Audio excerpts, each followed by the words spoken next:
I guess we should do introductions or something. I am Xenosys Vex. I stream and I'm on YouTube and shit. I used to be a main tank, but now I got pushed to side tank. But little do the people know is that in 8.0, the meta is going to be 2 side tanks. But anyway, so yeah. If you guys want to introduce yourselves or, whatever. Yeah, I can go first. Oh, I don't know. I'm Narrlocke. I don't do anything important. I do World Race in the past, specifically for Dawn Trail. But now I'm washed up and I don't do anything. Yeah, now you carry me. So, okay. I don't know if I would call it that. I remember one of the first things you told me when you first did World Prog was you were like, yeah, so in the group, I can't remember exactly how you said it, but you were like, yeah, so the way they referred to the group as this guy, and Xeno's friend, which apparently was you. Yeah, oh yeah, the original forming of Neverland was like a couple weeks before DSR came out.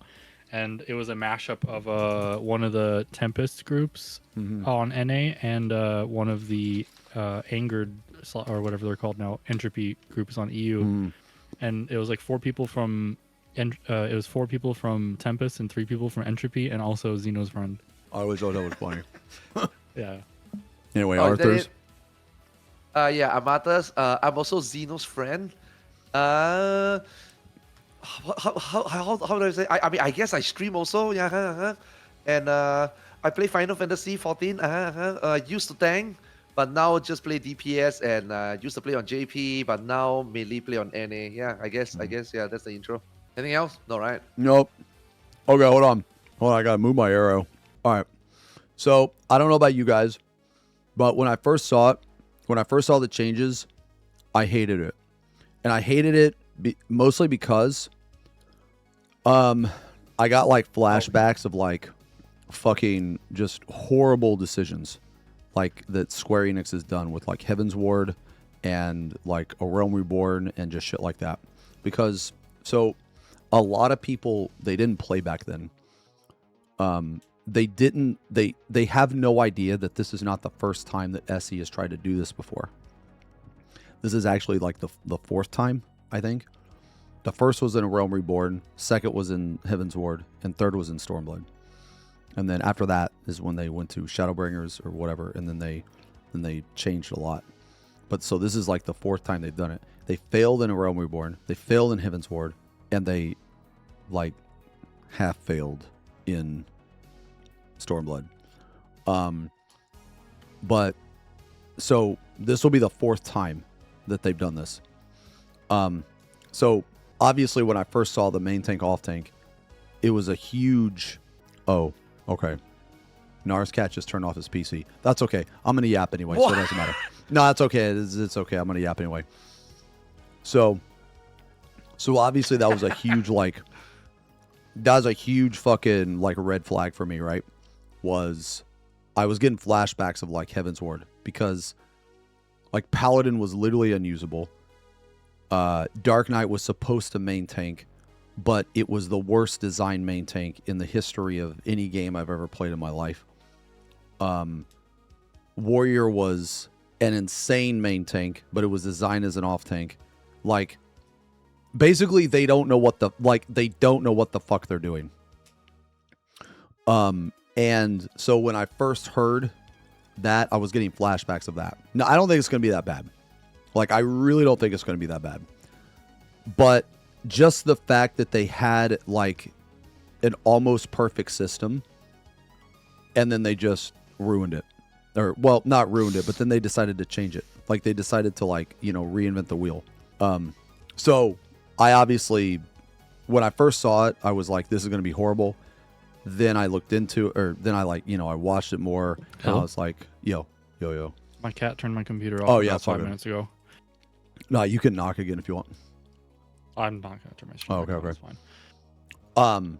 But anyway, yeah. So I hated it, and then I liked it, and then I looked into it again, and now I'm like, I don't hate it, but I'm really worried. So that was my like initial thoughts. What were your guys' initial thoughts? Gonna go first now? Where are we You at? want I me to just go got first? here 10 seconds I'm ago. just talking about Okay. when they first announced the tank changes. When you first saw that slide, main tank, off tank, what was your initial thought? So where I'm at with the game right now is I'm like so sick of every expansion them turning a tank into another copy of warrior, that I'm so at the point that I'm at is I'll take like anything that diversifies the role like at all. So like to me, I'm kind of excited for it just because having two separate roles means there's like two completely different design spaces that they might like go into, which would hopefully I'll lead to turn less Nara up. homogenization. But you know, there's more to talk about that later, in that there are some things that don't look very good about that and some things that I'm hopeful for. But so I think I'm positive on it. I don't mind the main tank off tank thing, the same way they have healers split into like two different kinds of healers. I think that has relatively worked pretty well. Okay, for me, right, my first impression is I'm kind of with Na here. Like you know that. I mean, maybe people don't know. So I didn't want to talk too much about it in intro, so we can talk about it when we talk about this job. I used to play tank, main tank. I used to play 1.0 tanking. I played warrior, I played paladin, and then 2.0 I played warrior. I tried warrior, and then I played paladin, but warrior was really bad. So you have to play paladin, and it was doesn't really matter bad. whether you're main or off It was tank. like You always unusable. play paladin for both until they fix it. Right? And after they fixed it, yes, warriors start to become the main tank. But because I played warrior and paladin, the only two jobs back then, I didn't mind who main, who off, because I feel like both tanks are different, unique in a way. And then when I played 3.0, Dark Knight came out. So that is like perfect for me because I came from FF11, I'm a Dark Knight DPS player. And when they make it a tank, I find it very interesting, so I tried it. And like you said, they obviously want to make it a main tank thingy because, you know, they have this like duck dance, they have this like parry into reprisal. So clearly they want Dark Knight to like, you know, take damage and tank, right? But same for Paladin, you got shield swipe and stuff. But it didn't really work. So the player is become the one that shaped the meta, right? You know, eventually we are like, oh shit, you know, you need Dark Knight for Yeah, this was Heaven's this Ward. debuff, that very debuff, and bad. then Very you bad. warrior because they hold hit better, and Paladin is just being It was swept aside. fun. It was bad. So I ended up just stop playing Paladin, but I only play Warrior and Dark Knight ever since because there was still the identity, like you said. They want one to be off tank and they want it to be main tank. And eventually you realize that, again, not sure whether this is what Square Enix wanted, Dark Knight became the better off tank, you know, and then Warrior become the better main tank because enmity and damage, right? So it just worked like that until 5.0. Now, again, I'm a tank player, right? So when a new tank come out in 5.0, Gunbreaker came out, I was like, oh shit, let's try it again. But at that point, I think they start to shift away from main and off tank already. They kind of want everybody to just be able to do both. Except Paladin is still like shit to main tank back then, right? You don't have any, I don't think any combo back then for Paladin have any HP recovery, right? But every other job, you have some sort of like a health leech, so you know, work some sort of like a regen. So, but it didn't feel like you needed Paladin to main off tank, or there wasn't any main off tank role. But once we go into 7.0, then you realize that, okay, it's homogenized already. Like Na says, they want to make every tank like one playstyle, and every tank is like pressing one combo, and then you have one big hit, and then you evolve around playing that one big hit in your burst. So now suddenly it's gone. Like the main off tank is gone. And for me as a tank player, that is exactly why I quit playing tank. Because, okay, 2, 3, 4.0, 5.0, I used to play other tanks because I could do different things in the party, right? I play main tank, I do this, I play off tank, I do this, I offer different things. But when Gunbreaker came out, you realize that it doesn't fucking matter. I play Gunbreaker, I can be main, I pick it off, it's fun, it's like a DPS, and it does more damage. So completely just make me not want to level any other tanks anymore. And then 7.0 is like, yeah, I'm done tanking, you know, because there's no more like, it's too homogenized already. So I think they tried before, it work or don't work, I guess it depends on how you look at it. And then they homogenize it after, it works or don't work, I guess it's up to you. But I agree with Na here. After 7 expansions, 6, 7 expansions, 6, 7. I'm sorry, I have to throw it there. And I'm like, bro, I want to tank again. Give me some excitement. So I'm sorry if I go a big round to the point in time now.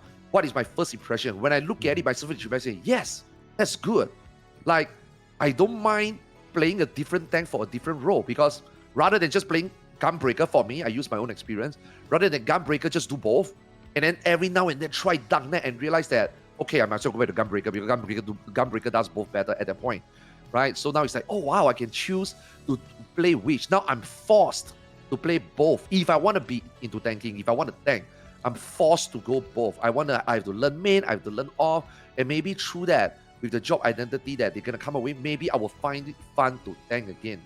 But the thing that puzzled me is the way they split it, because we done, I talk about we done Warrior is the main tank, Dark Knight is like, okay, you can main, but it's better off, and then Paladin is just usually just off. So now it's like, wait, why did they make Paladin main?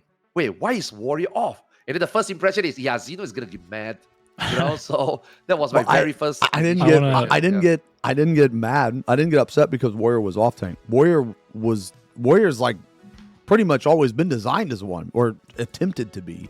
I got upset because I have no faith in them to do it right. Because I was getting like flashbacks of like fucking Heaven's Ward and shit, bro.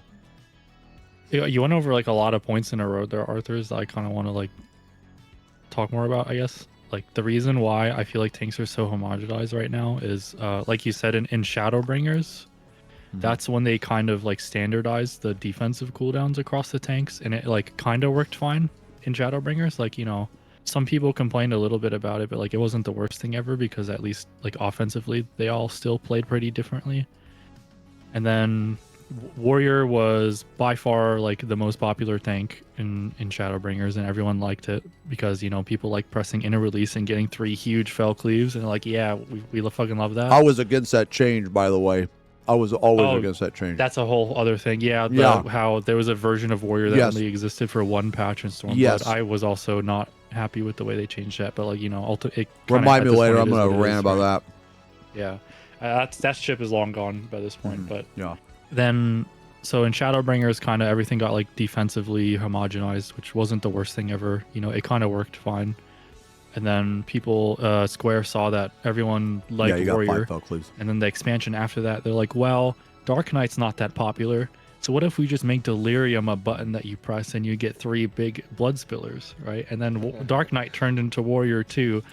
And then in Dawn Trail, they're like, well, what if we just make Bloodfest a button that you press and you get 3 big Lion Hearts every 60 seconds? And now Gunbreaker is Warrior 3, so we're at a point where like you have Paladin and 3 Warriors, it feels like to me at least. But Gunbreaker was scuffed ever since past Shadowbringers, because it was the best at Shadowbringer. Yeah, it was so like perfect at Shadowbringer. Yeah. Like they fucked it up after Shadowbringers by adding the extra cartridge and by adding double down and all that shit, because they had no idea what the fuck they were doing. Like they added, the 3rd cartridge was terrible. Yeah, like literally every change that they made to Gunbreaker made it worse and more unplayable. It made it more like rigid and just horrible. And so because they did that shit, there was only like so many things I could do to fix it, because they're not going to go back to Shadowbringers. Because that's the thing about the job, right? Because there are some job. I mean, I guess since we are talking about Gunbreaker, I mean, it kind of applied also to every other job. It's like the moment they decided that they wanna, okay, this is the final product that we think that the game should be played. The thing that they do is to add an off GCD, and then they add a GCD. In general, this is what they do. And what they don't realize is that doesn't really will always make the game better. Sometimes it will just make the job worse. And a lot of jobs suffer for that. Dragoon also suffered for that. Red Mage also suffered for that. Reaper suffered obviously, for it. Yes, exactly. So a lot of jobs suffer for that, which I don't know whether we were derailed over here, but this is the reason why they have to think about going from Reborn to Evolve, right? But that's the topic for later, so we stick with the tank first. Yeah, so, the best version of Warrior, in my opinion, was 4.1, and a lot of people didn't get to experience it. But 4.1 Warrior was it was the most skill intensive, in my opinion. It was the most rewarding, and it also rewarded the highest damage for the. Wait. Let me stop you one second. Is that the point where they did the gauge, the stupid So that- 5 gauge, and the that shake was, it off thingy. Is that It was right? after the, that. The Stormblood Warrior Okay. was the original Stormblood Warrior was when inner release was like a 15 to 20 second buff that made your fell cleaves cost half instead of free. Yeah, they were both 20. You stacked your buffs, and it was awesome. Yeah, and you had inner release and berserk at Yes. the same time still. Yeah, so yeah. you would be in berserk and your Yeah, fell yeah. cleaves would cost half. So warrior had like a really strict rotation because you wanted to get like exactly 100 gauge right when you were bursting. Yeah, it was very pretty rewarding, but involved. also very punishing. It was very difficult to like get like play optimally or whatever. Yeah, and crit also gave you gauge too, so that was awesome. That was another like small optimization they took away. After they made the change in, I believe it was 4. It was like 4.2. halfway through 0.1, I think. Nah, it was like the patch of Kefka actually. Yeah. Oh, was yeah. it? Yeah, it was like the patch of Kefka. Oh, it They lived just- for 2 patches. They just changed it. Yeah. Before UCOP also.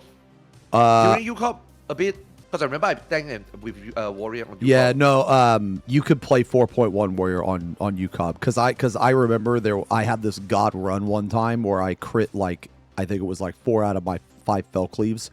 I like crit all of them under the golden buff, and it was very nice. But anyway, yeah. So Another thing that Arthars brought up. Sorry, I just wanted to like finish the points that I was thinking about when Arthars was talking. Was like I thought about it a little bit more, and I realized I think I don't actually like really care about the main tank off tank thing, like whether it is there or not, because yeah, same. I don't either. like I think it's like actually fine either way. Okay. So here is my biggest concern with the main tank off tank is that they do it right.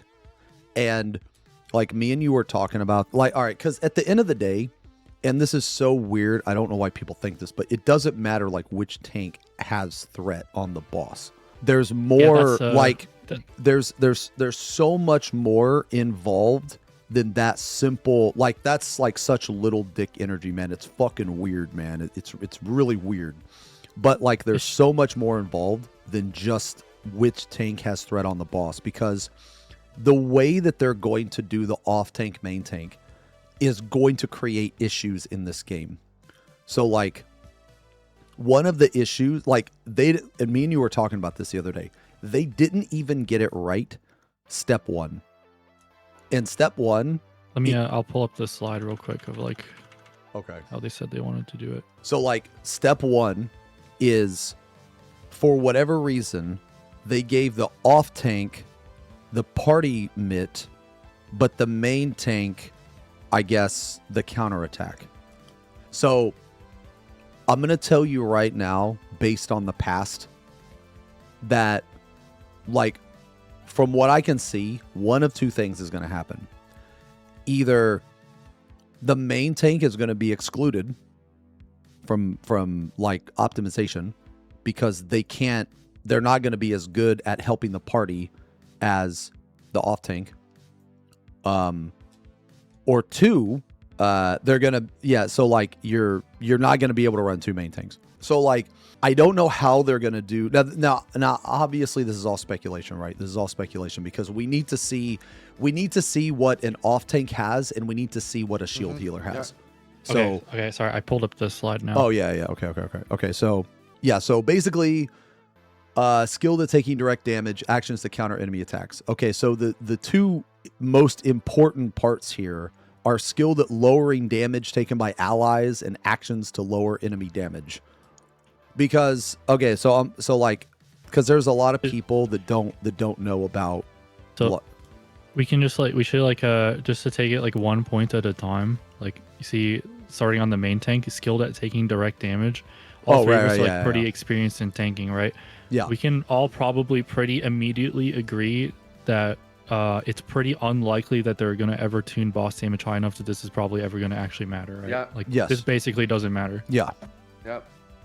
Because And, they're going to be too scared to make bosses so dangerous that you actually need this, because they want like less skilled people to be able to kill bosses, right? And Because like this another, also applied in before also, because you remember Warrior actually suck at taking direct damage. Yes, Guess what yeah. happened? Warrior became main tank anyway.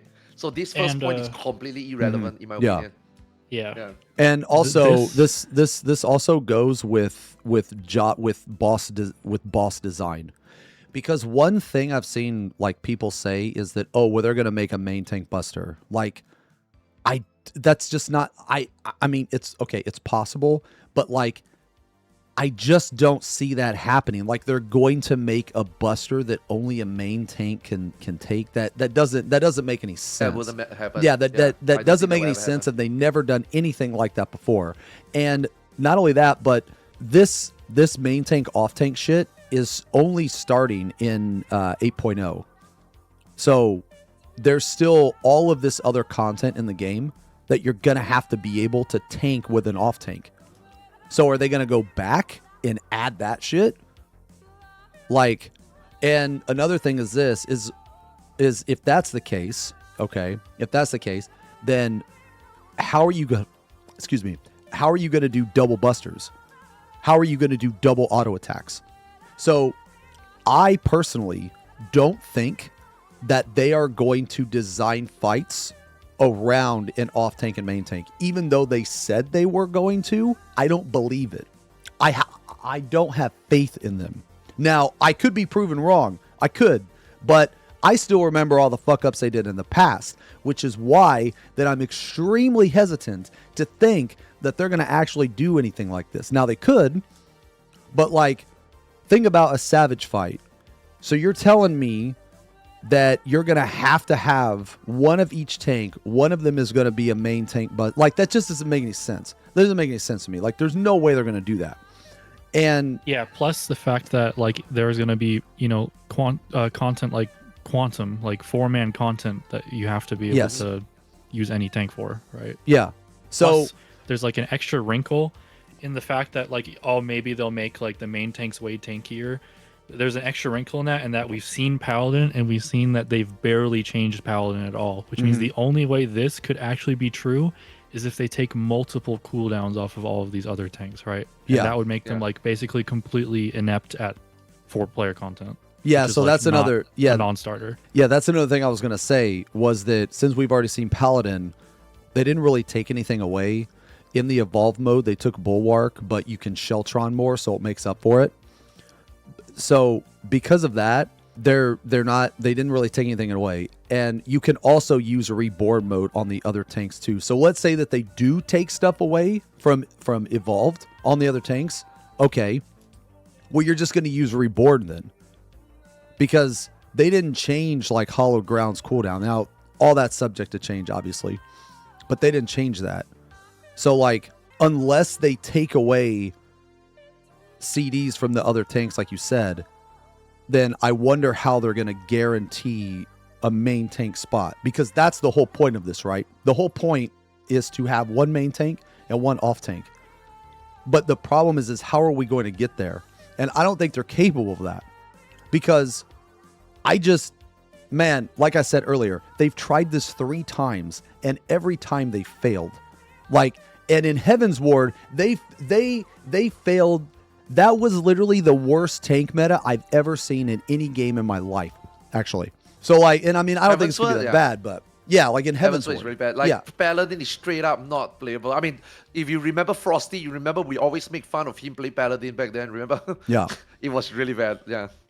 yeah. So like, they can't really remove CDs from off tanks, because the off tanks still have to be able to tank past content and future content with 4-man stuff, because assuming we're gonna get like Criterion, we're gonna get like other shit like that too, right? And so it's just gonna be like, we need to see an off tank, because if an off because tank, all these things that we can only Excuse me. speculate now, right? Is that like Nas says, there's just no way they can make a content that you have to have made them. I do think that they said something along the line of, you don't need it, but having it will make clearing high-end content a little bit easier. So I think that's probably what it's just gonna be. Like, even if you want to bring 2 off tank, maybe you have one less cooldown, or maybe you have one less, I don't know, insert button, or maybe somehow it would do, slightly more damage because of the counter mechanic. But in terms of, can you do every content with 2 main tank? Can you do any content with 2 off tank? I'm pretty sure you can. I don't think that's a problem. It's really for casuals, Since you mentioned it, just so like, so this point we already talked about. This point doesn't matter at all. Skilled at taking direct damage. We don't like this. This is a real problem as a design goal. Actions to counter enemy attacks. What we saw of Paladin is this is essentially completely a function of DPS, which means this is going to be completely reliant on DPS tuning, which means in order for this to ever matter, the main tank has to do more DPS than the off tank, right? If the off tank does more DPS, you don't care about the counter, right? It's even easier, right? You don't have to play the counter play and you just do more or equal damage. Why do you bother with the counter, you know? So this is tuning reliant and not necessarily like utility or boss design reliant. And then the off tank side here, skilled at lowering damage taken by allies. Like we've talked about this before, and like the best conclusion for this, how they could design this so that you would want one off tank, is basically to just put Storm's Path back in the game and like make it non-stacking between like a generic Storm's Path. And that's going to be a problem, because imagine if you can stack the Storm's Path. Like even if they just put Storm's Path in the game, that's already going to be super huge. Because that was literally the best debuff in the game back in the day. It was literally the best. It was insanely good, yeah. Like it's the problem with that's like why Warrior is there. That's the reason why Warrior was there. Yeah. Like the problem with this slide is that from their design goals here, it seems like it's going to be really easy for them to make you want to have one off tank. Like you can clearly see how like you're like, oh, we have to have an off tank. Yes. In our like party comp, the main tank side here is like really questionable. Yeah. So like, I don't actually think the off tanks are in danger. I think the main tanks are actually in danger, because because like, like we've said this before, but the tank is the least or in danger the least. Like of all the party members, the tank is the one that's going to die the last. Like even during a buster, because you're just so strong. So the problem is the party damage. So if you can stack this off tank party damage while also being able to survive busters, which I'm like, I'm almost positive you will. If you're a good player, you will. This will almost certainly you will find a way to survive. Like almost no matter what. Yeah. So I think we need, just real quick, I think we need to tell people why that first one, or I guess the first 2 or the 2 points on off tank are so important, is because back in the day when they tried to do this, you had multiple abilities that would lower the enemy's damage. You had Storm's Path, which was the best in the game. It was free. It was a 10%, 100% uptime. Paladin had strength down, and Dark Knight had intelligence down, and Warrior basically had everything down. It was just both like glued together, combined, and better in every way. Yeah, and it also mitigated darkness damage as well. But that's everything. That's like a different. I guess that's a different combo. But and you could stack them, because Reprisal was specific to Dark Knight. So you could stack Reprisal's 10% plus Storm's Path 10%, which was actually fucking insane. Also, but it never worked, though. That's the thing. On a lot of raid wides, you could also stack Delirium on top of it, like the old Delirium, the one that put intelligence down. So actually, that's his exact situation where we're talking about. Where, that's if you had Warrior and Dark Knight, you had 2 permanent boss damage downs, and if you brought a Paladin, you just lost one of them, and like that was a big reason why you wanted to bring Dark Knight. That's why no one takes the Paladin, and also the damage is also the DPS, and also they couldn't survive anything, but like the Delirium basically for free permanently reducing the boss's damage was like a big reason. And like would be a relevant reason here. Also, so like if these they cannot let this stack, like no matter what. Like this has to be a generic debuff. I think after so many years, we talk about all these like stuff they tried. All this is like, the very first expansion, right? Heaven's Word.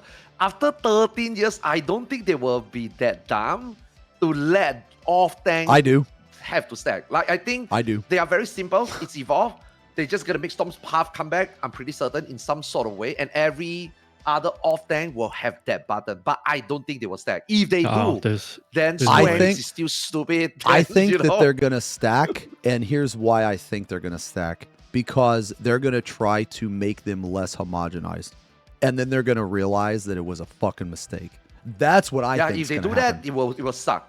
Then main tank will be in danger. Yeah, So I don't think they're gonna. I don't think they will stack. do that. I don't think they will do I that. mean, though. don't get me wrong. Like, see, okay, here's the thing about all these changes. Okay, because I want to be clear about all Actually, these changes. I don't even care. Like, I don't care if I'm wrong or if I'm right, because I think that this is so interesting. Like, I'm here for the fucking storm. You know what I mean? We're either gonna be in the bunker because there's gonna be a shitstorm outside, or we're gonna be celebrating in the streets because they got it right. So I don't Actually, really. So I don't care which one. I just find it very interesting. I have actually a very specific point as to why I think that about the Storm's Path like debuff, and the reason is this is the literal exact reason why shields don't stack. Because if you could stack Sage and Scholar Shield like Sucker on top of each other, it would be so obscenely broken that like you would only ever play those two jobs for Frog always, no matter what. I don't. And that's the exact reason why the shields don't stack. Yeah, but I don't think that the shields can be comparable to a debuff though, because you can stack debuffs in the game already. Like you could stack like Feint with Addle and shit. I mean, they can just make it two different debuffs that Yeah, can stack the yeah, same yeah, way yeah. that shields are two different buffs that don't stack. Yeah, no, And they also, can. the fact that shields don't stack means they're like cognizant of this like possibility. Like they're like very specifically aware of like a problem this would present. I guess.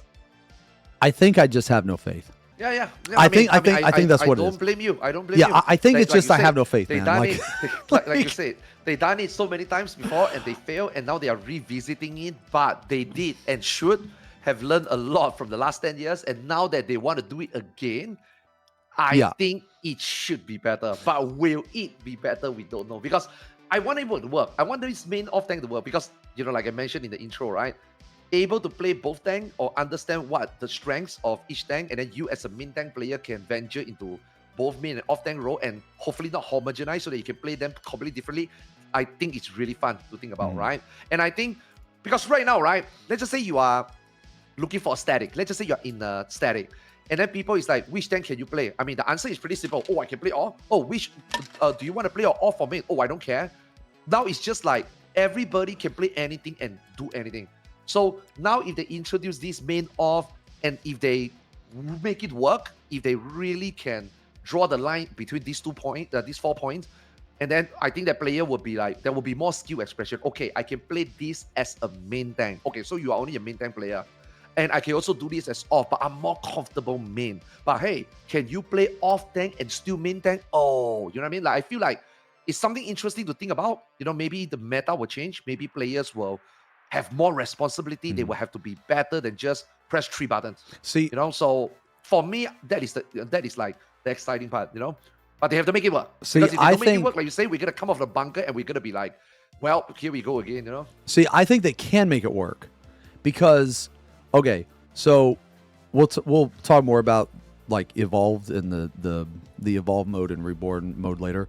But the reason why I think they can make it work is because instead of evolved and reborn, they just should have had main tank, off tank on every tank, so that way you can play. Yes, so that way you can literally play any tank and do any role and get the benefit.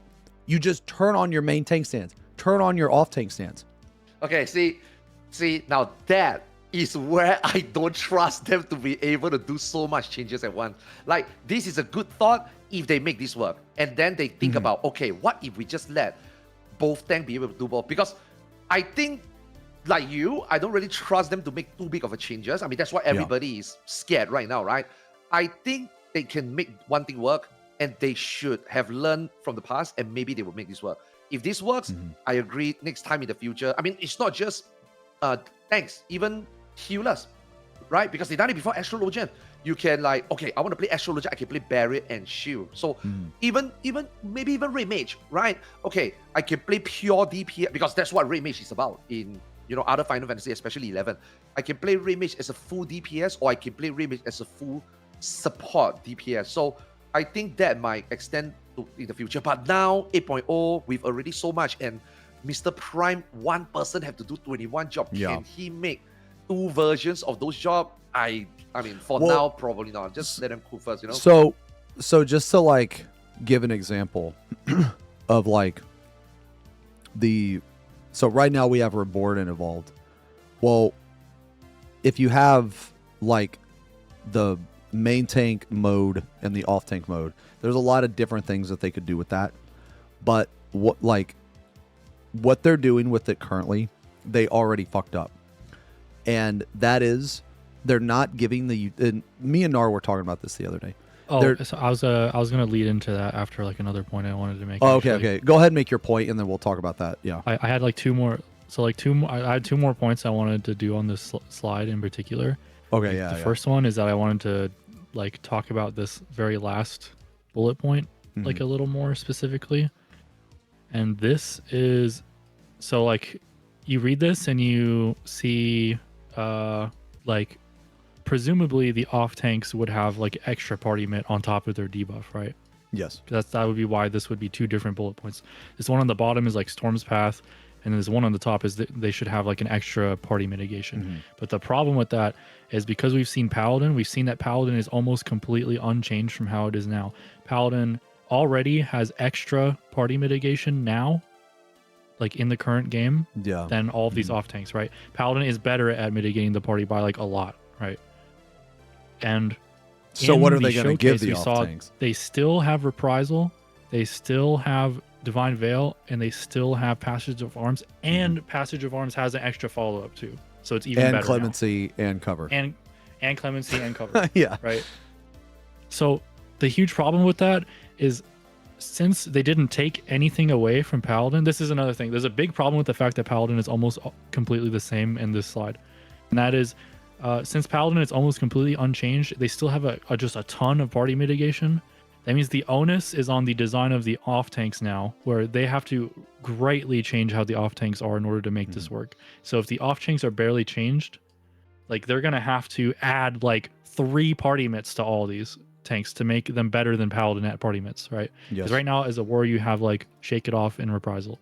And in order to be better than a Paladin at that, they're going to have to add something to like compete with Passage of Arms, and they're going to have to add an extra thing on top of that, right? Yes, yeah. So the party mitt creep is like on an off tank in order to make this work would have to be gargantuan. So you would have, so let's just assume that the new main tank has the exact same like amount of mitt as a Paladin, right? Let's just say they're going to copy paste it. Presumably, yeah. Yeah. Okay. So in that case, then all 3 off tanks, if they want this slide to be true, they're going to have to do exactly what you said. They're going to have to give all of the off tanks at least 2 more, because right now Paladin's 1 ahead. So they're going to have to give it 1 to equal Paladin, and then another 1 to make it better, because they're supposed to specialize in this, right?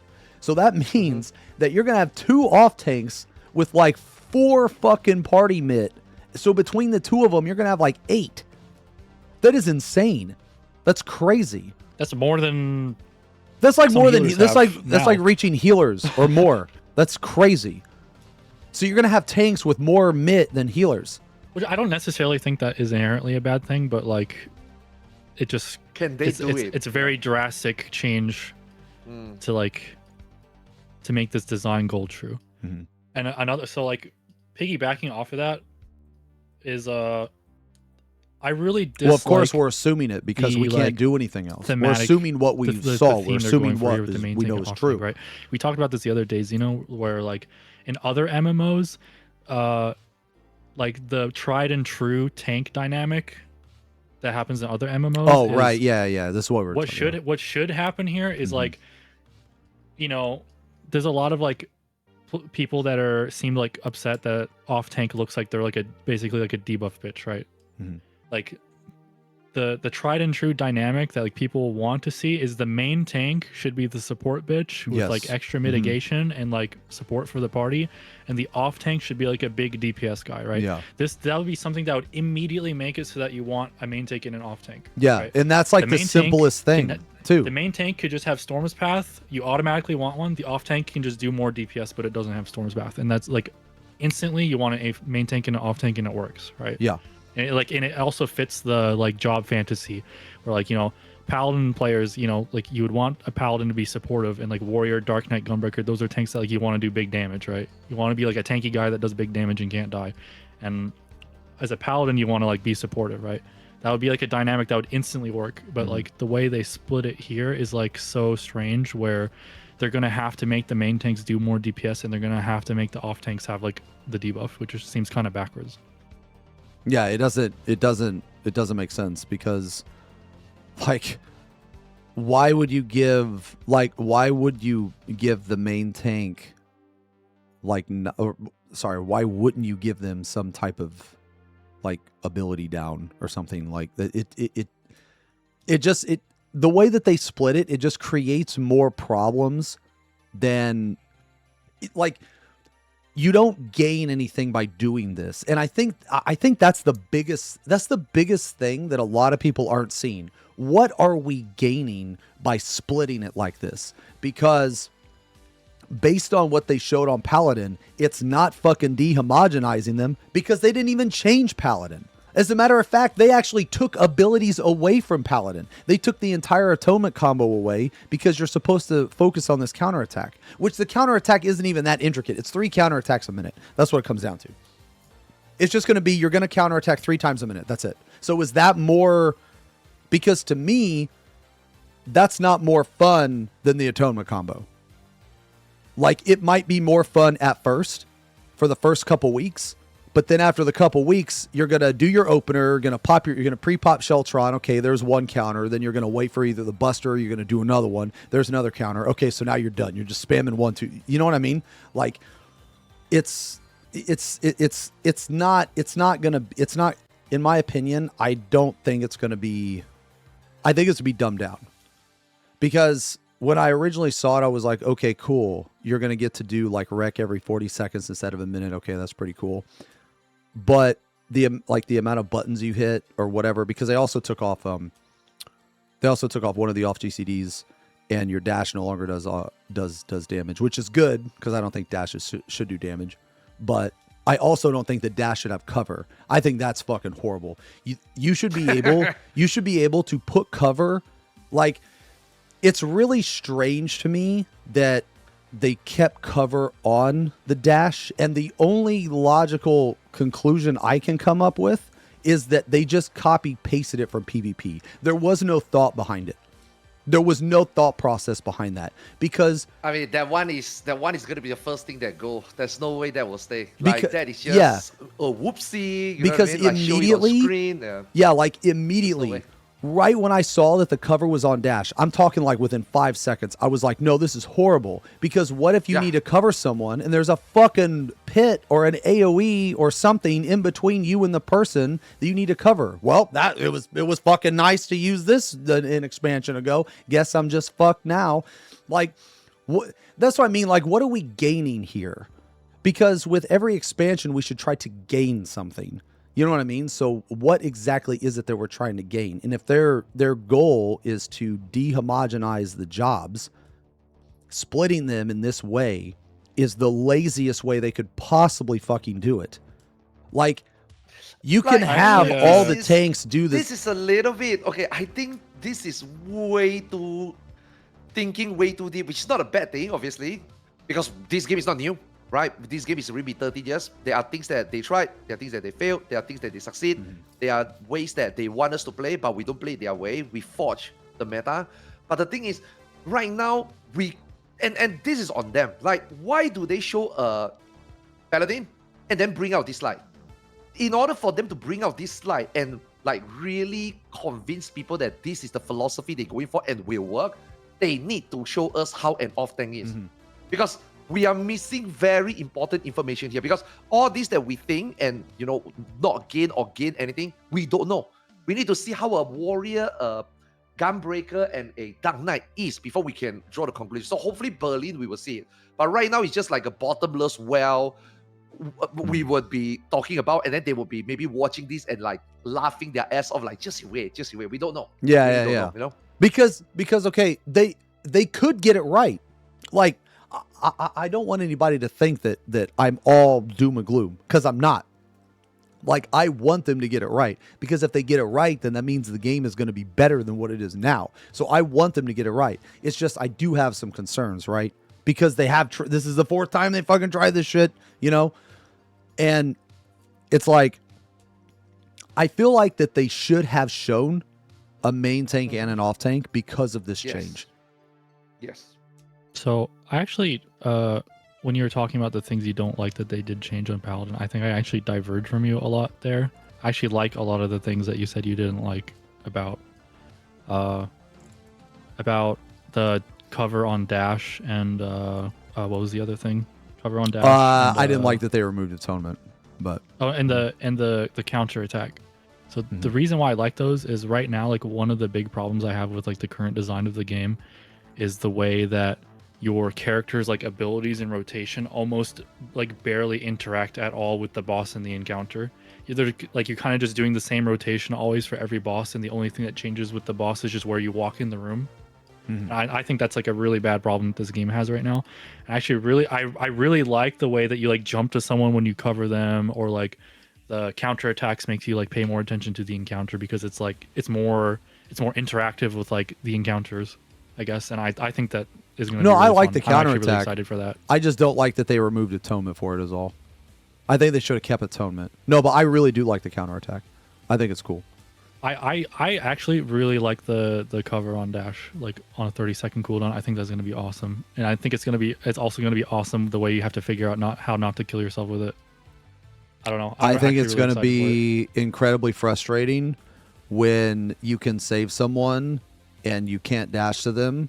And yeah, I think it's but think about how awesome it's going to be when you do manage to pull it off. I'd rather just You're going to feel like a fucking I'd rather just cover, man. That is I the think first thing they will change. I think what's going to 100%. happen, is you want to do it one time and be like, "Oh, that was so cool." And then that situation will like never happen again, and you're going to be like, "Oh man, I fucking hope they change this shit." I don't know. I'm really excited for it. I'm really positive on that.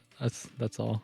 I think that of the two roles, the main tank role, like, and this again is purely speculation because we haven't seen the off tank, but just based on the cooldowns Paladin had, based on its hollow ground was still 7 minutes, but again, they could change it. It's all subject to change, but we have to go by what we saw, you know, so obviously we're going to go by what we saw. Plus, it's just fun to speculate. But anyway, so the reason I think the main tank role is actually more in danger than the off tank is because of all that shit we were talking about with the party mid. You know, you're gonna be able to mitigate more on the party. But what if the off tank does the same damage? Or what if the off tank does just a little bit less? Even if the off tank does a little bit less, if they have like 2 extra party mitts, you are going to take them 100% over the fucking main tank. Like, there's going to be no fucking question, man. Because you are not going to lose a fight over like half a percentage of damage from one of your party members. You know what I mean? Not when you have these huge benefits of what the off tank can potentially bring. So that's why when we were talking like earlier, when they fucked up at step 1, if they were going to do the off tank main tank, I think they should have done what Nar said, and they should have made the main tank be the support bitch, and the off tank should have been the DPS bitch. That's what I think. That's like the classic main tank off tank shit. But the fact they didn't do that is just weird to me. I just feel like this is all 13 years of playing this game mentality kicking in, you know, because for me, I feel that all tanks should just do the same amount of damage, just like DPS, just like a caster. All these 4 tanks should just do exactly the same amount of damage. But the difference would be if you can min-max that counter as a main tank, you will gain just slightly that evermore.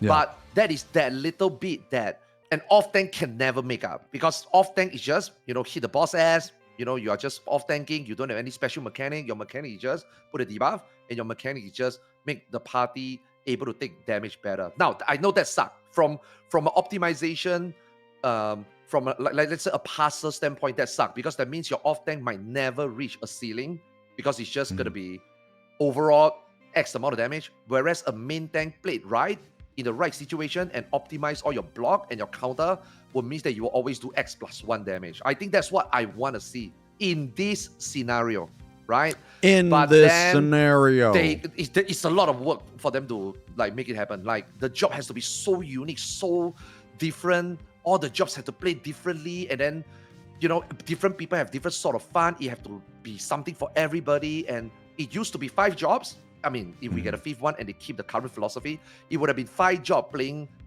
different way and different roles, main or off, and it will work. But now you are forced to 2 main, 3 off, and now you are forced to only be settled for this type of optimization or DPS. So that is going to be very, very difficult, and that doesn't apply just for tanks. I think also for healer and also for DPS. Because if I were to, I mean, now that I say this out loud, a lot of people is probably like, wait a second, if every DPS do the same damage, that sounds boring. If every tank do the same damage, it sounds boring, right? But not necessary, because as long as a unique comes in, like your melee right now, all melees are extremely very, very close right now, closer than ever they will be, right, at the moment. But all of them are very unique, except for Reaper, which is broken. But if they can nail it for tanks, I think it's gonna be, it's gonna be fun. But really, without the other tanks to look at their kit, we really don't know what's gonna happen. So, like, I will, and they never mention, will we see more of all these Evolve showcase in Berlin or in Tokyo? Oh, we should. Say it. We should, yeah. Yeah, I hope we do, because based on just so limited showcase, there's gonna be so much question mark before 8.0. Yeah, so I think there's also another like very not only like possible but probably more likely than not scenario, and that's they just also barely change these things, the off tanks. Oh yeah, like it might just not even barely. It might just barely be any different, except that they get like Storm's Path or something, and like it's exactly the same otherwise, which is like basically what Paladin is. Yeah. Well, see, then it begs a question. Okay, well then why even split them in the first place? Yep. So like, oh, here's one quick thing that I want to talk about. So like, and this is warrior specific. So by doing this, if they are wanting warrior, to off tank, that is going to absolutely destroy all of its identity right now. Now that's okay. That's okay as long as they give it something else to make up for it. But one of the main things that I love about warrior is the fact that I can self-heal, and the fact that like I can take a lot of damage and then equilibrium right back up, or I can combine like thrill and equilibrium. Like I think that's cool. It's the only tank that can do that. The only one. All of the other tanks rely way more on MIT, whereas warrior relies on like MIT, HP, and self-healing. That's like, so, like if you think about it, like defensively, warrior is the most unique, and it by putting them as off tank, which again is fine, they are completely stripping it of all of its uniqueness. Because if you're designed to not take damage or not take very much damage, well then what the fuck are you doing? So, and again, that's okay, but what are they going to add to it? Like, are they going to add like, are they going to bring back a DPS ability? Are they going to bring back a DPS stance? Are they going to bring like a DPS cooldown? Are they going to bring back, because I will say this, it's going to be really fucking lame if the only thing you do as off-tank warrior is nascent flash people. That is going to be really fucking lame. That's going to be boring as shit. Okay, this one, I mean, there's a lot of echo around the room regarding this one, because it's not just warrior. It's every job.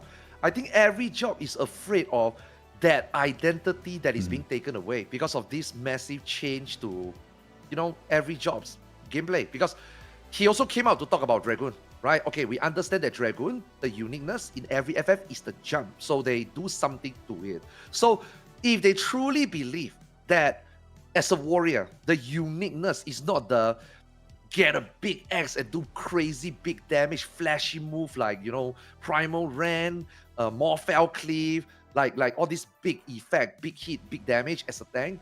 And they, you know, if they do agree that, okay, Warrior is more leaning towards the uniqueness of healing, then I think they will keep that. But, brother, you really gonna, and this is not just you, the entire community, we need to prepare for the storm, man. A lot of things is gonna change. A lot of jobs might have what you think is the unique identity, but Square Enix don't think it that way. Mm-hmm. And it might be taken away. And the not identity that you thought wasn't an identity could just become your new identity. So, bro, Oh yeah. I mean, bro, as a ninja main now, I'm also scared to shit that they do something to my mudras. You know what I mean? But I guess we can talk about that later. But I understand your concern. You know, you think that warrior needs to be able to self-sustain. That is the most unique part, and I hope they keep it. But it really depends on what they, you know, what they think about.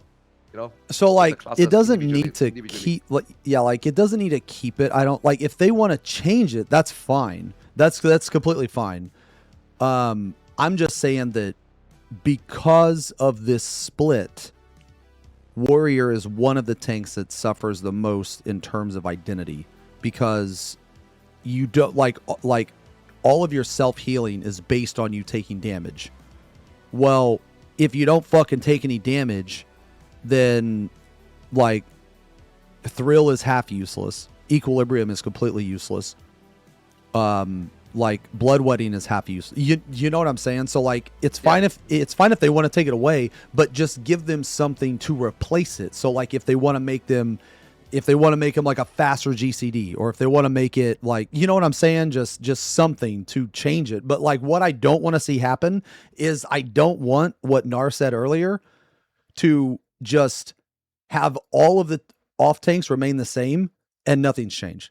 Because then you have to think to yourself, okay, well, as a warrior, what the fuck are you supposed to do now? Like, because now your Equilibrium doesn't do anything. Now your Thrill is only half useful. You know what I mean? Like, you can't even get Vengeance procs anymore. Like, it's just kind of like, what the fuck are we supposed to do at this point? I guess. And that's just what that's one of the concerns that I have is all. I just think a lot of these job identity concerns would have not been such a problem if they just gave the main tank the Storm's Path, and then the off tanks could just have like big DPS rotations, because all three of these jobs are like jobs people like doing damage on. Yeah, I just think that like, I don't know. I just have concerns, man. We'll have to wait and see. They really should have showed an off tank. Mm-hmm. They like I do have some predictions though. I do have some predictions. One of my predictions is this: the off tank is going to deal as much damage as the main tank or more. It's going to have just as many defensives, and it's going to have more or equal to party ability. So in that case, you're just going to take two off tanks and call it a day. That's like scenario one. Scenario two is they actually get it right, and you take a main tank and an off tank, and that they just get it right. There's not much discussion there. They just get it right. It's, you know, it's cool. Everybody's happy. That's fine. But and then like scenario 3 is very similar to scenario 1, except for you have this awkward shit where like let's say you and your buddy, one of you is the new tank job and the other's a paladin. Okay, well, one of you is going to get fucked, you know? And that's the whole, like, that's one of the reasons I don't like that the way that they're doing it, because the new tank can only play evolved. So if the new tank can only play evolved, then that means that the new tank, it will never be a benefit for them to off tank. So because of that, now the paladin is going to have to play it. Like if you're trying to play the new tank with a paladin, then the paladin is going to have to play Reborn. And I guess that can be fine to a certain extent, but it's just going to be a bummer because the new stuff you're going to be forced to not play because of the other tank. So it's just kind of like these awkward situations that I'm thinking about, right? Or like, let's say that they do fuck it up and you're going to be required a main tank. Well, if you and your buddy play two off tanks, well, one of you is going to have to swap. Like, I just don't like that they split the role. I think that they could have just done it a different way. Because like right now, like like every tank can do main tank or off tank. They could have just expanded on it and they could have just made it more intricate. They didn't have to completely split the role.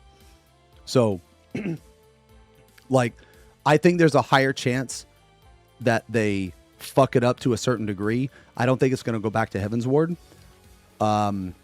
I think ultimately super good players are going to be able to play whatever the fuck they want, and it's not going to matter. I think that there will be a meta. What that meta is, I think it's higher chance that there's going to be a 2 off-tank meta than a main tank and an off-tank, because like I said, I just have no faith in SC. But, you know, hopefully I'm wrong. But I just, even if they get it right, what are we gaining? Because if the answer to that question is job identity, that is a really, really horrible, lazy way to create job identity. So instead of like actually working on the jobs themselves, they just, let's just give these 2 tanks a counterattack and call it a day. Like that's so lazy. And to me, it comes off as like incompetent. Like, so you're going to do that when you could have just made the job better. You could have given them like another combo. You could have given them something else to manage. You could have actually put work and effort into it. But fuck it. Let's just give them a counterattack. So that's like my biggest concern is like, what are we gaining by doing this? And obviously, you know, it could work out, but until we see an off tank, like, we're not going to know. But yeah. I guess I feel a little bit more like, a little more, I don't know the word, tepid about it, in that it's so like you guys have been saying, we haven't seen very much. Obviously, like there could be a lot more changes that we aren't seeing, but it's just that the changes that we have seen make like their stated design goals seem like less than likely, right? To be successful, just based on the changes that we have seen. But what I'm hoping for is that Paladin just happens to be the tank that changed the least, and that maybe they did a lot more changes to all the other tanks. Yes. Right? Like that's definitely possible. It's hard to like say for sure. It's just, you know, early concerns. Yeah, but I don't know. We'll see. I think Berlin's gonna be lit though. So yeah, It's the same way I feel about White Mage also. you guys want to talk about healer stuff now? I think I kind of ranted. Sure. I think I'm done ranting on tank stuff. I guess I got it all out of my fucking system. I guess I just want to end it with a TLDR. And the TLDR is, I don't think it'll be bad, but I think it'll be unnecessary, and I think the meta might call for 2 off tanks depending on how it is. I think at best case scenario they get it right and we have a main tank and an off tank, but it's not going to be better than what we have now in terms of like flexibility. And I don't understand what we're gaining by splitting them, because if it's homogenization, then they could have just made the jobs better themselves and kept the tanks being flexible. So I guess that's it for me. But Nah, I didn't say too much also because, you are the one, you guys are main tanks, right? You guys are tank players, right?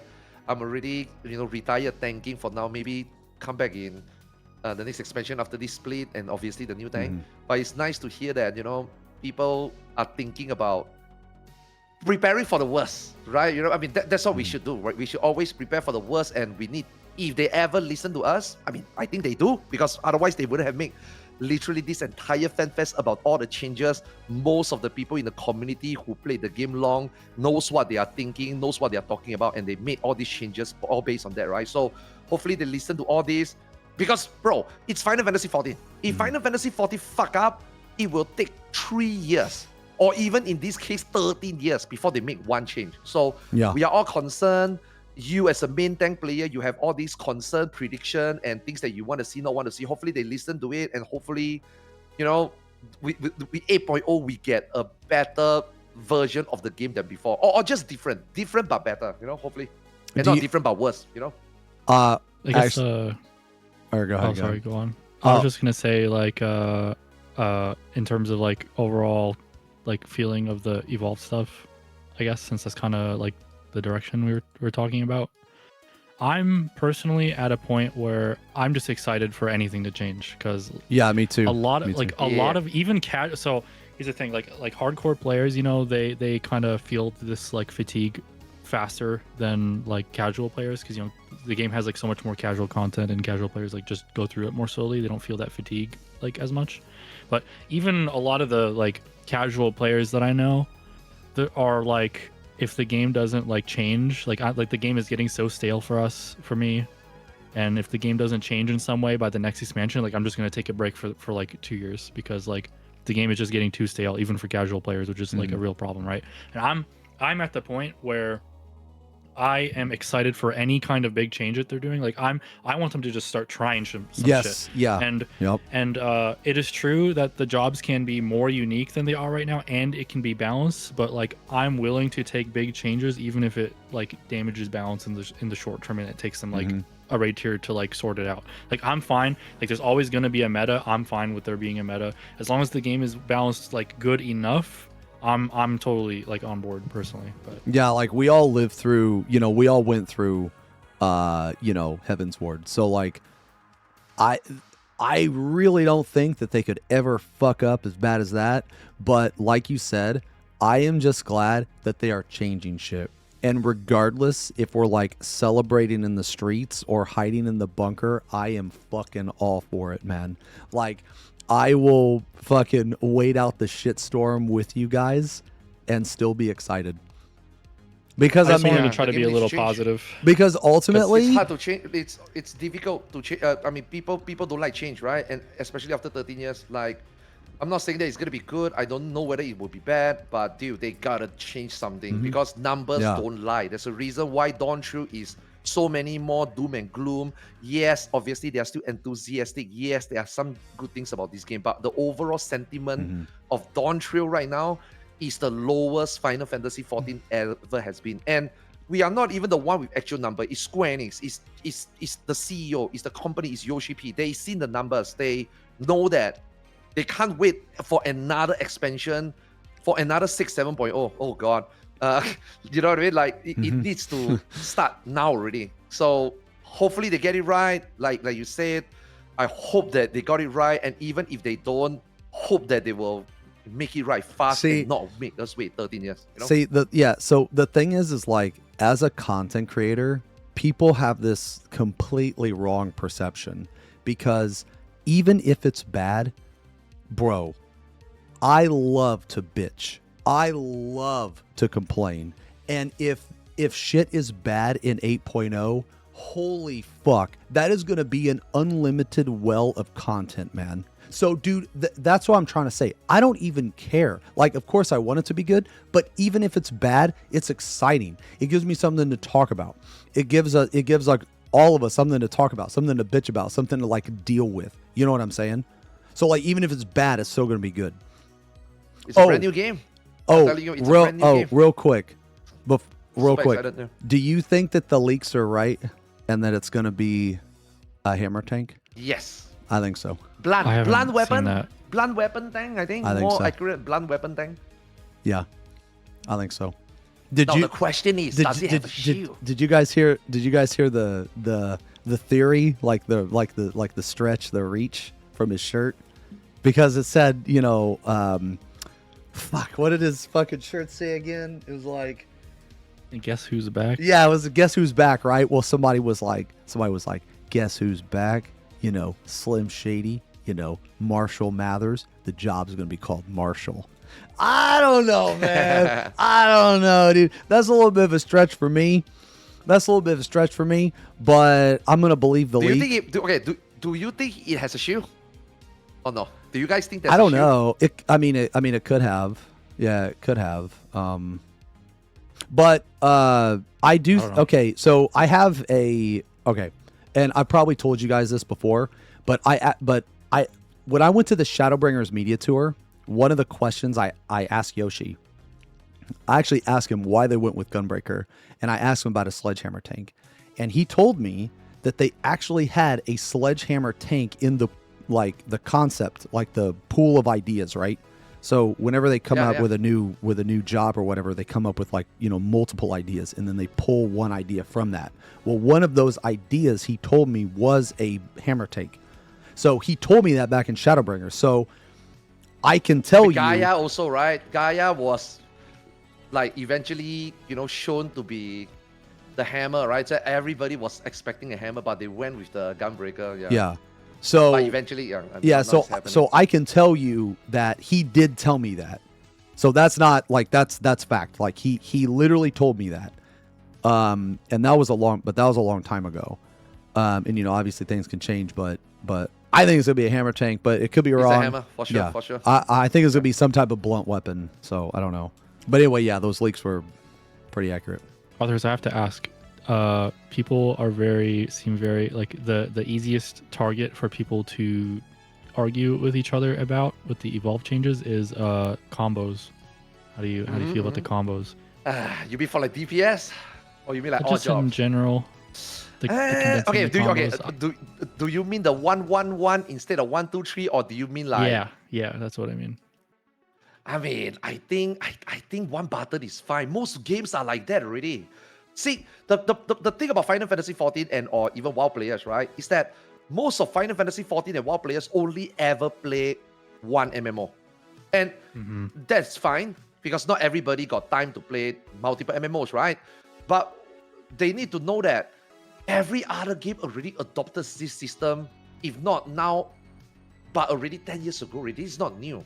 Pressing 1-1-1 and pressing 1-2-3 doesn't change anything. It doesn't make it better or worse, I feel I don't have any problem with 1-1-1 or 1-1-3. Okay, I'm back. Everybody shut up. 1-2-3.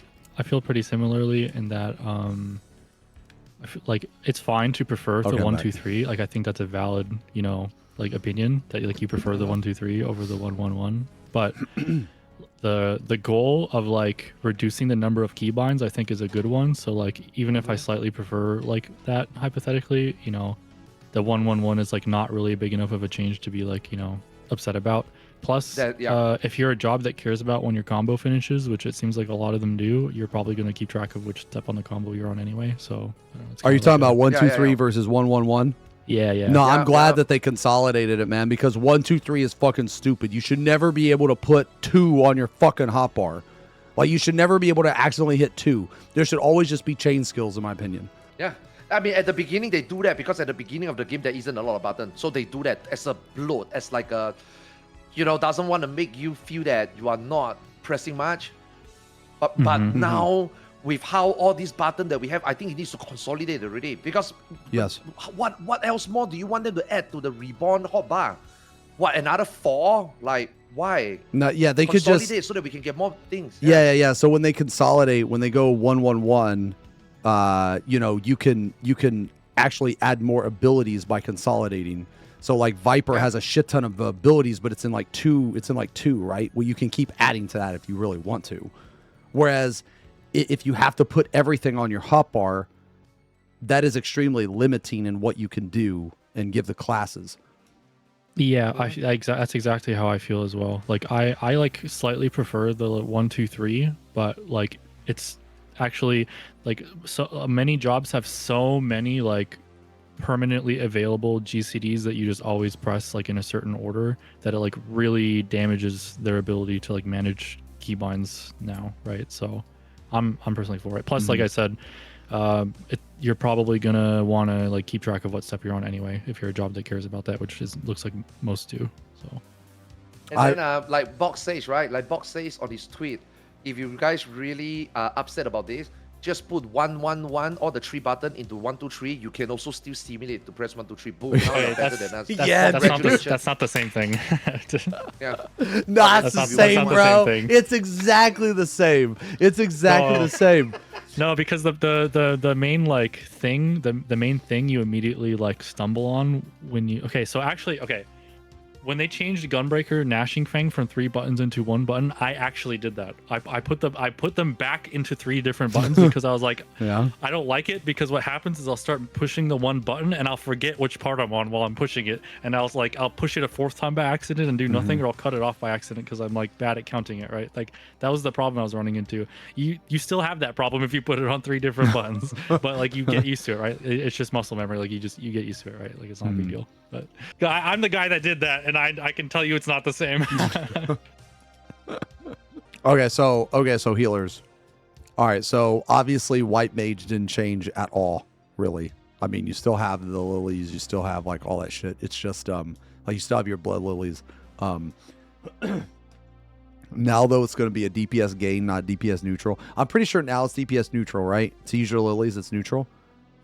Yes. Yeah, so it's going to be a gain after in 8.0. It's going to be a gain every time. Okay. So obviously the numbers are subject to change, so the actual potency numbers like don't see much, but maybe I missed something. But from what I saw, it seemed to be a loss to push the healing buttons. But obviously, like if it's intended to be a gain, then they would just fix it, right? So when I looked at it, the whatever that fucking ability is with the 2. That one right there. The misery replacement, it does basically. more. It does like I want to say 15% more than a glare. So just by using it alone, because it's a GCD, it will do more than a glare. So right. So this is essentially a like analogous to like phlegma, where it's just a GCD that just does more than your glare on like a 30-second cooldown or whatever. I thought it was misery.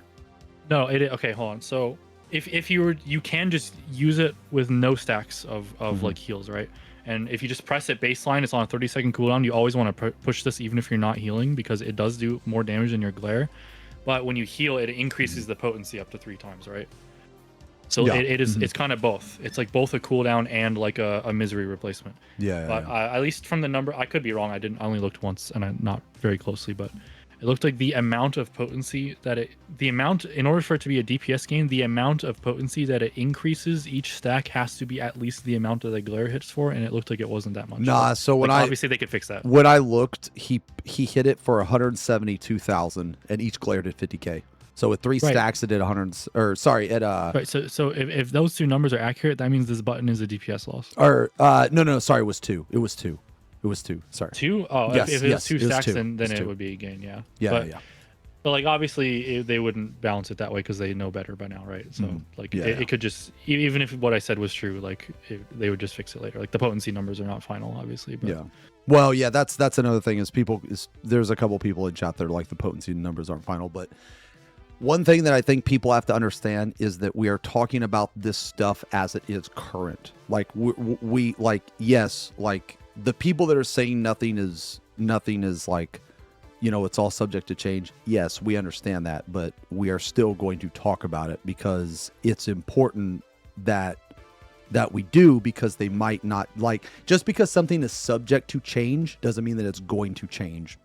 Like I'm going to give you an example. They never fucking changed Lionheart breaking your gnashing fucking thing. And I told them that there at the fucking media tour. So you guys have to understand that sometimes Square Enix is fucking stupid.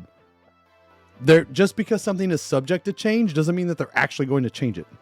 That's it. I mean, I don't know if I would go as far as to call them stupid. No, they are. No, they are. 100%. There's always the possibility that they catch something that they missed because of feedback, right? So yeah, well, I was fucking there, bro, and I told them, and they still ain't fixed it. You know what their fix was for it? Their fix is this. We're just going to wait till 8.0, remove the fucking thing, and now we don't have to fix it. That's the fix. I really hope I get to go to the media tour this year, by the way. The white mage changes were they removed the dot and SIs, so now you just have glare and misery, basically. Super glare? I've seen a lot of people are upset about, and holy also, by the way, notably. Oh yeah, we can talk about AoE later, but I looked at this on my stream earlier, and I think I know what they're doing with AoE. But yeah, I think. I've seen some people upset about like the misery thing, and like what were they upset about it? Because they're taking away even more damage buttons from healers, basically. But isn't that? But that's like kind of the same though. Like, because isn't that button the same as misery? That's how I took it. You have 4 buttons right now. You have glare and your dot and misery and like SIs as like a off GCD cooldown, right? And they took away 2 of those, so now you only have 2 left. Oh, okay. Yeah. I thought they were complaining about the misery like button. my copium at least is that white mage, they're deliberately like making white mage easier than the other healers because that's always been kind of its identity, and it's always been extremely popular with like casual players. So I'm coping that I'm reserving my Doomium until we see a second healer, basically. Yeah, man, they just okay. First thing first, my wife love it. My wife thinks this is awesome, but then my wife is also like, last say she's a new player. She only started playing in 6.5. So all these changes like perfectly fit her, because I always tell her, please don't use GCD heal. Try to learn the fight that you don't have to. And then she's always like, oh, you haven't played with park healers. Healing is good. I like to heal. So now they are actually rewarding her.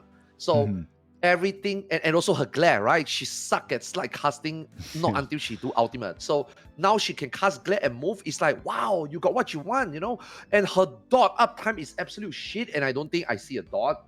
So maybe it's just like, wow, maybe Square Enix watch your stream more than Xeno, you know what I mean? Maybe they do all these things for you. So overall, I think she likes it, and I think a lot of things is taken away, and I think I know what they are doing, but one thing they should not have done, which I think really pissed off the healer, or rather White Mage community specifically, is that you come out and you say that White Mage is already easy, we already know that, and they double down and say we are now going to make it easier.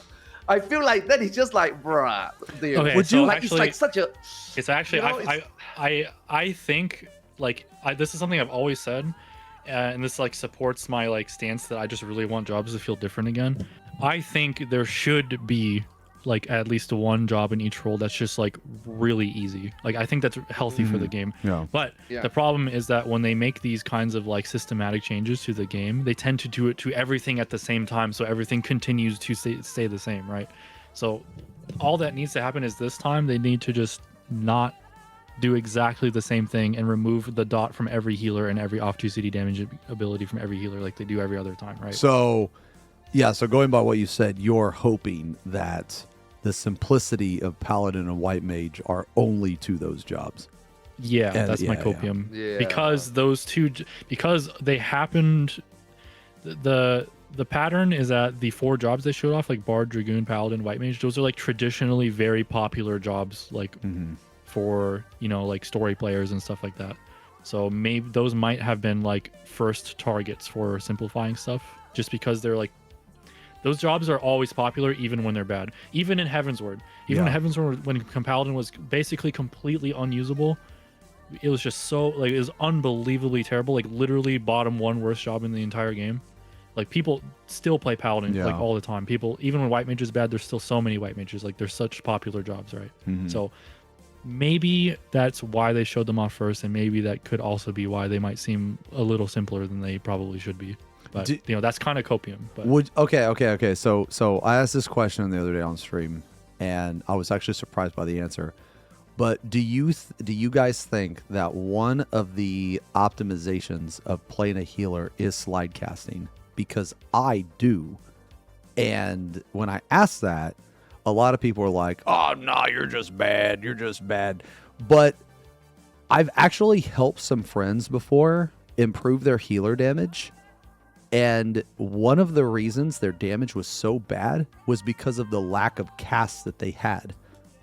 Like, absolutely. So I actually think that slide casting is a huge part of healer optimization, because that's one of the only things that you can do to improve your damage. Optimizing your movement is actually way more important than optimizing your healing on healer if you care about your damage. Like, it's actually almost all movement. Yeah, so my take about healing, my take about healing optimization is never about the damage. Like, to me, right, you can never come up to me and tell me how much damage or how good you are at doing damage and convince me that you are a good player. Now, I am not saying that if you are a good healer passer doesn't mean that you are a good player. No, that's not what I'm trying to say. But for me, how good a healer is always about how good they proc a fight, how they heal, how they can read the situation, and not about how many glare or how many slide casts you can do. So if you were to ask me, do I think that slide casting is, important for healing customization? My answer is I don't care. Well, no. So going by what you just said, you can apply what I just said to healing as well. Yeah, so because as I understand what you're saying, like, okay, so let's take glare out of it.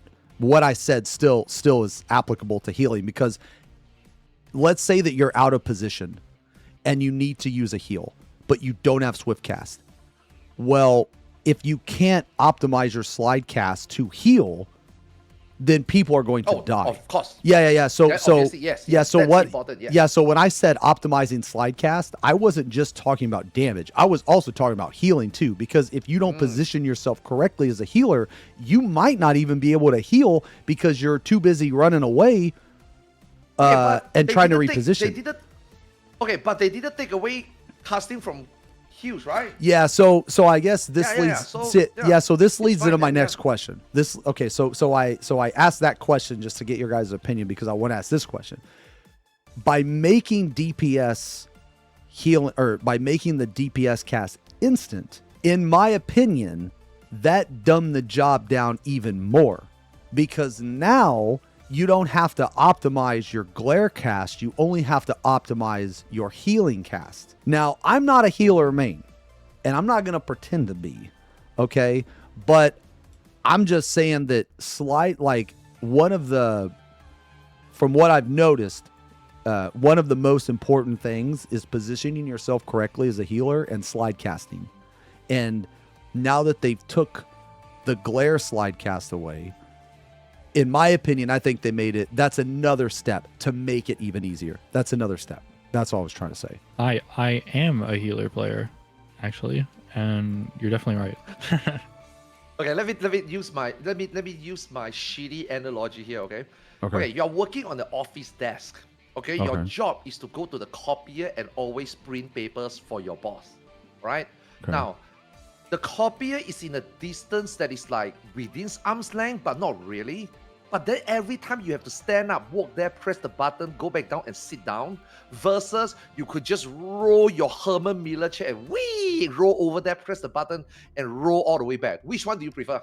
I think rolling the chair over is better, right? It's more comfy. It's easy. Of course. Yeah, right? But that is not realistic, right? But now if I tell you, bro, you can do that, wouldn't you be happier? Yes, right? So then that is now casting glare without cast bar. So I think it's not... I think that's a bad analogy. Not realistic, but now that it happened, I think it's awesome. That's what you're saying is I feel like your analogy that you're giving is like a much deeper thing that we could talk about.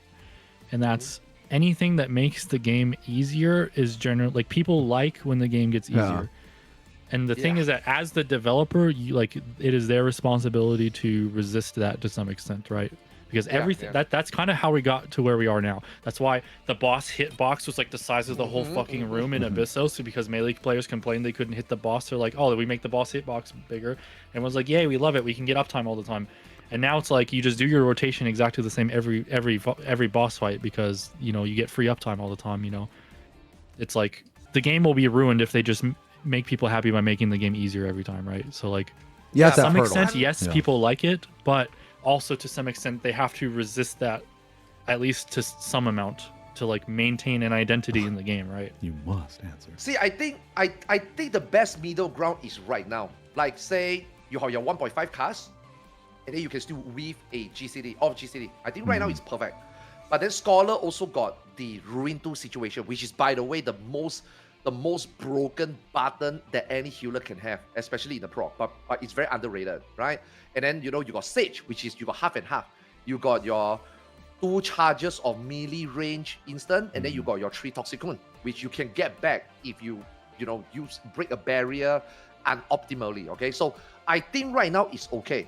But if they were to make just White Mage, if they were to just make White Mage glare like that, and like Nas says earlier, they just want one job to be easy, I'm okay with that. But if everybody in the office start rolling their chair like that, like if all 4 healers are like that, then I think we have... Dude, that's going to be like some fucking office fucking chair destruction derby, bro. Yeah, that's the biggest thing I'm concerned about right now, is that they have such a long history of whenever Square decides they don't like something about the game or they want to change something. This happened with Dots, by the way. Like, specifically, I'm like pointing at Dots as I say this.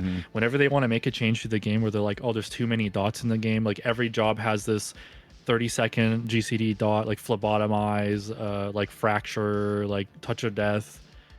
fucking mutilate. Those are all the exact same button that every single job had, and they said we don't like dots anymore, and they took the dots away from every job, and now no jobs have dots now. They make these big sweeping changes and they apply it to everything at the same time, which is like kind of the problem with that's where the homogenization that we have goes. Yeah. So regardless of what they change, all I want them to do is to just not do the same thing to every job at the same time for once. Like that's all I'm asking for, right?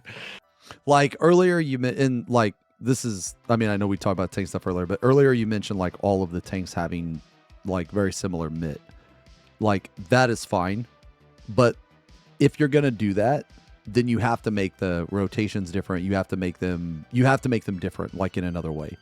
So like yeah, exactly. Yeah, the damage rotations should be a lot different. Yes, and the utility should be a little different, right? There's a necessary evil there. The utility has to be like there has to be some base level, otherwise you end up in a situation where a job becomes just completely unplayable. Yeah, right? which is also not good. That's what people. Or sorry, go ahead.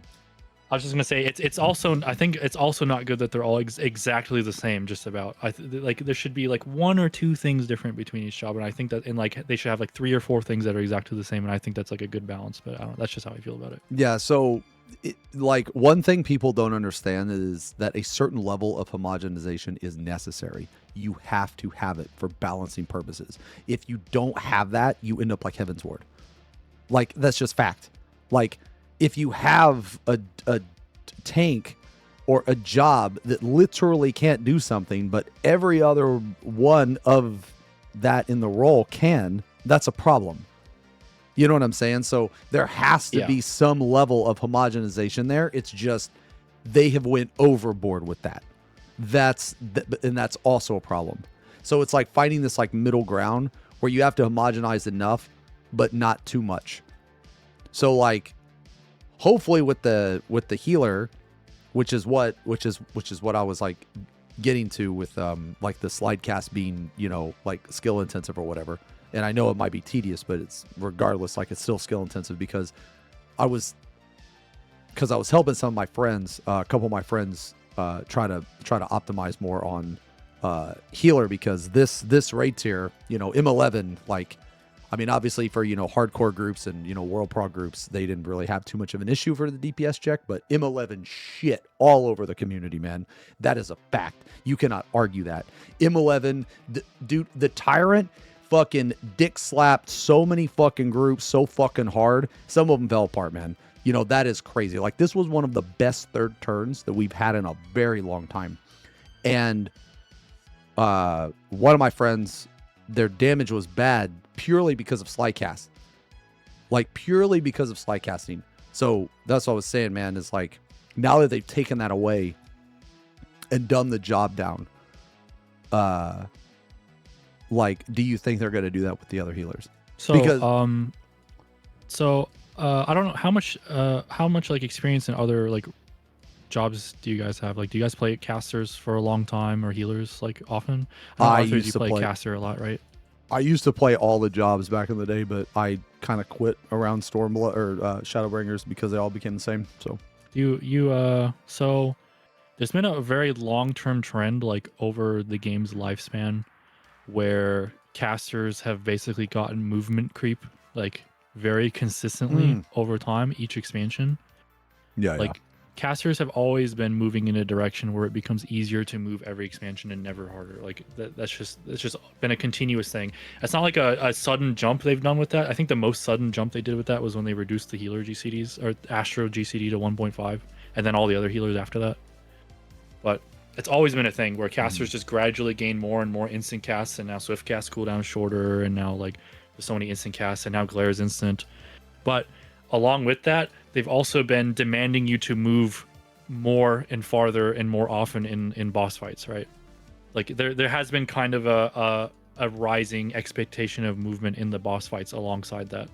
Because if you go back and do like an old like Heavensward boss, you do you get like Sophia in your trial roulette or something, you'll realize you'll like remember how much moving somewhere in the room used to be like a mechanic for range, you know, like caster bard and all that. Like it used to be like, you used to care a lot about how you move between mechanics.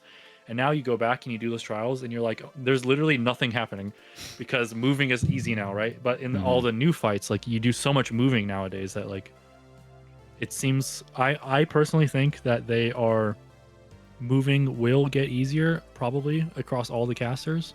Like, hopefully not all the healer fillers are instant cast, but I think healers are going to continue to keep like a pretty high amount of instant casts and ways to move.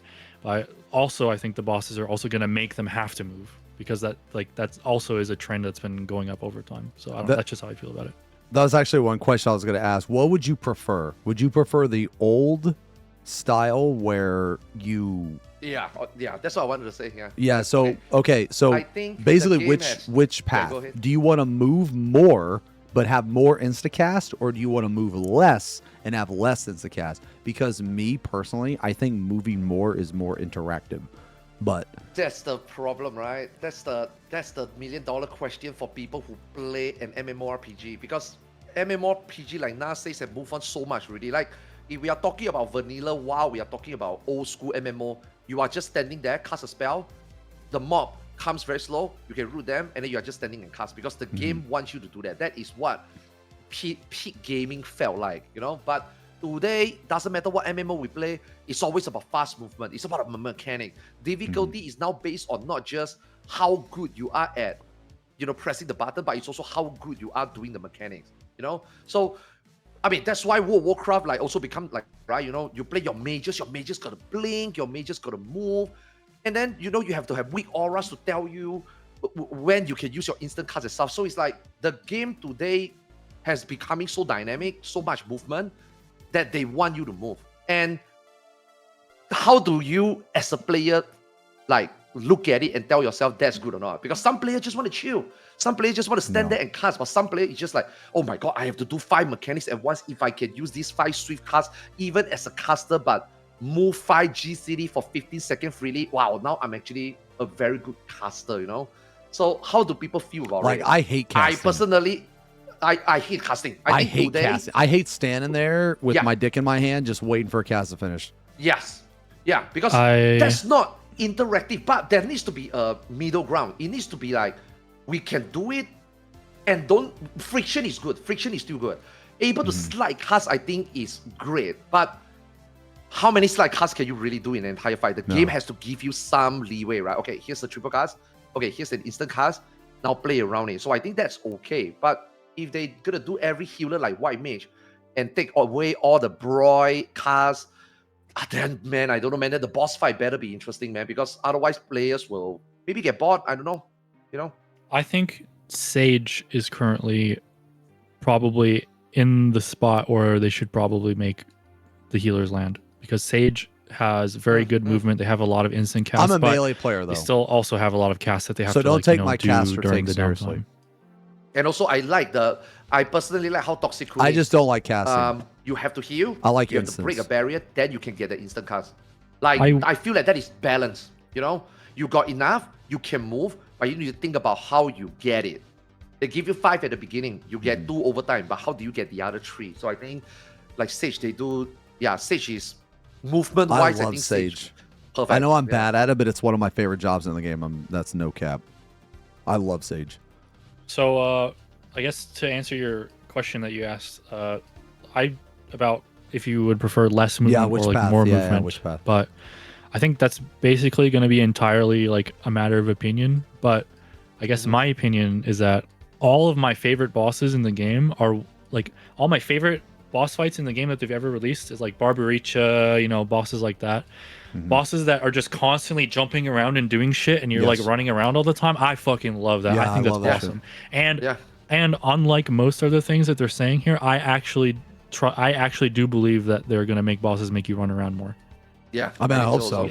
One of the best fights in the game, because that is something that they have been doing like over time gradually and like kind of consistently. They've been like making bosses chase you around more often. So okay, so then I guess here's a question. If they do if they do to the other healers what they're doing to White Mage, is it going to be okay if the bosses are just fucking nuts and you are constantly moving? Because I think if they do that, it would be okay. Yeah. Okay, Final Fantasy XIV is not a mobile slot. They are not just trying to make the game super easy so that everybody can play and then you switch your brain off. If they were to do that, there wouldn't be Ultimate, there wouldn't be Savage. You know what I mean? Like, I do believe to a certain extent, same for World of Warcraft. World of Warcraft makes you do so much DPS button, but then they make the mechanic easier. I do believe that this company, despite their problem, I think Narcasting. they It's just an know instacast. how to make a fight balanced and fun based on how you press the button. So if your job overall is going to be easier to play, like if we feel that it's going to be easier to play, I think we can expect that the fight will be harder. If the fight is going to be harder, Yes. then we can expect that the DPS rotation will be easier. Now, if it's both easy, then I will lose faith. If it's both easy, then I will be really sad. But it's Square Enix, it's Final Fantasy XIV, it's Blizzard, it's WoW. I don't think this company would fuck it up that bad, you know? I think that in 8.0, based on what we saw, I think the jobs are going to be incredibly simple, but the mechanics and boss movement are going to be much more intricate. That's what I think. I think that they're trying to make the game harder based on the enemy, not the rotation of the player. Yeah, that's the direction they've been going for a while, I Yeah, think. And that's think also so. what they've said like several expansions in a row now. The only problem I have with that is that causes a problem where the normal dungeon level content in the game is like so Yes. slow that having the simpler jobs becomes like a real problem in that content and like makes you just completely like bored. So that was the one really, really good thing about Heaven's Ward is because the jobs were so complicated, it did not matter what content you played it in. I mean, you could even literally do a dungeon. It was still complicated. Like the actual rotation was like if you wanted to do it correctly, you know what I mean? Obviously, if you didn't have to do it correctly, but my point here is that you were constantly practicing a much more intricate rotation than a brain dead one. So because part of the difficulty of the fight was on the player, it was the rotation. You took that rotation in everything you engaged in, whereas now there is no. There's barely any difficulty in the rotation. So as you said, when you take it in easier content, it's like not only is the content easier, but also you have the brain dead rotation. So it's just like bad on top of bad. Yeah. Yeah, like I actually talk about this like today's stream, and I was like talking about how people, maybe not a lot these days, but you know, people was talking about, oh god, yes, it's so easy. I don't know why you guys say it's hard. I did mean eye level. We just get it down in 2 lockout. I'm like, bro, it's a different game, man. You don't Completely understand, different. you know? yeah, anyone who like really like I'm also a Heaven's Ward enjoyer. I really enjoyed. I played the game a lot and I really enjoyed it in Heaven's Ward. Anyone who like enjoys Heaven's Ward would tell you that that's probably the exact reason why, because like the more intricate jobs meant you could just have more consistent fun like doing anything in the game. Like that's another reason why I played so many different jobs back in Heaven's Ward. That's another reason why I did so much more content back in Heaven's Ward, is because every single piece of content that I did, the jobs were just so much better. Well, okay. When I say better, I don't mean like better design. I don't mean better. So I'll use the word fun. It was so much more fun. Now, obviously fun is subjective, but the game was much different back then. And I feel like Heaven's Ward was one of those expansions where you either loved or you hated it. I don't feel there's too many people that were like, it was okay. It was either you loved it or you hated it, because it was very extreme. It was a very extreme expansion. And that is the thing that I hope is not going to be the case for 8.0, because 8.0 to me felt like they're going for it. You know, like Heaven's Word, yoshi-p. Yoshi-p is just a guy that just fixed Final Fantasy XIV, and yoshi-p is a gamer himself. And he's like, okay, I think I know how to make a difficult game. And he did. Holy fuck, man. Heaven's Word was difficult overall. Yeah. And I think he's like, hold up. You know, I thought everybody would be okay with it, but apparently not. And how the game become what it is today. And I feel like 8.0 is him going like, okay, we need to go back to that a little bit. But we learned from Heaven's Word we cannot go that far. But how are you going to strike the balance?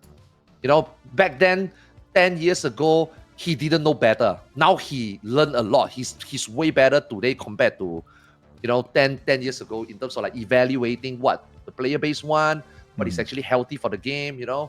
And I mean, I think Dawn Trail we see a little bit. Like at the beginning, I did see some glimpse of how he actually feel that the game should be different.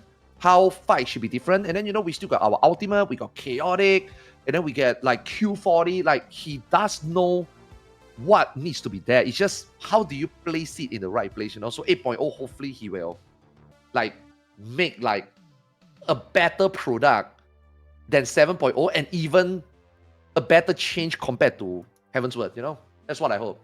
Yeah. What you said earlier, Xeno, is definitely 100% the game direction the game is going in. The jobs are getting easier, and the encounters are going to get harder. At least the high level ones, 100%. They've been going that direction for a long time.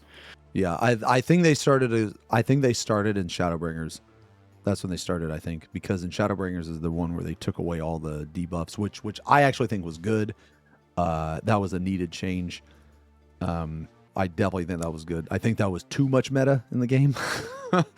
You should not be like, when you have different melee in the game, you should not be forced to always take Dragoon and Ninja.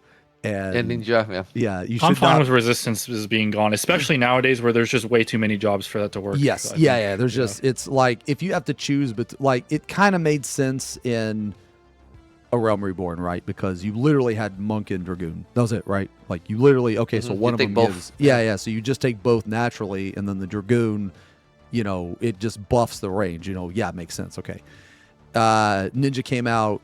You know, then it kind of pushed Monk out a little bit, you know, and then in Heaven's Ward, Monk didn't exist, and then So actually, that reminds me. Earlier, Arthur, you were talking about how like all the jobs doing the same amount of damage.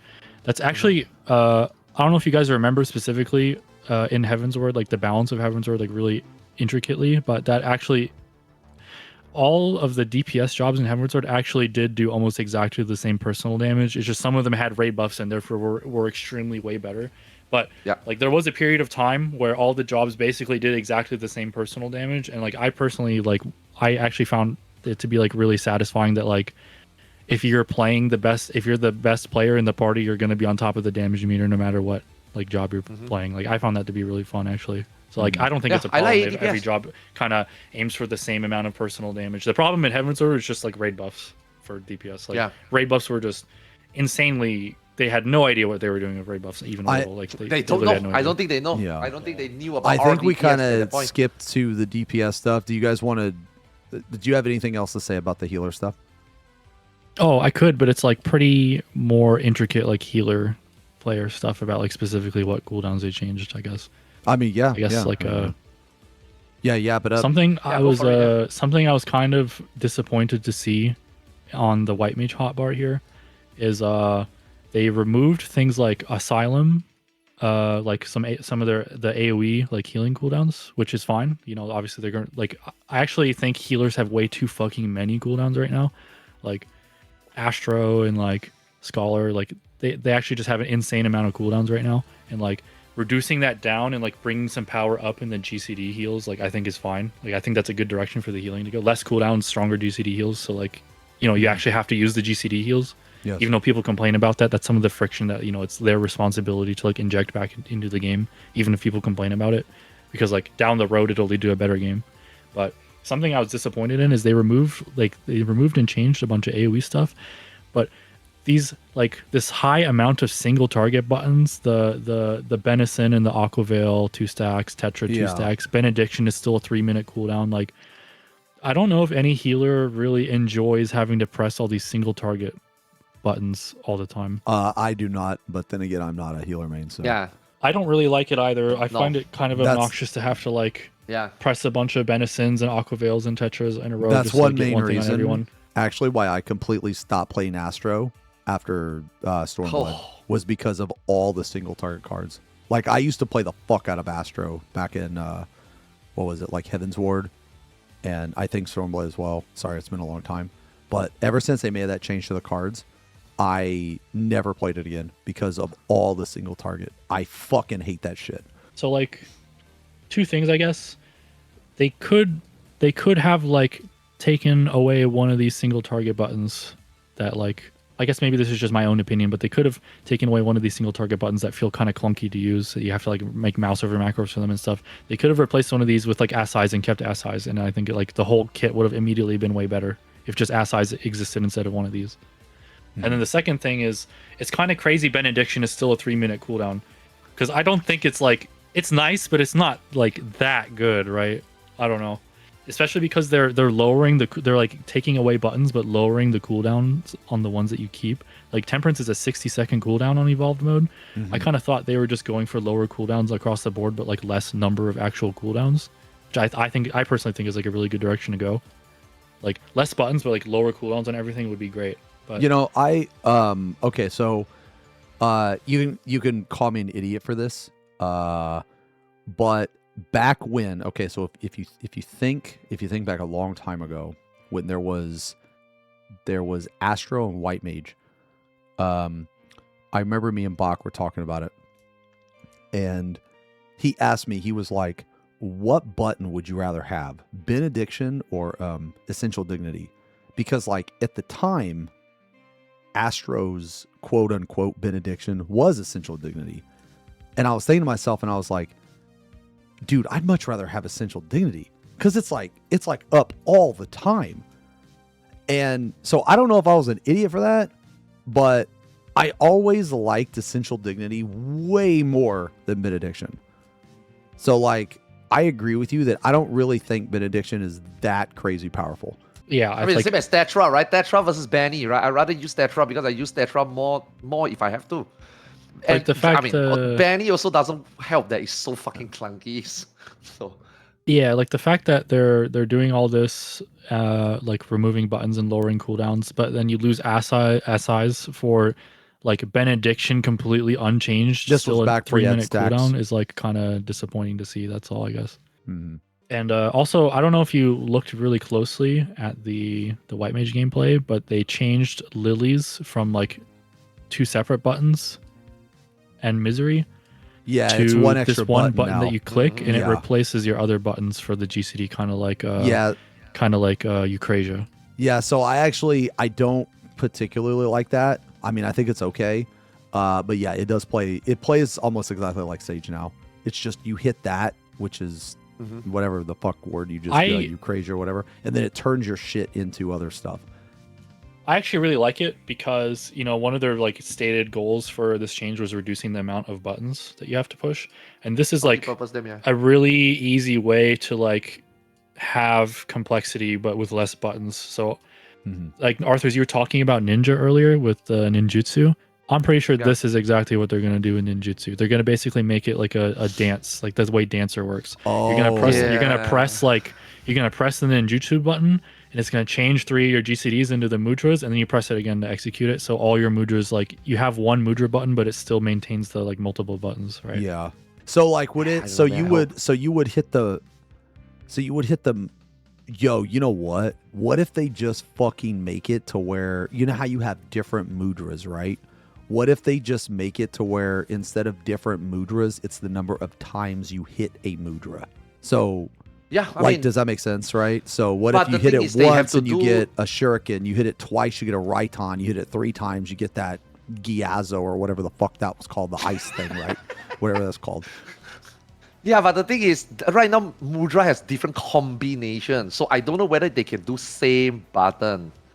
Well, so what I'm saying is... But I think it can be different button. And like Nas says, whenever you press a different button, instead of pressing the ninjutsu button, your GCD will... Okay, something like PvP. That's what PvP is right now, right? You press Kasatsu, and then different button will become... Your GCD will then become the respective ninjutsu. So that is the way they do it for PvP, and you know the current system does seems to follow PvP. So it's also exactly how dances work right now. And the reason I bring that up is because I think you're gonna probably see a lot more of that in the job designs that they show off, because I think that's gonna just become a thing that you're gonna have to like get comfortable with, because it's such an easy way to reduce keybinds, and that's like seems to be an extremely like big goal of theirs.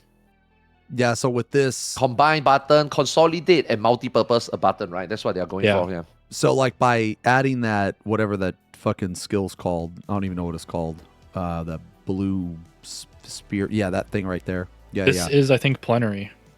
Oh, okay, it's still called plenary. Okay, so by adding I don't know. that... I think so, though. Yeah, so, all right, so by the Eucrasia plenary, button, because it changes your other shit, that gives them, no, I'm not saying they're going to do this, but it does give them the option to add more to your hotbar because they're consolidating at minimum 2 abilities. They're consolidating the 2 Lily abilities. Exactly. And it gives them more space to add like a 3rd one later or something, right? Yeah. Yeah, I think it's a good reboot. Like for the Reborn mode, I think over the years you can see that it's really. Wait, do we want to talk about this now or the Evolve mode later? I guess we save it for the Evolve mode later. Never mind. Did you guys have anything else to talk about healer stuff? Healers, no. Not really. I think I got everything out there. I'm disappointed that they kept every single target action and then got rid of like other stuff that would have been nicer to keep instead of the single target. Yeah, stuff. I guess that's my opinion. I think that they should have showed a shield healer. They should have showed an off tank and they should have showed a shield healer. Like, honestly, man, healer you guys didn't talk about. Wait. Do you guys like the fact that you heal and you get refunded that DPS from Holy Sanctuary? Like, do you guys like that? Well, it functions almost identical to Lily's now. It's almost the same. Like it's virtually the same now. Oh. Yeah, because so like if you have to move, you're just gonna hit that Ukrasian planetary, and it's gonna turn your cure into a fucking soulless or whatever the fuck. Yeah. So it's essentially the same as it is now. Yeah, I guess it's the same. Yeah. Yeah. It's basically it's the exact same thing except for the fact that it's like a 30-second cooldown that even without any stacks is already a DPS gain. So even if you're not healing, you're just gonna press it anyway. But besides that, it's exactly the same thing. Yeah, but and also it might trigger off of your non-Lily heals too. But this new change they're gonna do is apply to GCD heal also at any point in time, right? So like a Lily one, I understand. So, you know, the Lily one I can understand. You get a charge. Well, you don't use have it for movement. It's still gonna be a gain because you gain the stack, right? But this one is you have your insta cast. You use a GCD heal. Like I assume it's also gonna include like Medica or Cure Tree, right? I think so. Yeah. It just triggers on every heal. It's new. It's an add-on to the already system, right? Do you guys like it? GCD heal so that you can afford GCD heal. It doesn't actually change how White Mage plays at all. So like it doesn't really matter to me. You still do the exact same thing. You press. You're gonna press this button every 30 seconds, and you're gonna do. And you have 3 free heals every time you push it, basically. So it's exactly the same as Misery. Yeah, based on the potencies, it should be a gain. Because the 2 stacks was like 50k, or sorry, the 2 stacks resulted in 172k, but obviously that's subject to change. Yeah. Basically, you get like 3 quote unquote free heals every time you get this cooldown up, and the only change is that it's not only Lilies now; it's just whatever button that you decide to push. Yeah, it's also more flexible because you can actually use that with 0 Lilies and still be a damage gain. Yeah. So like in your opener, you're gonna burn 1 automatically. You're just gonna burn it probably to get it on cooldown because it's 2 stacks at 30 seconds, I think. Yeah, actually, going down to 30 seconds is actually. Now that you mention it, is actually kind of a big change. Instead of 60. Yes. Yeah. 3 quote unquote free heals every 30 seconds is actually a fucking lot of healing. Yeah. And it's all going to be a gain too. Yeah, you're actually going to be able to GCD like a fucking madman. Like actually, White Mage is going to heal like fucking crazy, and they're not going to lose any damage. Like if you play it right, you're going to be able to heal a fuck ton, and you're still going to be able to deal a shit ton of damage. I think probably that's what I was asking. That's what I was asking. Do you guys like that? You know, I think that's cool. If the boss throws shit out damage, right? Obviously. Yes. Yeah. I think that's probably why they made it a button that you can like push without any stacks, because it's gonna feel really fucking stupid if your White Mage just standing there casting Medica every 10 seconds to use it when there's like nothing to heal. You know what I mean? So that's probably why it's a button that you can push even with no stacks now. I think that like with the way White Mage is now, or that they showed, I think that the boss is going to have to deal a shit ton of fucking damage for you to ever feel like you're in danger, because you're even rewarded for healing. So it's like bro, like you're going to have to Like, they're going to have to deal like a shit ton of damage for it to be. And this is just one healer, by the way. This is just one. I hope that's the way they go, to be honest. That would be awesome. But Yeah. that's also what they said they were going to do for like several expansions, and then they never do it. So, Yeah. but who knows? This might be the time they actually do the thing that they said they were going to do, because they're actually changing stuff this time, right? I So mean, I'm like kind of hopeful. I'm going to be real. I hope the game gets fucking hard. I hope the game gets hard because holy fuck, the amount of like crying and whining and shit is going to be awesome. I'm not saying it's hard as Heaven's Ward because that's like, you know, that's like toxic cringe hard. But I mean, well, like for the community, you know what I mean? For the community. But like, I hope that it gets harder than what it is now. Yeah, I think so too. No, but. Or rather, I hope so. I mean, I just hope it's different, hard or not. I mean, I guess depends, but I just want it to be different, really. I actually don't even care if it's harder or not. Yeah. I think. Oh, I actually I do care if it's a little harder. No, I want it like, to be harder. especially normal mode. I actually care more about the normal mode content than the Savage and Ultimate. I think the Savage and Ultimates are like generally fine. I hope the normal mode content is what. Yeah, gets more yeah. interesting, Okay, because so when I say harder, that's what I mean. I mean the casual and the normal mode content. I think the that normal needs to mode get a little content harder. has been struggling for a while. Yeah, like Savage is fine, Ultimate's fine. I think that, yeah, the casual content needs to get a little harder. It needs to get a little bit, not a lot, because I know, you know, people be crying, but just a little. Doesn't bit. even necessarily have to be harder, just more interesting, like more Yes, engaging. yeah. Less of the dungeon boss standing there for literally 30 seconds while nothing happens. Mm-hmm.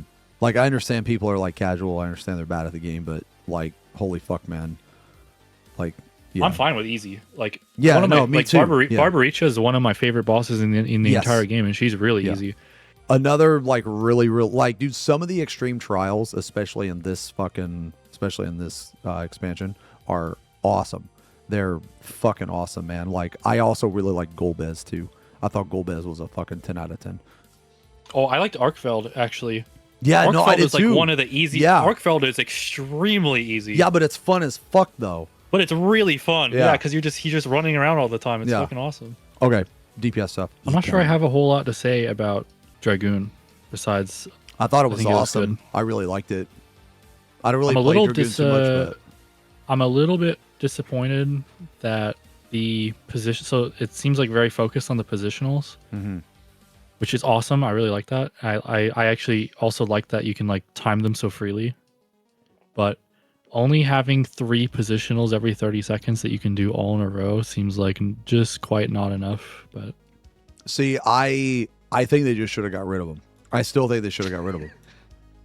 now You know- this is going to go back again to this thing where I say they should not make all the jobs not the same. I think there should be like at least 2 melees that just literally don't have positionals. Like I think that's good. Like some people just hate positionals. There should be melees that do not have positionals, right? There should also be melees that do have positionals. I think both of those things should be true. But The only reason if I it's think the current game, yeah, go ahead. so, okay, all right. So here's my problem with positionals currently, is that they're not punishing enough. Because back in Heaven's Ward, if you missed a positional, you dropped your entire combo. So because it was so punishing, I thought they were fine. But now, we've been in this weird like middle ground where the positionals, you lose potency, yes, so technically you're punished, but it doesn't really matter. And you have like stacks of True North, and you have other abilities that negate the positional in the first place. So like, that's the main reason why I think that they should just get rid of positionals, because this middle ground is more of an annoyance than anything to me. Now, I'm not a melee main. I don't play melee a lot, but even though I don't play melee a lot, I like whenever I have a positional, I just hit True North, like regardless. And in a vast majority of fights, True North lines up almost identical with any time the boss has to move. So because they're doing that, then what is the point of a positional in the first place? Like, if they put something in the game, but then they give you this tool to be able to negate it, then what's the point? So I guess that's my mentality. Like, that's why I'm not really a fan of positionals anymore. Like, back in the day, they made sense because you were it was very skill intensive because you had to try to get your positionals. But I don't even have to try to get them anymore. Like, so I guess that's my issue, is that if they're going to put them in the game, I wish they were more punishing. Or I think they should remove them and make something else, like replace the difficulty of positionals, or replace the, I guess, the mechanic, or the, whatever you want to call it. Replace the management of something with something else. That's it. So if they're going to keep them, that's a pretty fair take. Yeah, so if they're going to keep them, I wish they were more punishing. But currently, because they're not, I wish they would get rid of them and put something else in its place. That's it. So it's not that I hate positionals, it's I hate the current iteration of positionals. I mean, you remember just now when I told you about tank, you were talking about how warrior identity should be, you know, and then I was like, it's either they choose it to be big tick damage, or they choose what you say, the healing capability. Positioning is They like didn't remove that True North. It's type in a of jump. feeling for Zep. me, because I It's in a always jump. think that positioning is time to go already. Like with how the game is currently played, the Reborn mode, I think positioning is more hindering like job expression and how they can make boss more crazy, turning up and down, left and right, versus, you know, no positioning, and then you just play the boss, rather you play the stupid positioning. But Square Enix decided that, hey, positioning for Dragoon, it's the identity alongside jump, and we want to keep it. And we even doubled down, and we have left and right flank. Yeah. Dude, bro, imagine if I'm the ninja on the right flank or left, if I'm M1 or M2, and I see a Dragoon have to come over here. Now, I know they can jump and remove that, and I hope they do that. I hope people don't just like jump positional, no position, jump, no position, jump. I hope people will be like, okay, I jump rear, jump left, and then now I don't want to go over to the M2 side, I jump and right flank. I hope they use it for that thing. But bro, if all the jobs have position like that, we will be running left and right, up and down. You know what I mean? So I don't know whether how I feel about that. I hope not. So keep in mind, you can in this, when what we've seen in Dragoon right now, you can rip all three of your positionals in a row and then be good on your positionals for a minute and a half, at least, to 2 minutes. You can then have no positionals for almost 2 entire minutes. Yeah, because that you can rip all 3 in a row, and then you use your 3 jumps on the next 3 for your next 60-second burst, and then you have all the way up until the 60 seconds after that to do your next 3. Wait, I thought it's 1 jump, 1 positional, no? Yeah, but you get jumps, you get 3 jumps every 60 seconds, and you get 3 positionals every 30 seconds. So you can literally so do your True North, all 3 of your positionals natty in a row, and then use your next 3 jumps on the next 3 positionals, and then you don't have to do any more positionals until the next set of 3 after that. Yeah, so they essentially made it even easier to hit your positionals because they removed True North and put it into your rotation. Because the True North is on your jump. For Dragoon, yeah. The currently. thing is, the problem, I mean, I haven't played Dragoon in a while, right? The problem is, I asked this during the live presentation, is that jump the snap jump, or is the jump the follow jump? It's Am the I snap gonna jump, be? I think. Yeah, so that is, I mean, having to use, I mean, if you tell me to weave True North as a Dragoon, right? Yes, positional suck, yes, they should go, but at least you still got full freedom. This one is, you're gonna be snapped at that position. So if you have to force to use it in your rotation, right? Is it gonna turn out to be a good thing? I don't think it's timing. I don't think you have to DPS, time you it. know? You get a 30-second buff when you jump, and I think it just triggers the True North on the next time you have to do a positional, which you can completely control. So no, it actually triggers on the next GCD. Did he ever do a combo fill? Yes, he does. Oh, he just did it right there. Yeah. So if you go back and watch, he'll do a jump, and then he will not do a positional, but it will fall off. I see. Yeah. Don't forget that. So I guess the key here that like makes all this like free timing happen is the positionals are not like relating to your combo or any kind of tight timing anymore. Yeah. You can stack several things up, both the jumps and the positionals themselves. So if it's a bad time for you to jump, you only have to find one time to jump like in like a 25-second window. It's very flexible. And that is what I hope is the fight designed in the next expansion. Because rather than spreadsheeting and press exactly the same button and you miss up one button, it's totally Jova. This one, makes you feel that. Now, of course, you don't want to. I mean, at the end of the day, you want to keep your GCD rolling. At the end of the day, you want to keep your cooldown rolling, right? That one is just base fundamental, right? You don't want to overstack. You don't want to overcap resource. You don't want to sit on stack, not use, right? But able to react based on the fight, and hopefully every fight is different. Not every fight start with 2 auto, 1 red white. Fights can be different. So all 4 turns now can be played in a different way, and then you can play it on different job with even more different ways. I hope that is what Melee is gonna deal with. I hope one of the difficulties of the new expansion, and this is just fight, this is just based on every fight they make. I hope that they go to more of like more randomness. So like, okay, so like let's take like phase 1. Okay, well phase 1, the boss isn't always going to start with auto raid wide. He's going to have like 4 or 5 non-super mechanic heavy abilities that he could do.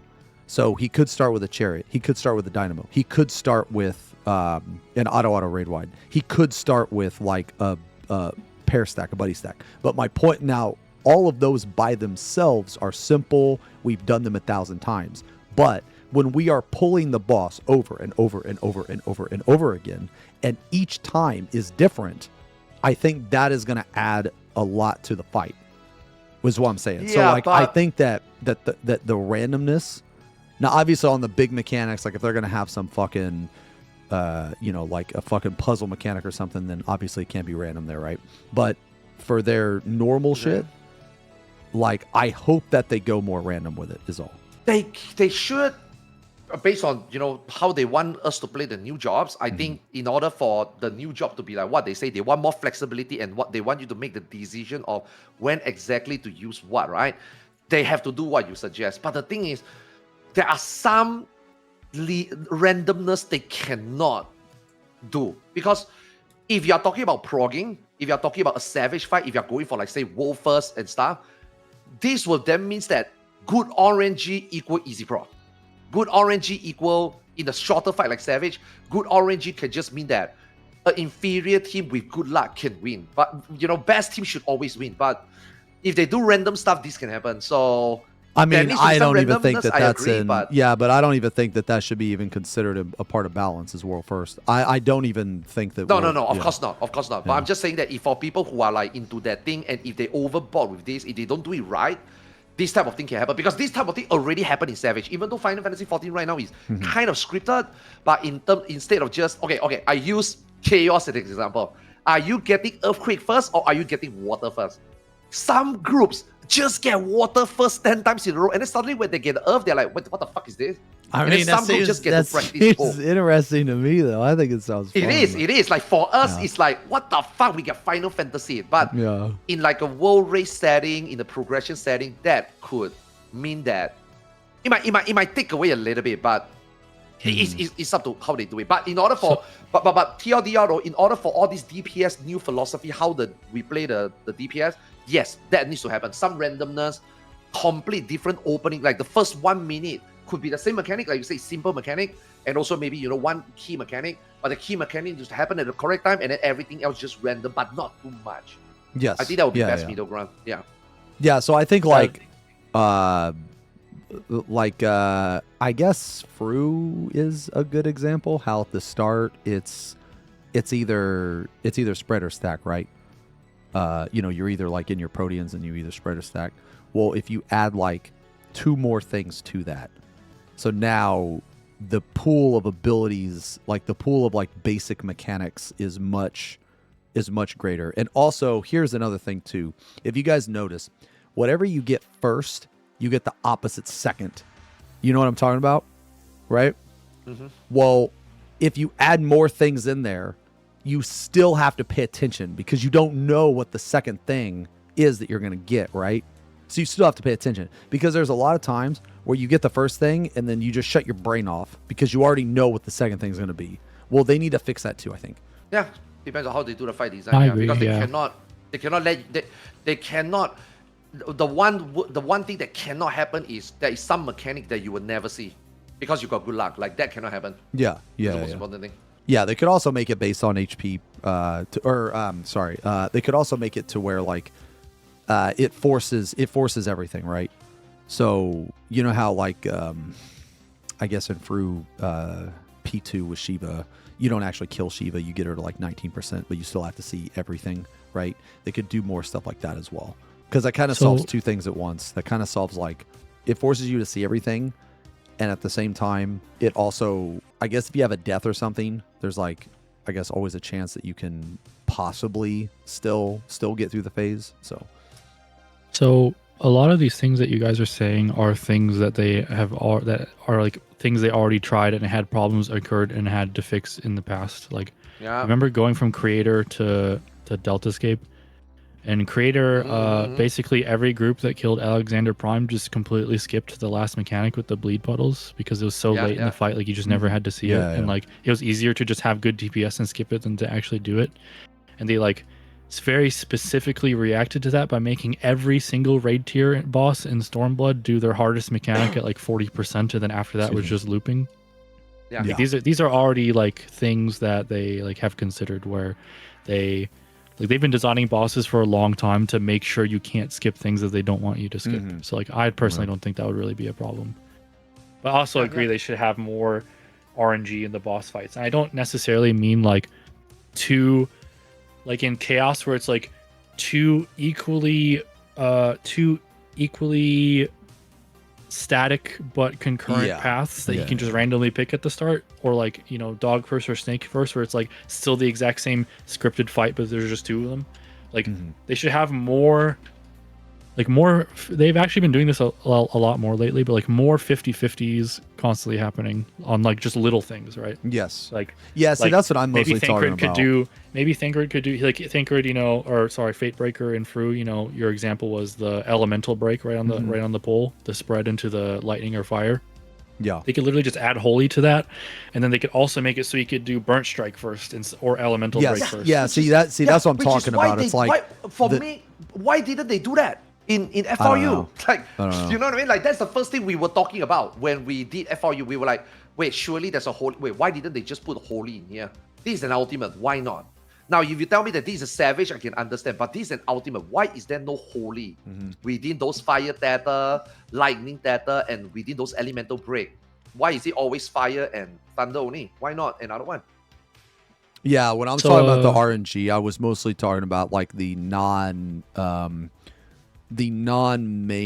mechanics. So like the problem with Final Fantasy bosses has never been the big set piece mechanics, right? The problem with Final Fantasy bosses has always been the time in between where they're just fucking standing there doing nothing and you're just like hitting the boss and like nothing's interesting is happening, right? That's always been where like the encounter design like is flawed. The big set piece mechanics in this game are all like usually really good, right? It's just all the stuff in between. They just got to make the boss like jump around more and like, you know, do little things here and there in between and like just be active and do something, right? And that's like one of the reasons why Barbara Reach is one of my favorite bosses. She doesn't really do all that much, but she's just like jumping around and like kicking you and shit, right? Yeah, it's like very interactive. Like it's not anything too crazy hard, but it's like nonstop, which is really good.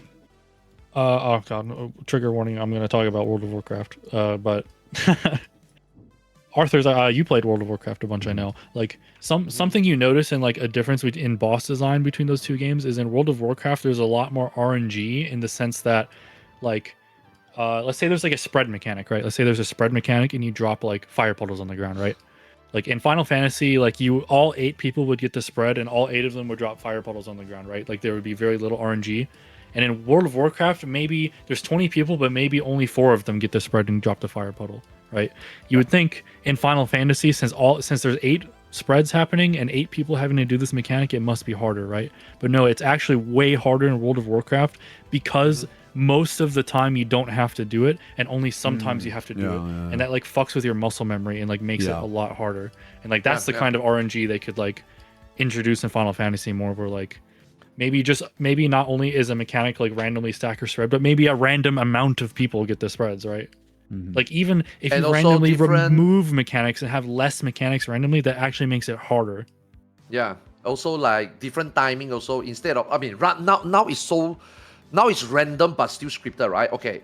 healers is gonna get this first, and then 3 seconds later DPS. Okay, this time it's gonna be DPS first, and then 3 seconds later is healer. You know what I mean? It should have been okay. 4 of the 8 is gonna get first, and then 4 of the 8 will get it later. But it's not role based, and obviously it's not like. But also they should introduce they should introduce more variation in the timing too. Like not only does 4 random people get like the first spread and then 4 random people get the second spread, but maybe they're like really fast and maybe sometimes they're really slow and there's like you know just more that randomness. Would fuck with me so hard if the timing was different, man. Yeah, exactly. That's what I hope they're gonna do because then our rotation will be more fun. You know that lines up with what they were saying during the panel, where they made a big deal about actually during the 2-minute thing, which we still have to talk about, but during the 2-minute thing they were talking about how they wanted like the rotations to be more dynamic, like to the situation. And you see in all these showcases how almost everything has like stacking timers now, and like everything is like variable timing, and that like really lines up with like their ability to do that. So I hope they like really capitalize on that. Yeah, when they say especially when they say they are like, okay, you can see what the boss is doing based on what randomness they're gonna do to decide what song you're gonna use, right? Same for all the rotation, That's why I think that's what they're gonna go for. Can they do it? Have they done it before? I don't remember. I don't think so, yeah. Not even in 2.0. In 1.0, yes. Okay, in 1.0, yes. They did that in 1.0. Like in 1.0, the boss would just be like Ifrit Extreme in 1.0, for example, right? Bro, Ifrit Extreme Standard would just be a bitch and then do 3 hit reset move and your tanks just cannot get back hit. In those patterns, we just wipe. Like, there's just no way. Like, there's a timer for provoke. There's only this amount of amity combo you can use, and for some fucking reason, they reduce the accuracy on those amity combo. Like, bro, your when you are like, okay, I really need this amity combo to hit because if I don't, I cannot get back hit, and it always fucking miss. So there is some randomness, and then sometimes you'll be like, guys, this is the god run. Ifrit just do the, eruption 3 times in a row. This is the god run. Now I don't know whether they will go extreme like that in 8.0. I hope not because that's miserable, but a little bit in between. Like some not, but still within reason. You know. I just thought of something really evil. You know, Doom Train, how he like pumps his arms and does the snap, and then like a twister happens. Yeah. Imagine how much harder that fight would be if they removed all the twisters from the entire rotation except for one, and he could do that one anytime during the entire fight. Yeah. Like that. Like literally, that would be less shit happening, but it would be so much harder. Like imagine if he just at any point in the fight he just does one snap, and if you don't dodge it, you're just fucked. Just throw you off because then you are not always like leaning towards where you are playing and just do your shit. You know, that means you just have to, like it forces you to pay attention the whole time. The entire time. Yeah. And this is the part where we talk about the how the job become easier. A lot of people only look at it's a simultaneous equation. You need x plus y and a number, but you can't solve x and y without a second equation. So right now we only got one piece. We only got x, right? We only know how the job is going to be seemingly maybe easier. We don't know why. We don't know the y factor where is the fight going to be crazy. Now, if you have both x and y, then the easiestness might not be that easy as you think. And therefore, why the rotation needs to be easier is because we might have to be tested on doing the fight. Yeah, your attention span even. Yeah, that's your attention span, Yeah, because like I also noticed that like with all the jobs with like okay, so like we're talking about Dragoon, but all of the jobs are having the Sage White Mage like Lily treatment, right? Where you don't have to attack to build your gauge. Your gauge is built over time. So that leads me to believe that one of two things is going to happen. Either one, there's going to be a shit ton of downtime, and that's just how they're going to balance it. So you don't need to build your gauge, because I am a fan of you hit your GCD, you build gauge. I don't like how the gauge just builds automatically, but it would be okay if the gauge builds automatically if the fights are designed with that in mind. Meaning that like sometimes you will have to burst like at different times than other times. You know what I mean? And then after that, there's going to be a little bit downtime or something. But basically, with what they said, and I can't remember who said it earlier, but your rotation is now going to be more influenced by what the boss is doing. See, I like that a lot because that means that you're not going to do the same static rotation all the time, which I think is fucking awesome. That was one of the best things I thought that they said.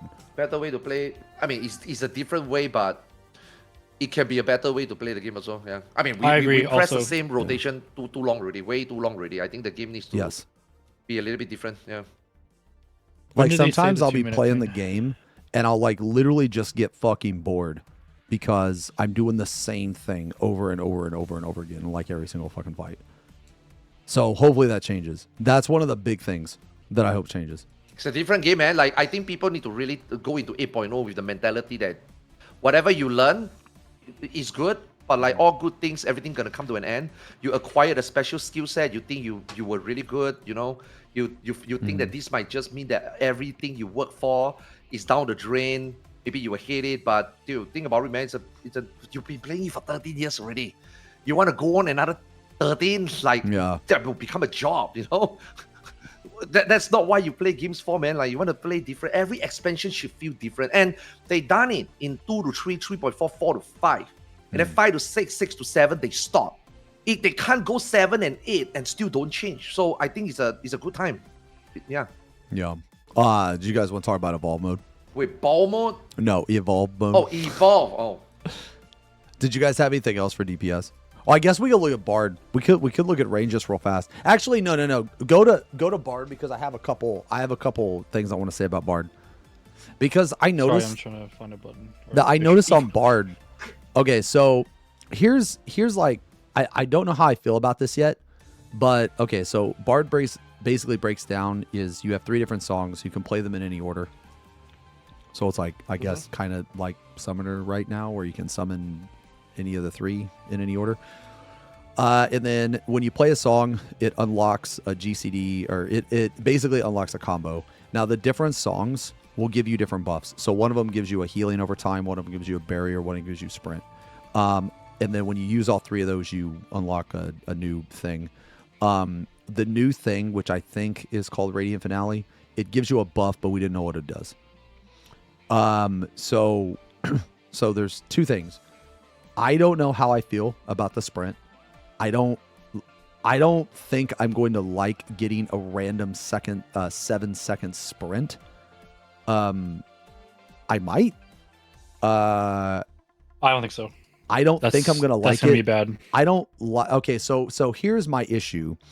I don't like when another player has power to alter my character and how I play. Meaning that, like, let's say I'm trying to dodge a mechanic or move somewhere, but sometimes I will have sprint, sometimes I will not have sprint. I don't like that. And I don't like that because I can't plan for it, but mostly because what if I overshoot? That's my biggest thought. What if I, like, overshoot? And the sprint is only 7 seconds.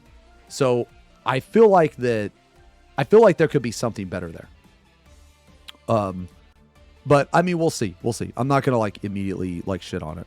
I'm just saying I don't know how I'm gonna feel about it. Another thing is, we don't know what that 1 damage buff is. Now I don't know if you want to talk about the 2-minute meta now or later, but that they kind of go hand in hand. Yeah, but like that buff, like it's good that they're removing like the 2-minute meta. I actually didn't hate the 2-minute meta. I didn't love the 2-minute meta, but I didn't hate it. If I had to pick one, I mean, I would definitely I'm like a 1-minute guy, right? I'm a 1-minute man kind of guy, you know? I like to get my shit done and then get the fuck out. So like I do think that if they're going to remove shit, I don't think they should remove everything. I think some jobs should, like, because if you remove everything, then I think that takes away from some of the identity from some of the jobs. So like I'm basically gonna be repeating myself here, but like I don't want them to do the same thing where they're like, okay, we don't like 2-minute buffs anymore, and then they just remove every rate buff from the game from every job. Like it's the same thing. Like I'm saying the exact same thing, and Whenever they make new jobs, 2-minute buffs kind of started becoming one of those obligatory things that they're like, okay, we got to give this to like almost everyone, right?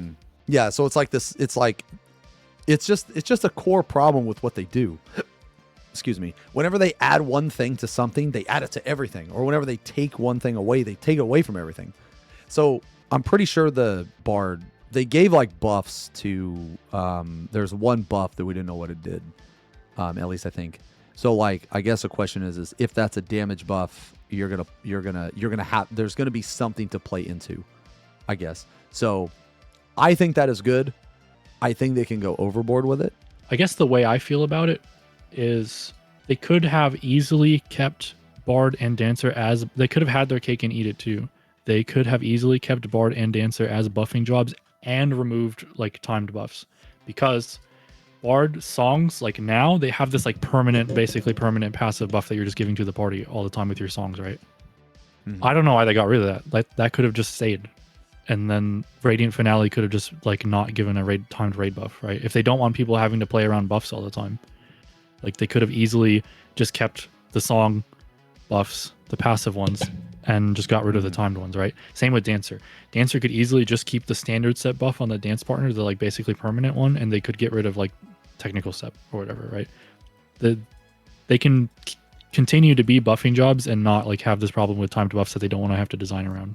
So like I'm actually really disappointed to learn that the songs are like a fucking sprint and shit, right? Yeah, I wasn't a fan of that. I think they could have made something better. I think that was just lazy. I think okay, now you guys can correct me if I'm wrong, but okay, from my understanding, this guy is the PvP guy. Well, in some of their design decisions, it's clear that PvE was not considered when they made the change. When they made some of these changes. And if it was considered, I feel like it was like really lazy. You know, like the sprint is a good example of that. And I mean, again, maybe I'm wrong, but I think that could have been something better. I think it was purely sprint because it was something like that in PvP. But I mean, I could be wrong. I'm guessing the idea behind the sprint is they are gonna want the Bard to like deliberately time it around mechanics. Like I guess. I'm still not huge on, but yeah. The funny thing is that when you guys talk about the Bard, right? This is exactly what happened in Ion 2. Like raid buffs. Raid buffs means that, I mean, this happened in Ion 2, obviously, but this already happened in Final Fantasy 40 and it's happening now. People are just gonna play around raid buffs. Like that one is just there's nothing you can do about it, right? It doesn't matter. Like in Ion, they do it random. It can be random interval, it can be random timing, it doesn't matter. People always say there's always the most optimal use of a raid buff. And people will always either play around it or people will save every single resource for it. That's just how raid buffs will force you to play the game. And that already happened in Final Fantasy 14, so they want to get rid of it. I think you should completely, cleanly delete every burst raid buffs. Okay? Now, passives. Like Na says, I think passive throughout the entire fight, if it's like a small passive, it can stay. But in order for that to stay, that role must be needed. Not the job, but that role must be needed, which that means that, let's just say if Bard is the one that's going to give passive, that means Dancer should also give, that means Machinist should also give. So that is the only way they can make it balanced. Because if they don't, right, then we're going to have another situation where nobody's going to take a Machinist. Why? Because as small as those passive are, it's still going to be beneficial. And this is exactly what happened in Ion 2 also. Chanda. Bro, no one takes a Cleric. It doesn't matter how much you heal. It doesn't matter how much damage you can do as a range. It doesn't matter whether you got raise or utility. It doesn't matter because Hunter buffs are just so good that you take it because the smallest passive is the difference between killing something faster or slower. So what do? They now give Cleric also chance. Now, when they give the chance, they also cannot give too big of a buff. They have to give very small buffs, like just 2% crit, 2% accuracy, stuff like that. They cannot even give you damage increase.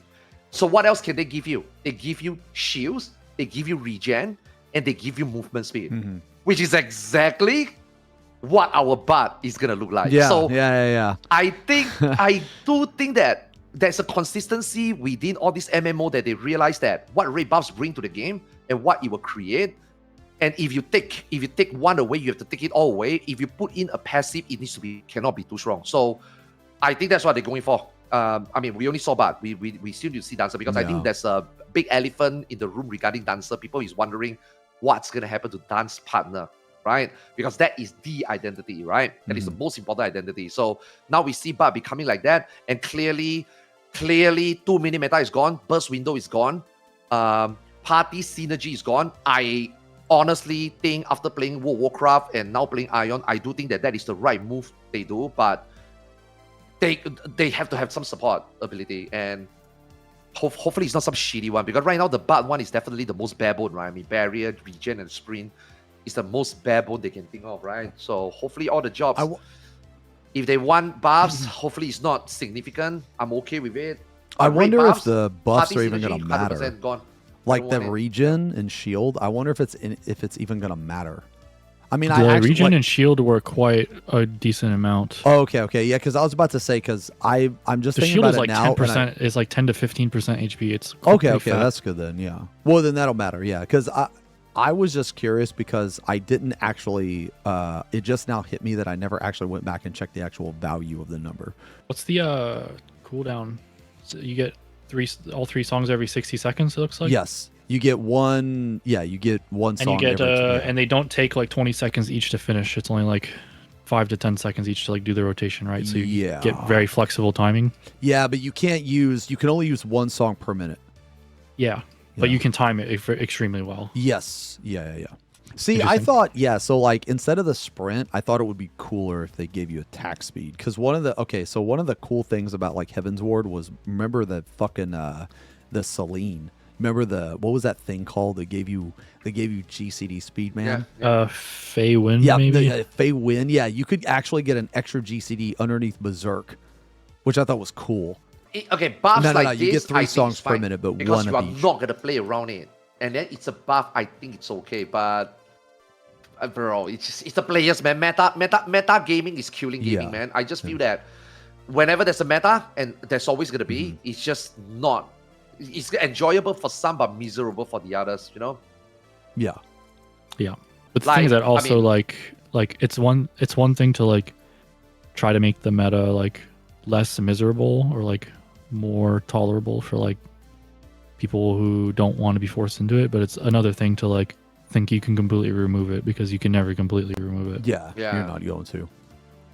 That's why it's like it always. I do think that the 3 support buff they chose is very subtle. There's definitely going to be better option, and I agree. The sprint one is definitely. I wonder, is it because they exhaust all options? They're like, put the sprint in, because that's what I'm thinking. Sprint in this game throws off.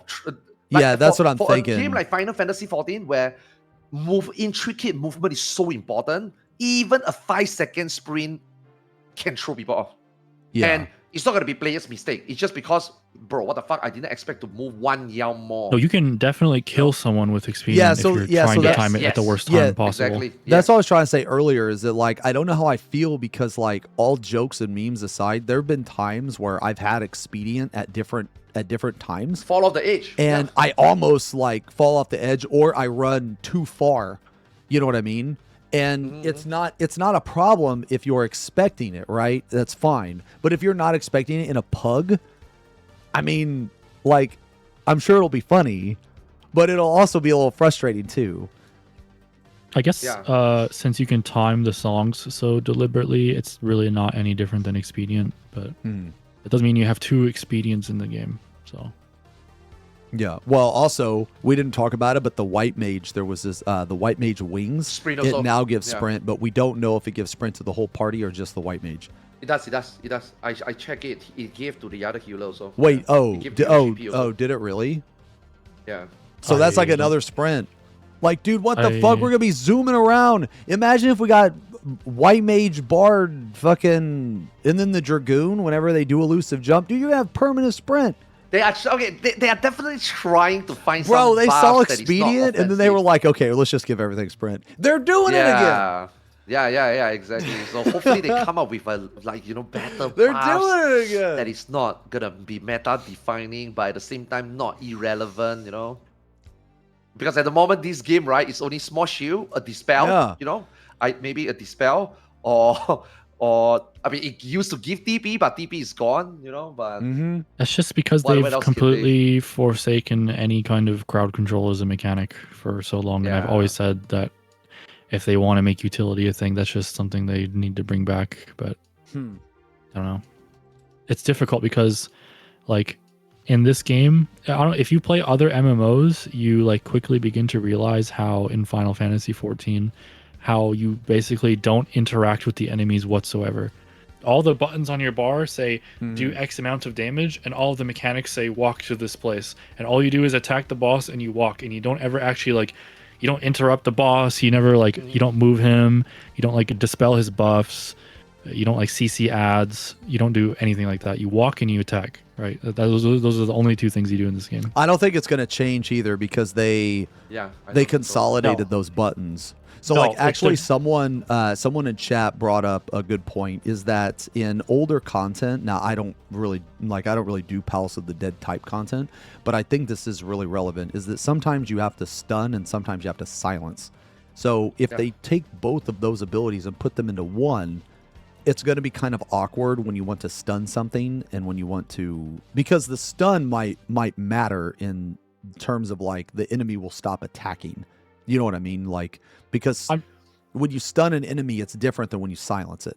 So yeah, I'm just saying, like, this problem where they're struggling to come up with buffs that aren't sprints is like a problem of their own making, because they've just completely like worked out any kind of interaction with an enemy that isn't walking somewhere like over the years. And it's like extremely noticeable when you play another MMO and you're like, what? I have this button that like soothes and rages on like the enemy, or I can like interrupt him, or like move people, or I pick my allies up and move them and stuff like that. Like none of that exists in this game anymore. So here's the thing though. Like, I actually think that in raids, if you have to do some of that shit, I think it's pretty cool. I just don't like doing it on trash because I really hate fighting trash. So I'm biased on trash. So you can take my opinion or not take it, like it's whatever. But I'm not really a fan of trash. But if you think about stuff like, think about Living Liquid, right, and how important it was to stun those ads. Like on those ads on the tornado phase, stunning those ads was fucking critical. Like, that simple stun was the matter of a wipe or a clear. You know what I'm saying? Like, if you didn't stun that fucking whatever that liquid, that piston grease is, or whatever the fuck that enemy was, and it reached to the middle, you were fucking dead. Or if you didn't or fuck. You remember in A4 when you didn't kick the fucking steam thing and it blasted the healer and they lost all their mana? Holy fuck. Dude, that healer was so mad. Like, I think stuff like that is really interesting. I think stuff like that is really cool. So, yeah, that's something that's been missing for a long time. It's the same as Titania, right? You know, Dreadnought comes down, oh stun yeah, it, slow it. Yeah. I think the Dreadnought is like super good too. Yeah. I guess also chat brought up E8. So here's my thing with E8. Wait, E8. The Shiva ad phase. Yeah, so like the intermission is trash. No, yeah, that is, no, that's no, what I was about to no. say is that E8 is probably interesting for people that didn't play back in the day. So what I mean is like, if you played back in the day, E8 was very mild in comparison to what we had to do back in the day. So like, if you thought E8 was good, like, it's probably because you didn't play back in Heaven's Ward, which is completely fine. But what I'm trying to say is that if people liked that stuff from E8, they probably would have liked the stuff in Heaven's Ward even more, and Twintania even more, is what I'm trying to say. Like Twintania, Living Liquid, the slime, and then the hand at the end, and Harley Canassus, the animal face, and M6, the Yen face, like those are good trash. But Eden, E8, that is not good trash. That is miserable trash. That's the difference. Yeah. Dude, the animal farm was such a good fucking mechanic, dude. I'll never forget. Yeah. I'll never forget. This motherfucker, he tried to put the imp on the pig, bro. He was an imp and tried to put it on the pig. The imp is clearly not a pig because it has a hat. But this motherfucker tried to put the imp on the pig. And I will never fucking forget that because we fucking wiped to that shit. That was a really good fight. M6 was very good. Just in general. M6 I think is very M6 good. is like one of the best. The ad One of the phase best. is like literally what I wish Yes. fight designs were. Yeah. It's just Yes. there's shit happening everywhere, and you can like CC, and like how tanky you are matters, and like how the healer's positioning matters, and like stunning the ads matters, and like your movement to kite the water puddles around matters, and your like burst timing matters, and there's like shit happening everywhere, and it lasts for like 2 minutes straight. So it's M6 awesome. was a 10 out of 10 fight. It was it is super the best fucking one. good. Yeah. Yeah. I like Brawler, Swindler, Blaster, and Vortexer though. That one is still my favorite. No, I mean, that one's a gauntlet. That one different, is a 10 out of 10. completely different. Yeah. That one's a 10 yeah. out of 10 as well. Yeah. But for It's a turn different two, fight, M6 definitely up there. Yeah, M6 is Yeah. top two, turn two. Yeah. Yeah, it's very good. But I mean, yeah, I kind of like that. So if they were to bring that back, I think that would be cool. Here is a really good here's a good example of one that's obnoxious and there's no point to it. Is the random silence in Eden. In what is that? P1. You guys remember that?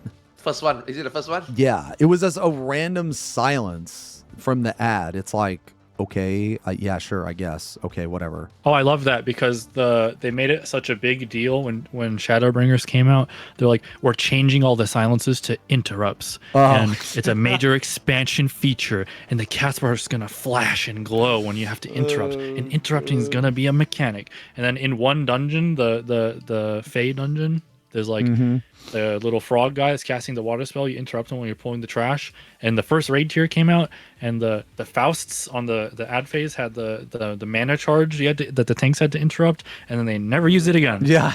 Yep. They done it once. Yeah. And that was it. Yeah. Expansion feature. Yep. Done. I did like it back in the day. I thought it became pointless though.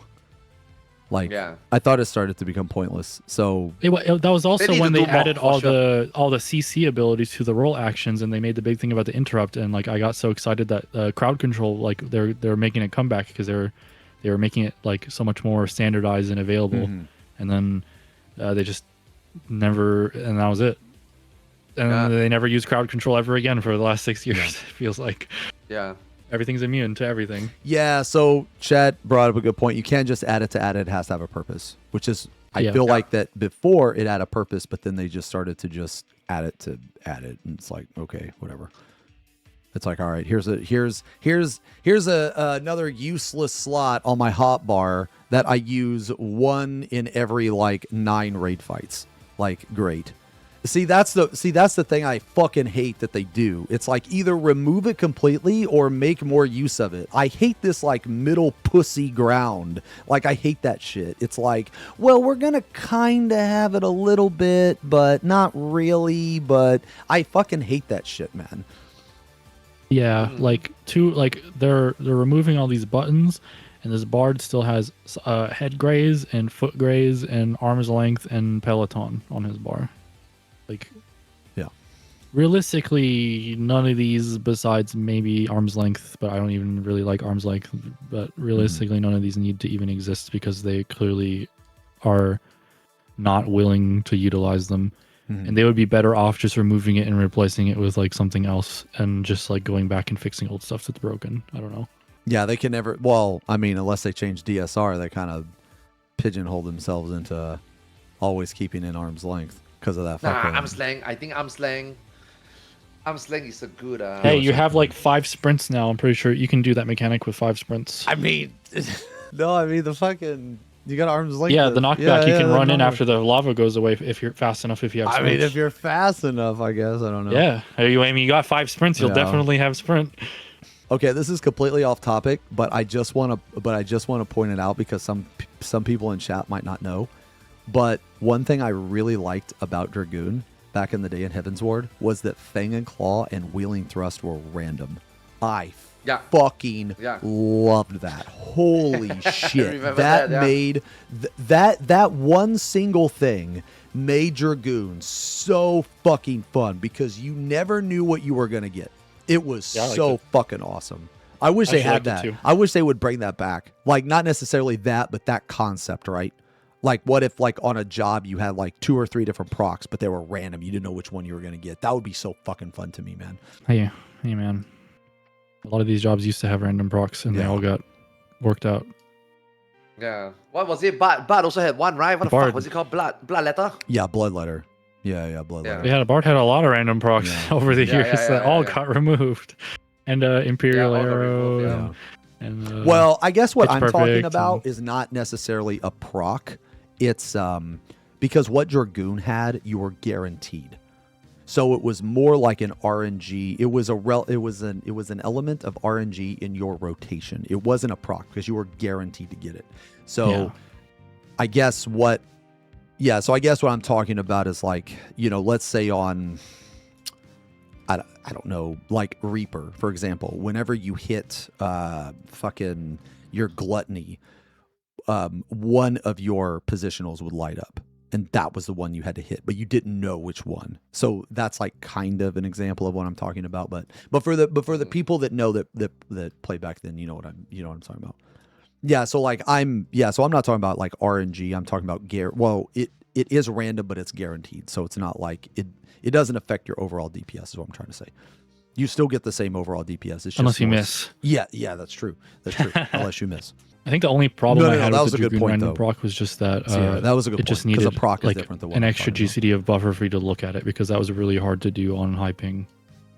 Because you can't actually see the proc until like more than halfway through your GCD on high ping sometimes. Yeah. Mm-hmm. Yeah.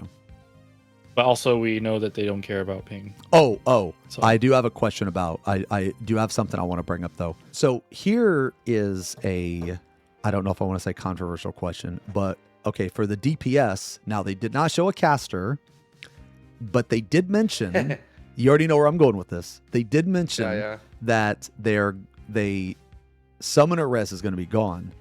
Okay. Wait, they did? Yes. Kind of. In Yes. JP Fantasy, He very heavily hinted at it. He said okay, he didn't say it was going to be gone. He said that they wanted to take it away, or he said some shit like that. So in the past, right? yes, yeah. I remember that sorry, now. Sorry, I thought you meant in the this past. keynote. No. Sorry, I should have been more clear. Yeah, in the past. I remember that now. Yeah. Okay. So I guess the question is, okay. And me and Arthars have talked about this before, but do you think that they should remove it? And if you do you think Red Mage should be the only one? And if they remove it from Red Mage, like, what are they going to replace it? Because I think, just real quick, I think that they should just remove every single fucking raise, and they should make it a roll skill on like a 2 or 3 minute cooldown. Just a roll skill, instacast, every single one of them has it. And it's like a 2 or 3 minute basically, That is exactly what I've been saying for Criterion. years. Yeah. Yeah, just do it like Criterion. Like Yes, Raze it would should be like just Criterion, yes. Like Criterion. I've spent the last 8 Yeah. years so consistently saying this exact same thing, that Raze needs to be like throttled somehow, because it's way too strong the way it is now. Yeah. Raze is actually insanely powerful, and like you said, literally adding a cooldown to the Raze would be enough to do that. Like, let's say you could have like a 60 to 90 second cooldown on a healer Raze and like a longer one on a caster Raze, right? And then maybe maybe there's space for the Red Mage one to still be better than like the Summoner one, because it's like a shorter cooldown or something. So I someone guess in chat, right, is saying that someone in chat is saying that WoW raises kind of, but not like WoW. Okay, WoW is way too long for one race for 20 people. WoW right? is very, very strict on on it's raising. very fucking annoying that you are, at the very first phase, and then one motherfucker or 2 guys just die, and then you're just like, well, we're gonna repool. No, I think that is destructive. I personally prefer it that way, but that would be just way too big a swing of how the game is now. Yeah. So like it wouldn't be good, I think. So I think like you just give, maybe 4, or just 4 razors, and anybody can use it. But if you want immersion, then okay, you give it 4 razors, but only caster and say a white mage can, a healer can use it. Sure. So even if you like, you are talking about strat, you eat shit on the first AOE. Okay, you guys don't want to wipe. Okay, just raise 4 people and go. That it doesn't disrupt flow. I think that's fine. But unlimited raise, and especially red mage instant raise like that, no. Like I'm very surprised that World Proc Group would take until 6, 7. Oh god, here we go again. Like they will wait until 6, 7.0, and then they start to like, why don't we bring a raid and a summoner? I've been saying for years, bro, since 4.0, you fuckers that is going for World First should just run 4 raid majors. What do you guys 5 years, 10 years to realize that? That is something that was in the Neverland playbook for basically the entire time. Yeah. It's just the situations that came up just made it not the best option. Yeah. Yes. I understand. Like Ultimate, obviously, so also gonna be Savage a too. way I mean, different story. but we definitely almost zoned into the final boss with 4 red mages before. Yeah. So it's like, yeah, it needs to go. It needs to go. And I think I mean, you don't want to make too much change, right? You don't want to be like, what the fuck? Why did you do this? So just use whatever you have in the game. Criterion. Use your criterion system as the new way of raising in high-end content, right? Savage. Okay, maybe normal mode, you want to give them 3 each. If say the mid-core mode, you want to give them 2 each, and then Savage, you want to give each person 1 each. And then Ultimate, you only get 4. I mean, it doesn't matter. In Ultimate, I don't think you can even expand all 4 anyway, even in Prog, right? So I think, yeah, they can start with that. Yeah. So You were saying, right? If you take away race, what you're gonna give it, right? Oh, just now we talked about this, man. I got a brilliant idea. You take away race from raid mage, you give it sprint. Boom. Oh shit. So like, okay, this is actually pretty relevant because of the like new extreme trial that just came out. Like, I know I've been doing it with Xeno a lot in PF or whatever, right? And like it's a fucking shit show in there, right? People die constantly. But like, I think it's okay if, you know, let's say for example you give like healers like just an instant cast raise on like a 2-minute cooldown or whatever, and maybe it like has 2 stacks, so you start with 2, right? I think it's okay if like something crazy happens and like half the party almost wipes, and you like pull off some crazy recovery with like your 4 raises on your healers, and like maybe you have a caster that has another one, and you like basically raise the whole party, right? Like I don't think that's like necessarily a problem. Like that raises are strong in this game, right? It's fine that raises are powerful. Like the game is like designed around that for a long time, right? I think it's a problem when you can do exactly that like every 60 seconds for like an entire extreme trial, and you end the extreme trial with like 35 raises and still kill the boss somehow. Like it's too much. Like at some point there has to be like a limit where if you're almost completely wiping to every mechanic, maybe you just don't deserve to kill the boss and should wipe. Exactly. Right? Exactly. I do think though, just like even for an Ultimate, right? I was a little bit upset. No, okay, but DSR did make it right by how it was at the end. But I was a little bit upset that, you know, in Asthenian phase, you can get a damage down like that and still enrage the phase. And I'm just like, bro, maybe people just don't deserve it. They should just die. How can they miss a tower, miss a Nash and Lash, and then get a damage down and still continue to fight? No, I don't think it's an Ultimate. I don't think they should, like Na says, they are just something sometimes players should not be given the second chance, you know? Harsh, but it is what it is. I do think though that being able to recover in that way is really fucking Also satisfying. fun. It's really satisfying. Like, but too much, right? That needs to be a so point there has to be a much. limit, right? Yeah. So there obviously has to be a limit, but man, when you like when some shit happens and you actually are able to raise everybody and just pull it off, like it feels really good, and I think you should be like rewarded for you should be punished for a mistake, obviously, but you should also be rewarded for recovery if it's possible. Yeah. Like 3 waves, limit the 3 to 4 race. Yeah. Okay, I saw in chat someone said like add more body check mechanics. That's the thing. The reason body check mechanics exist is because you can so often and so frequently do these entire party raises and like basically just survive a mechanic you completely failed like so consistently.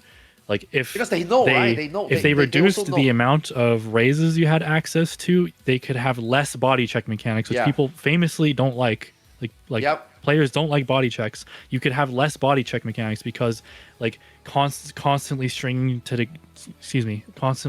together individual deaths would like eventually have some kind of consequence, right? And right now it like basically doesn't, besides for DPS. But the problem is that in any content below Savage, like losing DPS just doesn't matter. Basically. That is one thing I think that I really hope they start to add, because the jobs are, well, based on what we've seen, it seems like they're dumbing down the jobs a little bit, at least for tank anyway. I'm I don't really play Dragoon that much, so I don't know, but Dragoon looked pretty simple to me. But my point is that I do hope that they start to add tighter DPS checks, because I think that DPS checks should be a part of the fight, because DPS should be a mechanic in itself. Like, Yeah. obviously you don't want the entire fight to be a DPS check, but you shouldn't be able to have like 3 deaths during prog and still clear with DPS. Like, you shouldn't be able to accidentally clear. You know what I'm saying? Like, if you have like a death or something. Like, I do think that there should be more DPS. Like, honestly, P8, even though I got mad, P8 was actually a really, really good fight in terms of damage. It's just the jobs were unbalanced. Unbalanced, yeah. Yeah, so it actually wasn't it always really annoyed me, man. It always really annoyed me that they decided to nerf the fight instead of just buff the jobs, because the fight was actually the fight was good. It was good. It was the jobs that were imbalanced. But because they just decided to take the lazy way, they just nerfed the boss so they didn't have to touch the jobs. Well, now that didn't actually change anything. Like, it didn't change anything. Like, the jobs are still unbalanced. It just meant that the shit jobs could clear. Like, it's just kind of annoying, like, when they do that. So I hope that in the expansion, the fucking, like, there's actually DPS checks.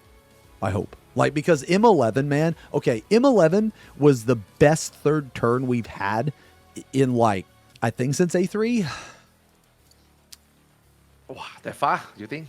I mean, I really think do. Fate Breaker was good. Like, I like Fate Breaker. I don't think it was. I don't think it was better than M11. The only one, in my opinion, that was better or equally as good was Halicarnassus. But in terms of difficulty, Tyrant was Tyrant was literally perfect. It was Plus fucking DPS perfect. check, It was yes. so Plus good. DPS It was check, so fucking good, and it was so good because, well, not just because, but one of the reasons I think it was good was because of the DPS check that it had. I just really liked it. But. What about? Okay. See, no, never mind. If they will, they would have talk about it, right? Like, you see all these raid buffs and all these like raids, or rather utility, right? We are just thinking about whether they would just take it away from summoner or raid mage, which I think is gonna be gone. But why didn't they think about just, rather than physical range, caster, and melee, right? Why didn't they just go with like pure DPS and support DPS, But I guess they didn't talk about it on Keynote. They didn't put out the slide like the palette, like the tanks. So I guess they are not going to do that. But I felt that's like kind of this seems to be the intended design space of ranged. They're clearly supposed to be the support role. I think that like if they take away Red Mage's raise, right, and they give it to a role skill, okay, like, because I don't really play Red Mage, and I understand Red Mage is supposed to be like, is supposed to, have support abilities and also have like DPS abilities, right? It's supposed to be a hybrid. That's my understanding of it. So correct me if I'm wrong.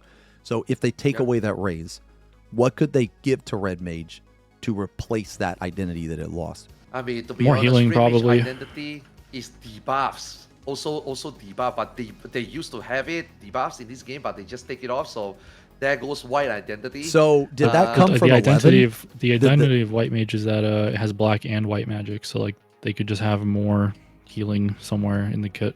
Okay. Yeah, I mean, FF11 is, they do everything, right? They can nuke, they can so debuff, they can heal. okay, so I they guess can my enhance. question is, All 4 magics, yeah. so I guess my question is from a person that is ignorant to Red Mage in like 11 or outside of 14, is its whole, like, its sole job identity is not tied to the res, correct?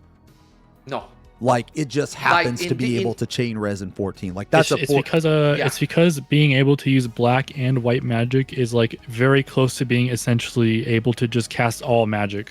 So like they become like very utilitarian and basically just allow you access to both, like to everything basically. Okay, yeah, but it's not specifically the raise. So I guess my question is if they took away the raise, you could still keep its identity by adding something else to it. Yeah, I mean, yeah. it able to cast black magic and do damage is already it's basic identity already. Like if they decide, okay, if they want to put red mage as a healer, for example, then yeah, they just put more healing spell and then let them have, thunder 1, thunder 2. Okay, there you go. Actually, nobody would have complained because red mage could do that. And then I mean, if you want to talk about identity, why if the fuck is Dark Knight the tank? So I think in Final Fantasy 14, if they decided that red mage is a DPS. And red mage can do DPS. I don't think even if red mage don't have cure, don't have magic barrier, and don't have race, I don't think anybody would be complaining about saying, "Oh God, there goes red mage identity." I don't think so. So I think the race and any red mage support ability, if they decided to just let them all go and make it like black mage but play a different way, that's completely fine. That's still a red mage. I think the expectation anymore, is that if you have white magic, you should have at least some kind of support ability, but like what specifically that is, I don't think is really I don't down. So it's not okay, because like whenever I talk about fucking removing raises from casters and putting it on a roll skill, I always get two dumbass fucking responses. One is that then black mage will just be able to res 5 times in a row, lol, and I'm like, no bro, there's a cooldown, it's like 2 fucking minutes. Like, okay, anyway. And the other one is that if you take away the res, you'll take away red mage's identity. And I never thought that the raise was the entire job or the entire job identity of a fucking red mage. Like I was always under the assumption that it could heal and cast like fire. That it was like both. The most like iconic white magic spells are like raise, like cure, haste, like stuff like that. Even buffs also are like very, very like typical white magic. Protect, shell, phalanx, But because protect. these are not present in the game, right? So obviously they're not going to add it into the game. I mean, magic barrier they could just literally rename to shell, and it would just be a straight up a white magic spell. Yeah. I think magic barrier can stay. That's fine. Yeah, that's okay. Like even just magic barrier and Vercure, even if it's only these 2 ability left, I will still say yes. That's a red mage. Yeah, I think that's fine. Yeah. They would just have to make Vercure like a little less trash, but. What if they made it what if they made it to where it was off GCD? That might be kind of sick. If red mage could off GCD heal people, that might be sick. But obviously you put a cooldown on it, right? Maybe it would act. That would be fine. Maybe it would act as like a tetra, or like an essential dignity or something. Maybe it could be enough. Like AOE, even an AOE. I think it's a Vermatica one. I think it's okay. Off GCD, I think it's fine. So I guess like, do you guys think they're gonna do that in 8.0? Remove race, 100%. Remove race, yeah. You think so? Yeah. I don't think they're gonna mess with it. At least summoner, 100%. Maybe, only because he said that he wanted to before. Otherwise, I would say I guess no, I guess I was more. Yeah, Red mage, maybe no more dual cast race. You know what I mean? Maybe a swift cast race, okay. So basically, red mage will race like a summoner, and dual cast race will be gone. Yeah. So I think. So I guess okay. Well then, here's my question. Do you think it's good for the game that a red mage is mandatory for prog? No. Like, because I think that it's stupid if you have one job from a role that has something that the other 3 don't, that can impact the raid as much as a raise. Like, I think it's okay if you have like something that's different, but I think there comes a point in time where that's something, there's a threshold. Now, maybe I'm wrong on this, but there's a threshold of how big of an impact that is, and I think that a raise is a big enough impact. It would be like okay. It would be like if they gave Paladin a raise. Like Paladin's already like mandatory for prog, but let's say you gave it a raise. So I think the way I feel about that in the context of the new expansion is, if more jobs are getting things like Dragoon's like 90% mid jump and Bard is getting like, time to movement speed and like actually good AoE shields and stuff. Like, Paladin had a raise, more but it couldn't be jobs used are in getting combat, these. so it was fucking I think the biggest problem with the red mage is like don't even it's pretend like the raise one of the mattered. only jobs that actually gets something unique to just it compared to like any other role, and it's like so like unique and like different from every other job. And if they succeed in making every job have some kind of like niche thing that they have that's specific to them, I think like Verraise would stand out a lot less. Because like you could say the same thing, for example, if all the melees were just like guys that did all the exact same thing, but Dragoon had a fucking 90% cooldown and was literally a third tank, you would say like, why would you never bring a Dragoon for prog? You can cheat so much mechanics with this, right? Yeah. I mean, I think that's going to happen, by the way. I guess now So is a I good think- time to talk about it. That dude, think- that 90% ain't gonna stay, man. I'm just saying. No, that. so yeah. So I don't think it's gonna like 90% is a shit ton. Like I don't think it's gonna stay, but I don't know. We'll see. I think that 90% is just too much because Yeah, that's twice as tanky as a tank LB3, and also a lot of mechanics that give you like magic vulns to make you like, you know, force kill you if you like do something wrong. A lot of those magic vulns aren't actually bigger than 1000%, which a Dragoon can tank with 90%. yes, yeah. You could because I it's think- basically tank LB3, right? Is the 90? It's two tank LB3s, Okay, kind of. yeah. But I think that it'll probably get lowered to like 80%, probably. I 80 just to think the fact 70%, that you and can. I think 80 to 70% is at a level where it's like still feels impactful, but like you can't do such disgusting cheese with it anymore. I think Yeah, at 90%, it's like you're a- going to be able to ignore shit. Or you're going to be able to do some weird, stupid shit where you like shirk a Dragoon and then just have them tank it. And because remember, you're going to be able to shirk way, way more now. You can like you can shirk back to back now. Because you could just use both your stacks of provoke. You know what? You got two tanks. You could shirk that fucking Dragoon 4 times. Bro, you imagine, dude, you could solo a fucking wave cannon with a Dragoon. That's insane. Yeah, you can. Literally, if you put an Adlo on a Dragoon with a 90%, he will literally That's live an entire insane! party stack by himself. They will just they should just balance it to the point that is just gonna be you use it at the wrong time, you fucked up, you might not die. Dragoon, That should never be. if Dragoon keeps a 90% MIT on a 60-second cooldown, it will actually be mandatory for Brog. Yeah, you'll break the game. Yeah. Dude, you know what? That reminds me of when a Dragoon was better at tanking physical than a Dark Knight in Heaven's Ward. Because if you guys remember, Dragoon used to have this ability called Keen Flurry. It was fucking nuts. It was like 80% parry rate or some shit. And then as a tank, you had Dark Dance, which was only like 40. It was a fucking joke, man. Kind of reminds me of that time. Yeah, Keen Flurry. You can use the Dragoon jump once per burst cycle, which is every 60 Yes. seconds. Cycle. Yeah. Okay. Yeah, but you don't have. Yeah, but the thing is right. There's like you can save it. You don't have to use it though. That's the thing. You could just hold on to that motherfucker. Nah, you won't get to that point. I don't believe you will get to that point. I think it will just be. It will be nerfed or balanced to a state where cheesing with that will never be a consideration. I think 70%. Dude, fuck I think Warrior, is the man. I'm magic just number. switching to the 75 Dragoon maybe. tank because they don't make because they don't make tank busters happen more than once every minute anyway. So I'm just gonna save my jump for the buster. Yeah. Combined with the fact that you can force aggro on someone now, it's kind of crazy. Yeah, 4 shucks, right? No, yeah. you can wait. No, Four you can sharks is hold on to crazy. Sky High forever. Like the actual proc. Yeah. The actual proc it stays there forever. Yeah, but you would like press it right before you get a new one, right? Yeah. But yeah. Yeah. You don't want to waste one, yeah. And there's actually a pretty good leeway, right? It gives you how many seconds? Like 4 seconds? Quite long, yeah. Yeah. Oh, you're saying that's how they fix it, make it fall off? Yeah, Nah, you won't maybe. get to that point. Maybe. I Bro, think if you get to the point, this game is 75%. fucked. 75% I think is like the magic number where it becomes not as egregious, where you're not, at least that's the point where you're not literally more tanky than a tank anymore. Man, these motherfuckers talk about main tank and off tank. They ain't fucking Dragoons like fucking. Dragoon like literally could be an off tank. Yeah. The only thing they can't do is provoke, but if you can shirk twice, you can just fucking do Yeah, it it's yourself. whatever. Holy shit, man. Nah, dude, you know what that's going to do for older content? Jesus Christ.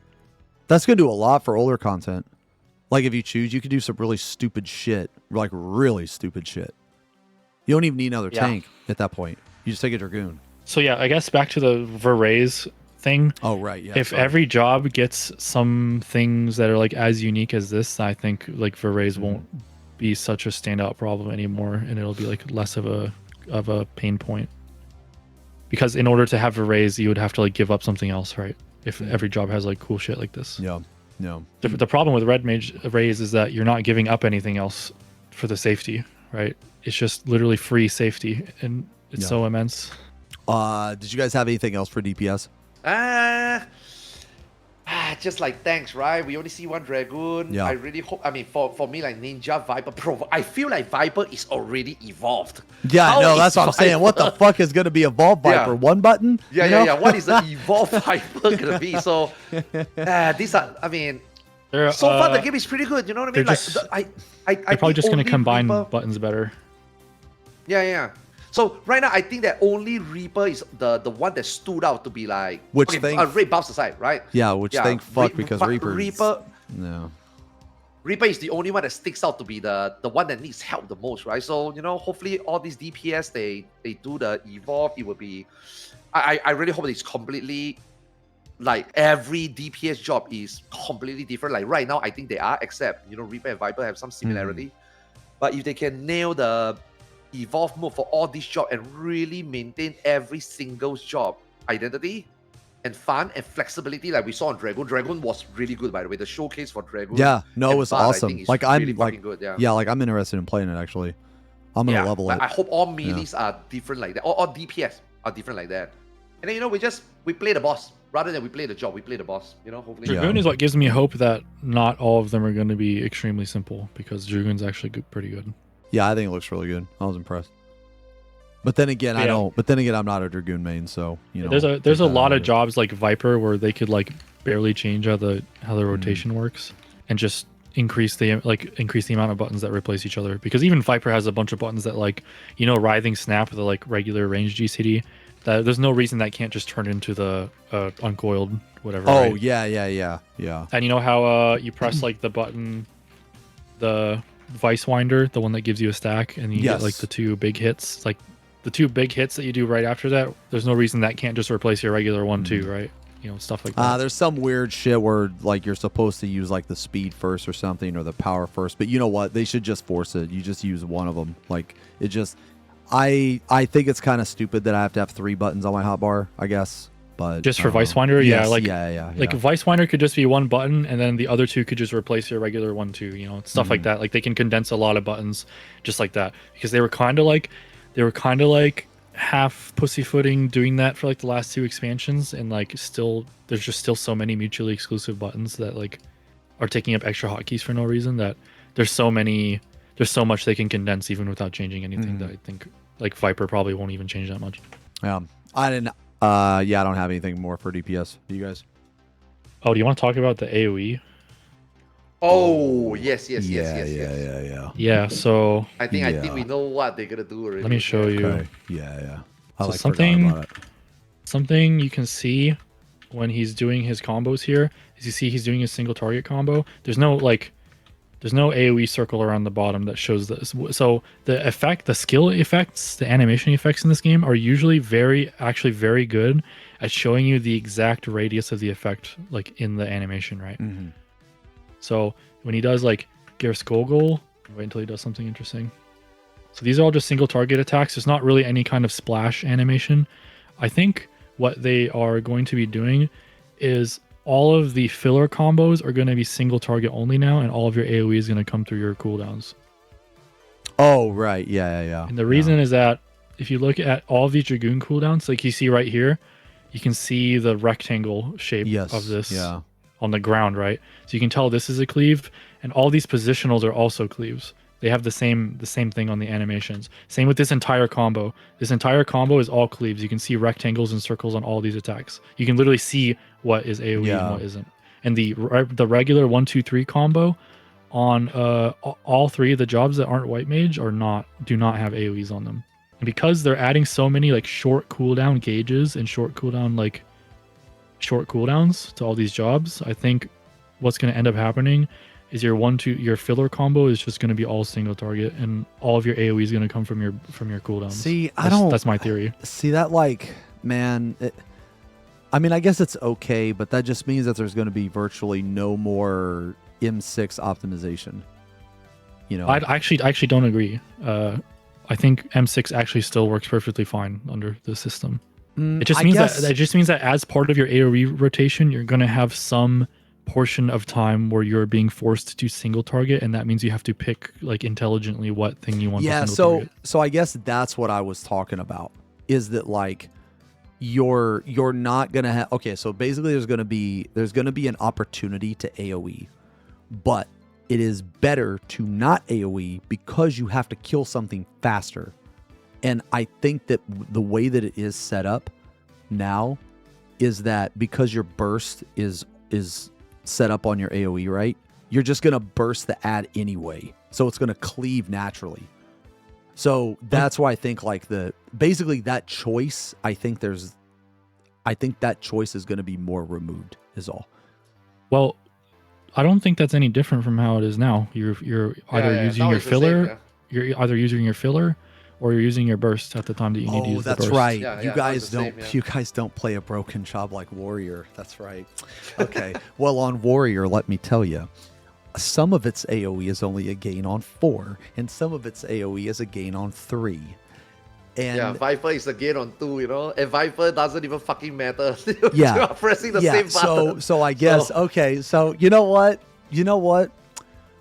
I'm just going to agree with you, Nar, because my example is specific to a single fucking job, and it's not in the norm of the game. So you're probably right. Because I remember on M6, there were a ton of options I had to do between doing like an AoE combo, a single target combo, a decimate, or a chaotic cyclone. There was like every single one of those choices mattered in like Prague. Yeah, Warrior is a little messed up on its potency. It's really bad. Yeah. So you know what? Yeah. Even Chaos Thrust or whatever it's called, Chaotic Spring has a cleave on it. Every single thing that's not a filler is AoE. Yeah. You can see right here the rectangle. So then it would probably be safe to assume that like whatever the equivalent is for paladin shit on the other jobs is going to also AoE. So Fell Cleave is going to AoE, Blood Spiller is going to AoE, Burst Strike is going to AoE, all that shit. Presumably, yeah. It's kind of hard to imagine how they can make an animation that makes sense, but maybe, I don't know. That's just the that's just the current pattern on the end of it, whatever. That's just the current pattern. Yeah. I mean, fucking the proc Holy Spirit turned into Confiteor to make it AoE. So wait, it did? Yeah, the proc Holy Spirit is just Confiteor now. The blade combo is only the last 3. Oh, the animation though looks the same as Holy Spirit, or does it? No, if you just cast Holy Spirit Natty, it casts the Holy Spirit. But if you do it at the end of the combo when you get the proc, like here. Oh yeah, your combo, so it's Confiteor. Yeah, okay, yeah. So they'll AoE find. It's just one of the. I mean, I think it will just splash from something. Yeah, they're gonna find some way to turn it into an like maybe Fell Cleave will like always use the inner chaos animation and it'll be a cone or something. Like I don't know. They'll find. I'm gonna be honest. How do you guys feel about that though? Do you guys think that having AoE exclusive button is good? Do you feel that will make it better? Or do you guys don't mind some of this ability just becomes splash, or some or all ability just becomes splash? You know? I actually Which one do you guys prefer? I actually like having AoE specific abilities because if you don't have the AoE specific ability, it removes a line of thinking. But some jobs though, like Samurai, Reaper, Viper, I feel like some of these jobs have like a couple too many AoE buttons. You know what I mean? Oh yeah. Gunbreaker is perfect. Gunbreaker is actually perfect, right? Gunbreaker, a lot of things naturally. Yeah, Gunbreaker is perfect, right? You can. Sorry, Juan. I wasn't going to. Like for me, I think that there is like like some jobs are okay, but there are some jobs that's too many. But I do agree that AoE buttons should still remain, separate versus all consolidated. Like that, you can consolidate something, sure. 1, 2, 3 become 1, 1, 1. One provoke becomes shoot and provoke combined. But I feel like some AoE buttons should be, should be separated. I think it's gonna start to become really, I don't know if the word's redundant or not, but it's like you're gonna do your single target rotation on also AoE. I think that's like. I don't know, man. That's weird. It's I bad. actually think the separate AoE filler buttons are like one of the worst things in the entire game, and I think it's completely pointless. Yeah, Personally, so- like yeah, because some, all it yeah. is you have one set of keybinds on one part of your keyboard for 1 to 2 targets, and you have the exact same set of keybinds, but you have to have a completely separate set of keybinds for 3+ targets. And in games like WoW, like there are a lot of like classes where all the AoE just comes from the cleave and all the filler single target, and it works like way better. So like the thinking for AoE doesn't the thinking for AoE, as you were saying, it changes from I'll just press the AoE buttons when the number is 3.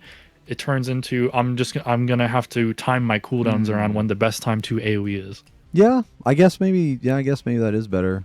Like Yeah, I like maybe. Viper's Awakening and I hate Reaper's Enshroud in AoE, for example. It doesn't make sense that Yes. fucking Yeah, hell yeah. Reaper Yeah, needs yeah, so yeah. much Yeah, that's a more good point, that's a button, good you know?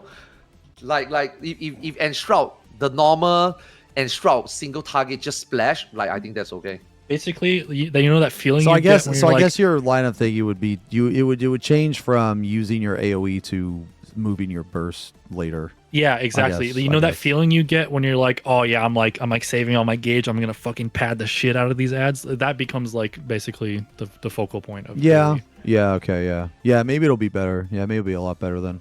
I think man, okay. So here's why I really like the AoE GCD though.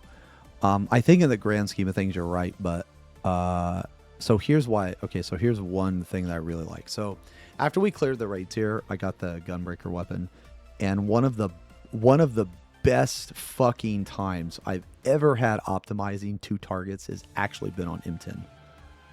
And the reason why is because Gunbreaker is unique Gunbreaker can do in that. the fact Yeah. that you single target for double, but you use your ammo combo AoE on 2. So essentially, it's just like the level of optimization between those 2 targets on Gunbreaker is just so fucking badass, and it's badass because of the AoE button.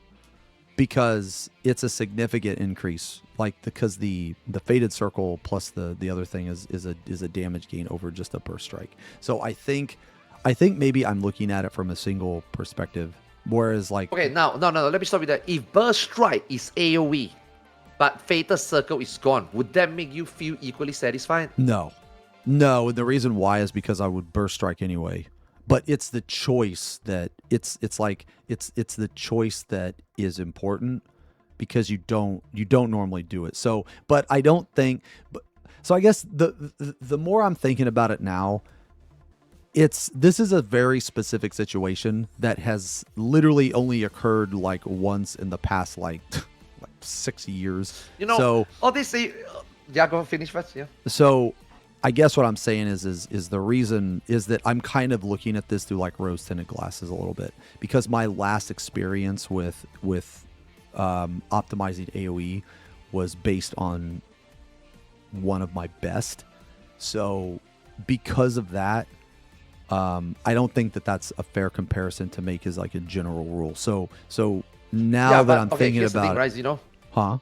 Here's the thing, right? AoE, right? I think you agree, not agree. I also agree that Fatal Circle become AoE. I'm sorry, Burst Strike become AoE versus still using Fatal Circle. It's just pressing which different button, right? For me, right, the most important thing, if they want to change AoE, they need to take this chance to think about how the AoE is done. I like AoE around myself. I like Fatal Circle. But if you were to make Burst Strike AoE and the Burst Strike is AoE off my target, fuck that. Does that make sense? Yes, yeah. That's another You know what I reason. mean? Yeah, So that's if another they reason wanna why I like change- Fatal Circle. Yeah. Yes. So if they want to change to like, they want to make all this single target or ability AoE, they need to make sure that the AoE have to be different. Cone, I don't mind Cone. At least Cone, I have control. AoE around me, I got control, but I absolutely hate AoE center around target. Yeah, so I guess So that is more yeah. important. Like if you want to choose this ability to become AoE, but it's central around and the boss is big, I cannot hit the small ones beside that, I will fucking rage. You know? Yeah. I thought your example was good, Xeno, by the way, of what you like. I think that's fair thing to enjoy. I don't think it's like Yeah. like yeah. I thought it was a good example, but it's just the thing is that like in the new system, instead of like the focal point being deciding between, or instead of the focal point being deciding when to use the single target versus the AoE button, the focal point would be more similar to like timing your bow shock to like try to hit as many 2-target hits as possible, that kind of thing. Yeah, so no, I think no, like the more I think about it, the more we talk about it, I actually think this is going to be better because it's a similar, like there's still a line of thinking there. It's not just brain dead. Like you're obviously you're going to wait for the ads to group up and then you're going to burst, which is the same as like, okay, well, I'm going to single target until they're all grouped and I'm going to hit my AOGCD. It's a very similar line of thinking, but I think the reason why that I was so focused on the actual GCD was because of how specific and unique Gunbreaker is in M10, because it's the only tank that can do it's the only tank that can have a gain on 2, but also the AoE generate from you, not from the target. So like when you know how the bosses are separated, right? And they're separated by just enough to where you can't fucking cleave, right? Well, the Gunbreaker can cleave.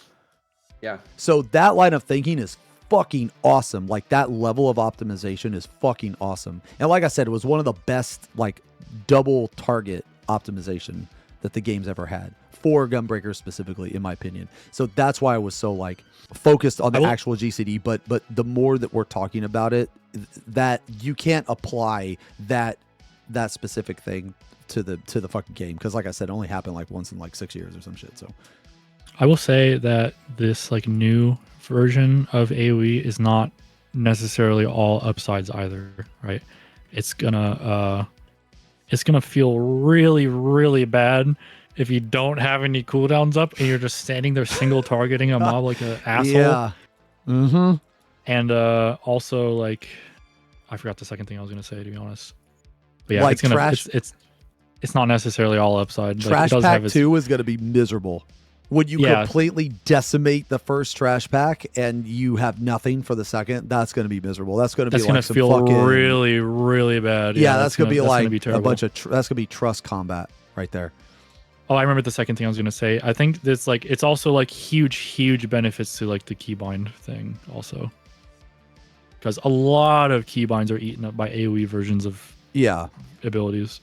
Yeah, I think it's really annoying. Like Samurai has too many AoE buttons, Reaper has too many AoE buttons. There's this'll be better. This will be better. I'm convinced this will be like way better, I think, for the game. Okay, what about auto attacks? I don't know. I think that I think that auto attacks should be in the game. I think that your like connection to the boss should be a part of, like, if they remove auto attacks, then I know this is gonna sound weird, but they're also removing like some of the skill too, because there's a like people don't realize how important auto attacks are, and people don't realize how many auto attacks that you can miss if you're just not simply close to the boss. And I know that sounds really like oh, just stand next to the boss forehead, but there's a lot of people that actually don't do that. And I just think that auto attacks are important. I think that standing next to the boss, keeping up time should be a part of your damage, I think. But I don't know, maybe I'm crazy. I don't know, but I think that auto attack should be in the game. I mean, what you're saying makes sense, but like personally, I just couldn't. I just can't care. I just don't care at all. It's like such an invisible part of the game that I don't know. I think it's fine either way. I'm fine if they're there or not. I mean, what you're saying makes sense. Yeah. I think what's important, bro. It's very important in Heaven's Word. Auto attack is extremely important because you have to face the boss, and people have to make macro where you're always facing the boss, and people have to start playing Straff, like in World of Warcraft. You know. I remember running I remember in Heaven's Word, every melee player would have like a macro or something on their keyboard that would press the face target key every frame so that you could walk backwards and still face the boss. Nah, you change your keybinds and you do it automatically. So it's like, is this? I mean, and you look at past, right? Auto attack damage is actually pretty high, you know. But now they auto attack damage is a huge chunk of your overall damage. That's why I think it's very important. And like, if you're not close to the boss, you don't get it. Like, you don't auto attack. Mm-hmm. So like, it's removing auto attack like do you think the community will look at it as like a big thing? You know, like I'm with Na here. Like if they balance the fight, if we don't auto attack, honestly, I don't really care. But the thing is, some people do. Right? I mean, that's why we have this conversation, right? Some people really do like. I mean, I'm not like. Big of an effect. I mean, I I don't think it's gonna okay, ruin for the me- game or anything, but I just Okay, think it. But what about cast? What about book? The book smacks. Nah, those don't matter. I mean, not Okay, really. okay. I mean, I get the appeal. It's like a very classical part of like MMOs, right? Like it's a very like RPG part of your character, like your auto attacks, right? Like it's very like it's not I don't think it's crazy gonna to like be enjoy horrible. that Like the I don't auto even think it's attacks gonna change the game or anything. I just think it's like it's just a the times are different kind of thing, I guess, to me. Yeah, like I think the reason why that it bothers me a little bit is because it's just one more thing that they're removing. Like it's one more. that's fair. So like, you know what? It's not even the auto attack itself, really. It's just the fact that, okay, well, if there's this pointless thing that a lot of people don't even realize, but they're removing it, but it impacts your damage and it has to do with uptime. That's just one more little thing that they're removing. Like, I don't know. It kind of bothers me, but like I said, it's like, I don't think it's going to be the end of the world. That's fair. Yeah. Yeah. Mm-hmm. I just think it kind of bothers me a little bit, but I don't think it's the end of the world. But I mean, I personally like it because whenever I have to go out and prep a Suiton and I play safe and Kamai Tachi, or I play safe and go out and I'm quite fury, right? People is always say, oh, you should have stayed closest you can because of auto attacks. And I'm like, bruh. oh yeah. And I You know mean, what I guess So they this could. is actually They good. could. You know, I like it. Yeah. They could have just turned it off too. I mean, we don't know, right? They could have just turned it off, but Yeah, and there's a very real chance that auto attacks just weren't on the dev build at the time. Yeah, because this is like, yeah. Okay. Anyway, evolve mode. But also, you don't auto attack in PvP, and this is the PvP guy, so Oh, yeah. I you guess. don't? Yeah. No, you don't. yeah, you don't Oh, auto yeah, attack in PvP. Yeah.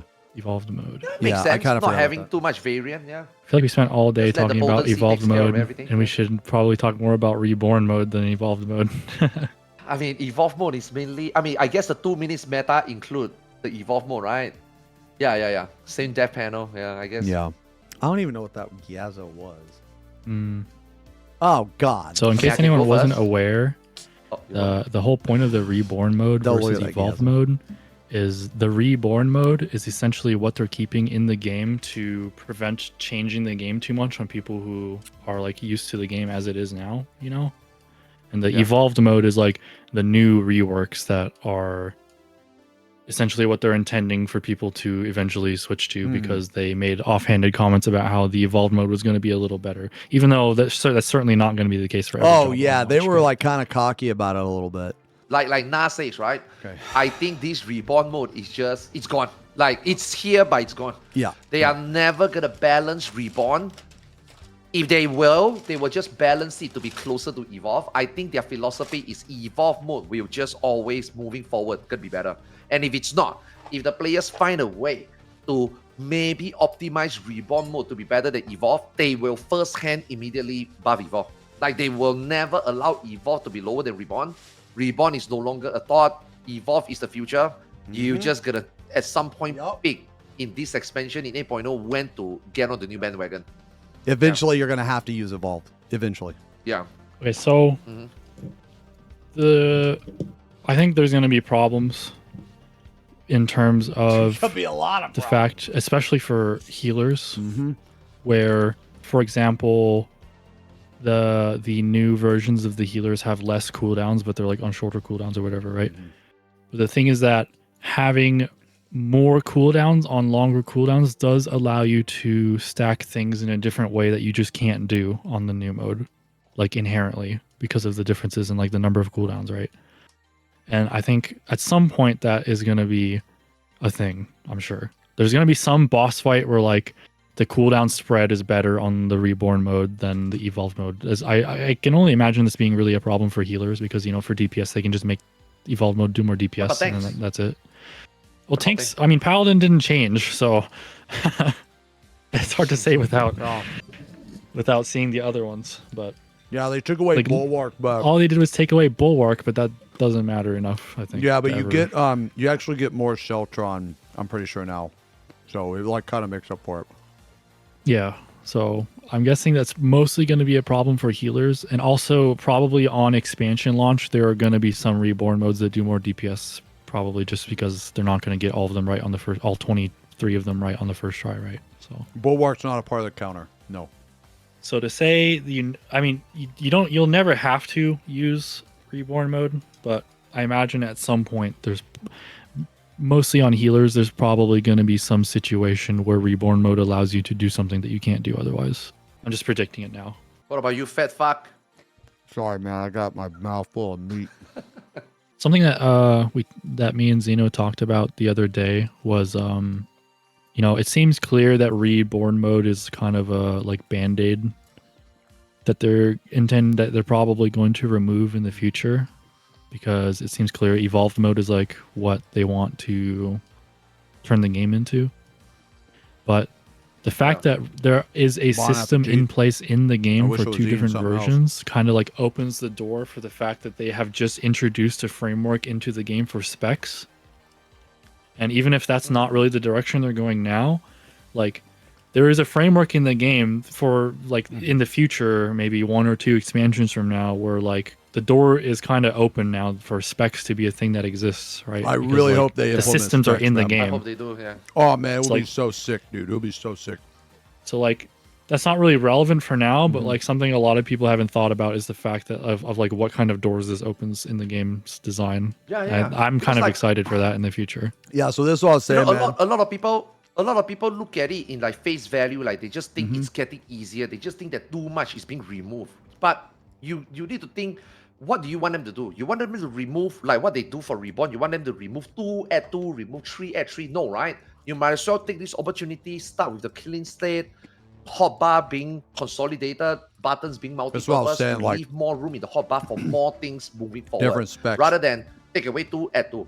Right, and then now you can like also do like you got 2 modes. Technically speaking, we are already getting quote unquote like 2 specs already now, but they are still the same role. But in the future they can, maybe you can have your main tank, off tank. You can have all your healers doing both shield, barrier heal. Maybe DPS can be support melee. DPS melee. Yeah. So like one thing I was talking about earlier, right? Was you could have a main tank and off tank spec, or you could just throw all that out the window and you could just go tank spec, DPS spec. Or you could have like okay. You guys know they could even do this, like they could even do some lore shit where you guys remember what's his name from Final Fantasy VI? Edgar, he's a king, right? Well he has like a bunch of different gadgets and like machinery and shit. He's got like a drill and a fucking chainsaw. Well, what if you have like one spec for a machinist, where you could have like range machinist, like how it is now. Then the other spec is like a melee machinist. Melee, And one of your main fucking sources of damage is a chainsaw. I think that'd be so fucking badass, man. You could do that for like other shit too. I mean, Yeah. like I just think it would be interesting, right? I just think it would be interesting. It would definitely It's add more a lot like to the game. more thinking forward, rather than keep looking back at Reborn. Yeah. Look forward. Yeah. It's just fun to like. It's just fun to think about the fact that they have just introduced a system for multiple specs to exist, even if that's not really what they're using it for now. Like it's totally possible they could in the future, which is like exciting to think about. You What's guys, next, 2-minute meta? do you guys agree? Well, yeah. Actually, 2-minute meta. But real quick, do you guys agree that Reborn mode is done at 9.0? Yes. Most likely, I think yeah. 9.0. Yeah. If they get it right. If they fuck it. Okay. What about the possible situation of they fuck up Evolve mode? Do you think that they will just try to make Evolve better, or do you think that in the future they will just like, okay, we keep Reborn and then we think of something else? You think which is more likely? No, evolved mode is definitely staying. Mm-hmm. Yeah. Yeah. There's no They're way. committed. That, right? It's just way easier to maintain. Also, Easier to balance boss fight also. yeah. No red buffs. Everybody is working on A DPS. I think it's easier to balance. couldn't- Easy to balance boss fight. Oh, also yoshi-p said, right, patch cycle might be shorter, and one of the main reasons why patch cycle become longer is because of the job balance, right? So now if they can find a way to make job balance easier, happier for all of us. Yeah. Lesser patch Yeah, cycle, I'll shorter fucking patch believe cycle. that when I see it. Yeah. At the end of the day, yeah. That's definitely We need to- okay. we need Well, to we'll see believe everything. that. Yeah, just like when Yeah. the CEO came out and he was like, "Hey, you guys got more budget now." Yeah, fucking right. I'll believe that shit when I see it. We kind of already talked about everything about 2-minute meta already previously, but Yeah, I think while Good we talk about the riddance. 3 job roles, we talk about a lot of Evolve also. yeah, it's just that But yeah, I mean, my sentiment, fuck the 2-minute cycle. I'm not saying it's bad. I enjoyed it. I'm not saying that it cannot be better, but I'm just so fucking sick of it. I would take any new shit, even if it's, the first iteration is bad, and then they can improve. And this new system does seem that it's gonna be a blank state. We will see more improvement, if not now, definitely later. So yeah, I'm in. I'm in for this. I'm I'm- all in for this shit, man. I can't wait. this during this portion is actually when they said the single most exciting thing that I heard them say. That was them like acknowledging, you see on the bottom there, it's them talking about how the bosses have periods where they don't do anything. I'm so happy to hear them say that because I'm so excited for them to make bosses more exciting. It's all I need is I just need Yeah, I wish- bosses in my expert roulette to do something. that really gives me like, I guess, hope or whatever, that because they said that there's going to be a lot more RNG in the fights. I hope so. Basically, sure. that downtime Yeah. is now going to be filled with like shit. I don't know. Oh, I just talked about my favorite thing they said. Can I talk about my least favorite thing they said? We're gonna have to go back to White Mage. Oh, okay. Yeah. I just remembered. I forgot to mention it earlier. You remember when they were talking about how they were like, "Oh, we know people are saying it's monotonous when you press glare over and over." Yeah. So we added a second version of glare, Yep. and it's just glare, it's the and then same it's just a different animation, and it does exactly the same damage Yeah. and does the exact same thing. That was the most out of touch thing Yeah. I've ever heard. That's Yeah. crazy. That was But a how huge. did they think that is different? How did they? That was a huge blow to the confidence. I'm not gonna lie. That was See- bad. See, it's because of things like that that I have no faith. You know what I mean? It's because of things like that. Yeah, it was bad. This is That was really bad. like completely fucking off topic, but I just remembered something that like this idea I had like a long time ago, man.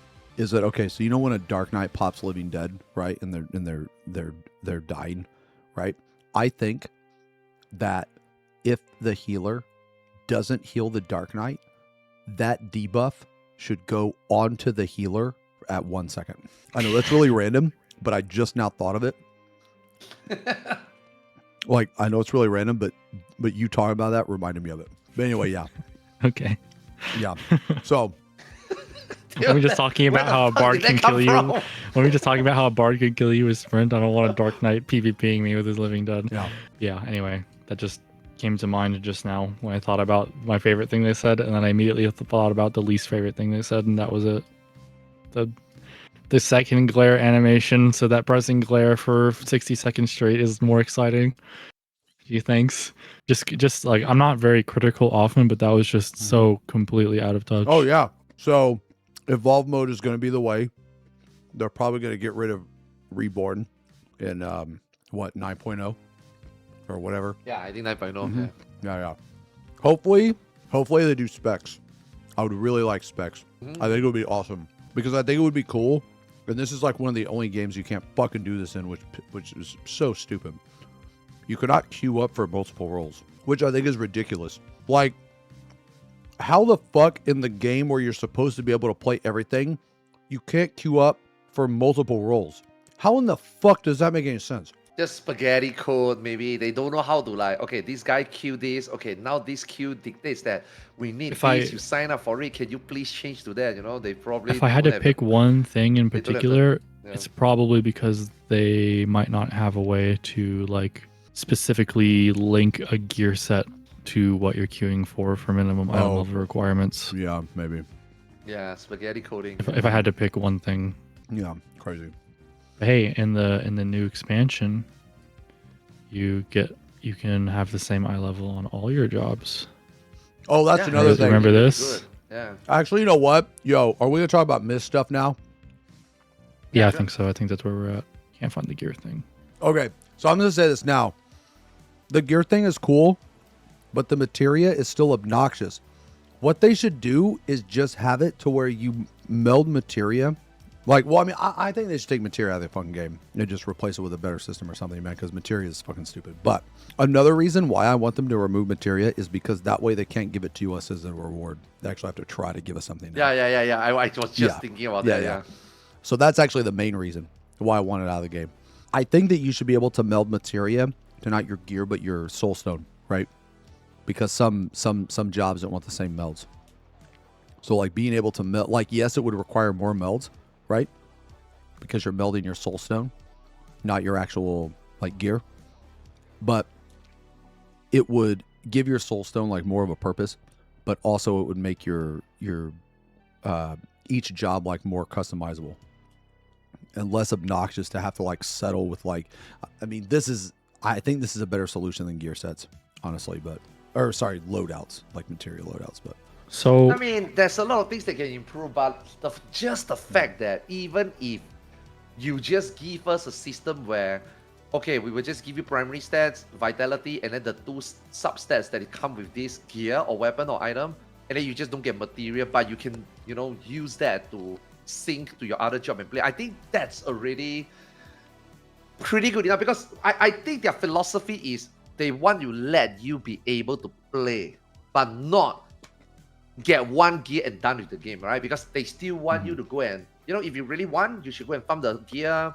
You should also look at the your material, because if you sync down or you sync up the gear from other job, you don't get the material stats. So if you still want to min-max, you should do it. This is more so of, you can try, you can help people, right? So can it be improved? Absolutely. Like you say, the material, obviously, but I just think that it's just a very good QOL that, yeah. I mean, not too greedy. I think this is Also, fine. there's useless stats in the game. Like, I've always thought direct hit was fucking useless. And like, piety shouldn't even be a fucking stat you can meld. It just should just be on all the healer gear, like, naturally. Like, So- the material system is just fucked. and I think thing is skill that, speed and spell speed should be merged into haste. skill speed and spell speed being two different stats is completely pointless. Yeah, I just don't like it, man. but Yeah, I just I'm don't like not. I'm hoping they change somehow how syncing works with all these low-level changes and this and being a system.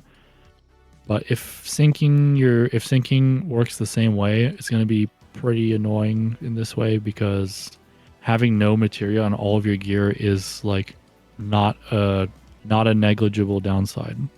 Like that's it's going to make But I this mean, closer it's to like better- it's going to be it's still closer to better like than 10 using eye full levels crafted, lower right? gear. Well, only barely, honestly.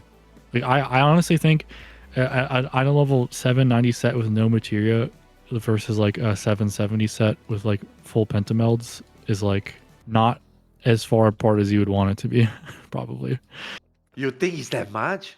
I think a 790 set with no materia is probably closer to like 785, and a 770 set with full pentameld is like pretty close to 780, minus the weapons. I think the reason they did this is because they didn't know how to make the materia better. Like, I think if you buy full pentamelded crafted gear on all your characters at the start of a tier, you probably won't get that much use out of this, to be honest. That's kind of my prediction. it just like materia makes the game more complicated and obnoxious than it helps. Like, no one Nobody is even excited likes materia to optimize. anymore. Yeah, like no one is excited to optimize the materia. Like, you just go crit and then either dead or direct hit. That's fucking it, man. Like, in a vast majority of cases. Yeah, sure, sometimes spell speed, maybe a little bit of skill speed, maybe. But the point is that it's like it's virtually the same almost all the time. It's outdated. Actually, I saw someone in chat say they should make materia work while you're synced. That would be way worse for this system, because then the optimal thing to do for this system would be to gear not your main job, so that your main job could get synced up in gear with better substats that's lower eye level. Like the sync has to be bad inherently, otherwise the solution would be to gear not your main job, so you can sync up your main job with like older gear that has perfect substats synced up, right? Because if is as good as the base gear, then that means gearing your main job is actually throwing, which is like really strange. It's just a QOL. This is just for QOL. I mean, It's not for optimizing. This is it's just like a QOL. good start. I think it's a good start. It's just I don't think this is going to solve like all the gearing issues. Is all.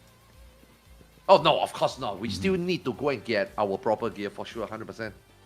It's really nice. Like this system is just very nice for maybe the first few weeks. Yeah. You know, once like before you log in, you're still trying, experimenting. Help your friends, you know, help your wife, fill in, you know. Because bro, if you, for example, right, yo Arthars, can you come and fill in for a tank, bro? I don't have tank gear. Oh, here you go. Here's a full set of penta melted, bro. Leave my armory alone, man. Yeah. You know what I mean? Let me just use my ninja gear and I'm just gonna go in on the tank and help you. Yeah, cool. Well, the thing is that unless they majorly change how gear works some other way, which is also possible if they're doing all these changes with like how like they're doing all these changes on how you gear up, like it's totally possible the gearing system is just completely different, and we just haven't heard enough about it. But Yeah. this is the only if it's thing we not heard. if it's not majorly different, this system is like only when you're at like at least item level 780 plus is this even going to be a benefit over crafted gear.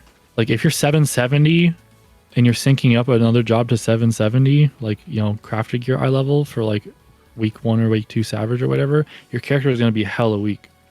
I am but this fully is not convinced why- that they have This no is not idea why how they materia implement works. these, though.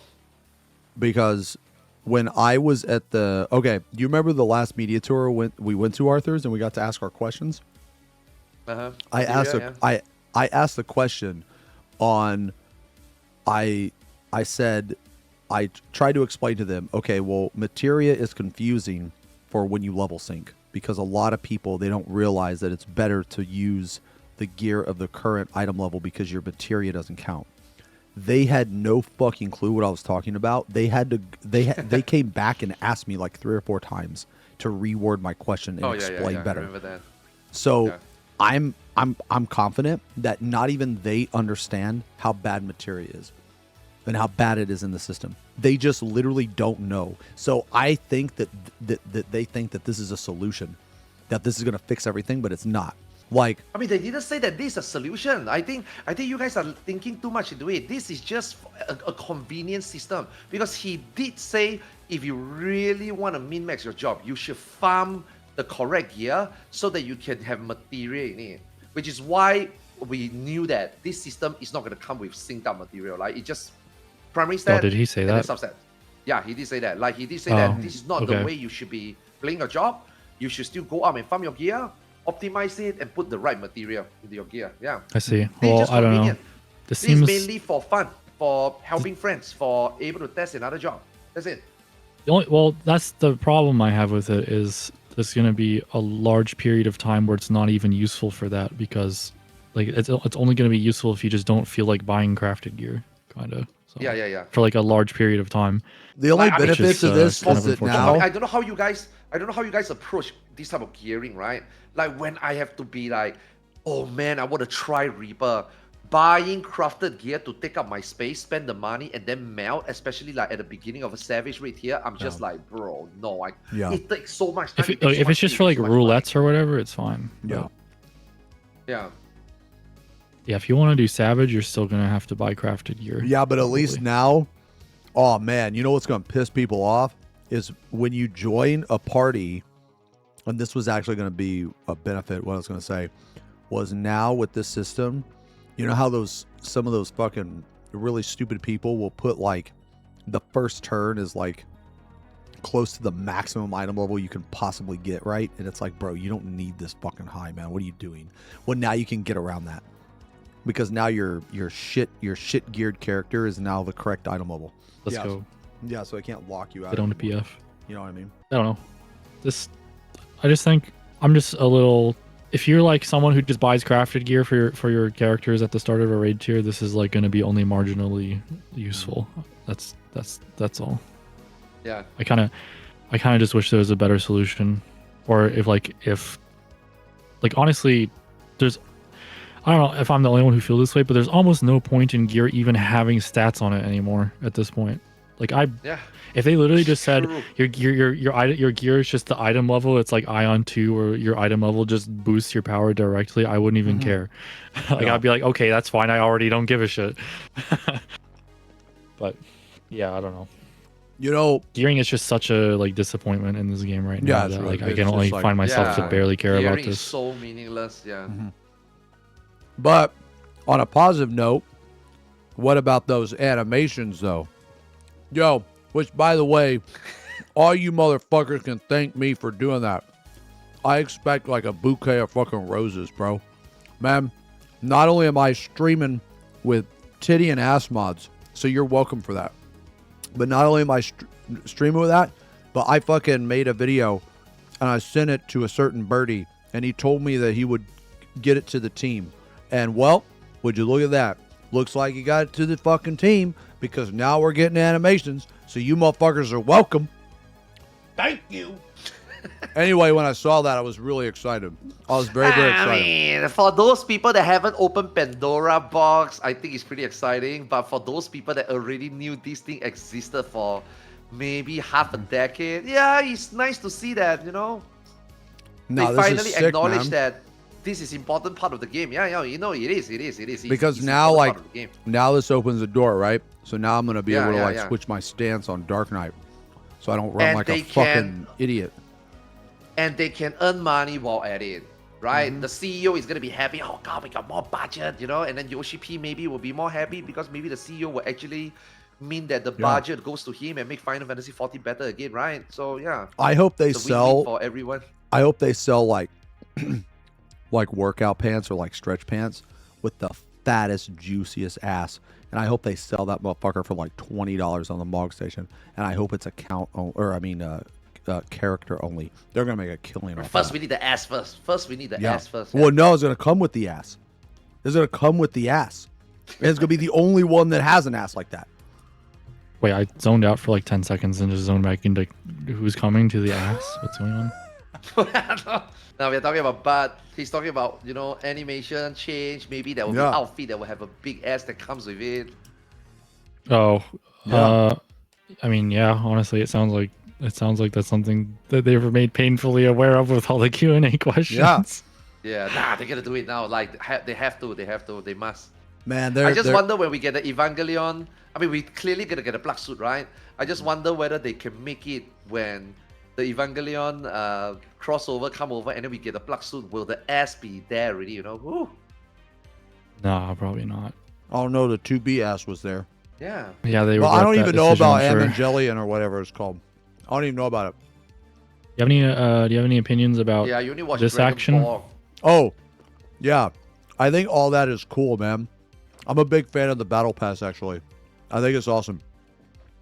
But, like, I'm hesitant to call it a Battle Pass. I think it's more like a reward pass because, like... I think this screen is a little more solid information, and they've said this is basically a direct replacement for tombstones. Mm-hmm. So basically, like, I think what's going on here is tombstones are like their solution to like something you need to cap every week, Yeah. and they want you to be able to do that with any content in the game. They just want you to play the game every week, Mhm. right? That's like the intention of tombstones essentially. Yeah. But the problem is that because tombstones just drop from everything, like what they want to happen is they want you to just play like everything in the game and cap your tombstones that way. But what people are actually doing is they're just doing one singular thing to cap their Yep. tombstones. They will and- still do it. Yeah. And this is, I think, just their solution to essentially have the exact same system as tombstones, except they're actually going to force you to do more than one thing. Yeah. I mean, you can Okay. still do repeated things. It might just not be as optimal, right? But the thing is, like you said Well, earlier, well, these have I like think, they have limited amounts that you can do these. yeah, that you can repeat. No, you can repeat. There's some of these can be repeatable. Oh, Like if it's dungeon can be repeatable, then I don't repeatable. see the point of this. It's just Yeah, literally it's tombstones. just like this is not gonna change anything. This is just they just give you option and also maybe conveniency. You know, you walk past this, you do this. Oh wow, I get a few tomes, cool. But otherwise, for people who just want to be like, you know, in town, in their house, and like just kept the tome locked in 15 minutes, they will just still choose the simplest form, right? You know, I mean, use your a cards and lot then of run a dungeon. a lot of this stuff is like already stuff that dropped tomes before. It's just Yeah. they're just making tomes drop from slightly more stuff now, I guess. Yeah. Yeah, that's it. Yeah. So basically, this is okay. If these are repeatable, then this is basically nothing. It's just tombstones. Yeah, but the weekly, man, is instead of the daily, the weekly is so important. Okay, that was so a much second better. that was a second out of touch thing that they said. Like I was streaming the keynote live, and the whole time they started going on that rant about no more dailies, and the whole time I'm like head in my hands. I'm like, but this game doesn't have dailies. Do you mean the Yeah, it roulettes? didn't even have. Because the Yeah, yeah. roulettes are the weekly capped tombstones. This game doesn't even have Yeah. dailies. What do you And we mean? still get 450 tomes, bro. I thought after all the facade, Yup. they will be like, oh, either it's raised or differently. And then when they say, oh, there's still 450, except you don't have to do it 1 week. You can backlog 1 week. I'm like, bro, it's a... Okay, that's nice, but that's nice. still I'll take what Yeah, I you can can get get there. your, But yeah, you can get shit Yeah, from like 2 previous weeks, week yeah. or whatever. Yeah. I But feel like still. it should be at least a month, though. And then when I say this, right, a lot of people in chat is probably going to be like, oh, but I don't want to do 4 months worth of tome. No, you don't have to. It's just that you got 1 month of backlogging that you can do if you choose to. If you just want to do 900, then do 900.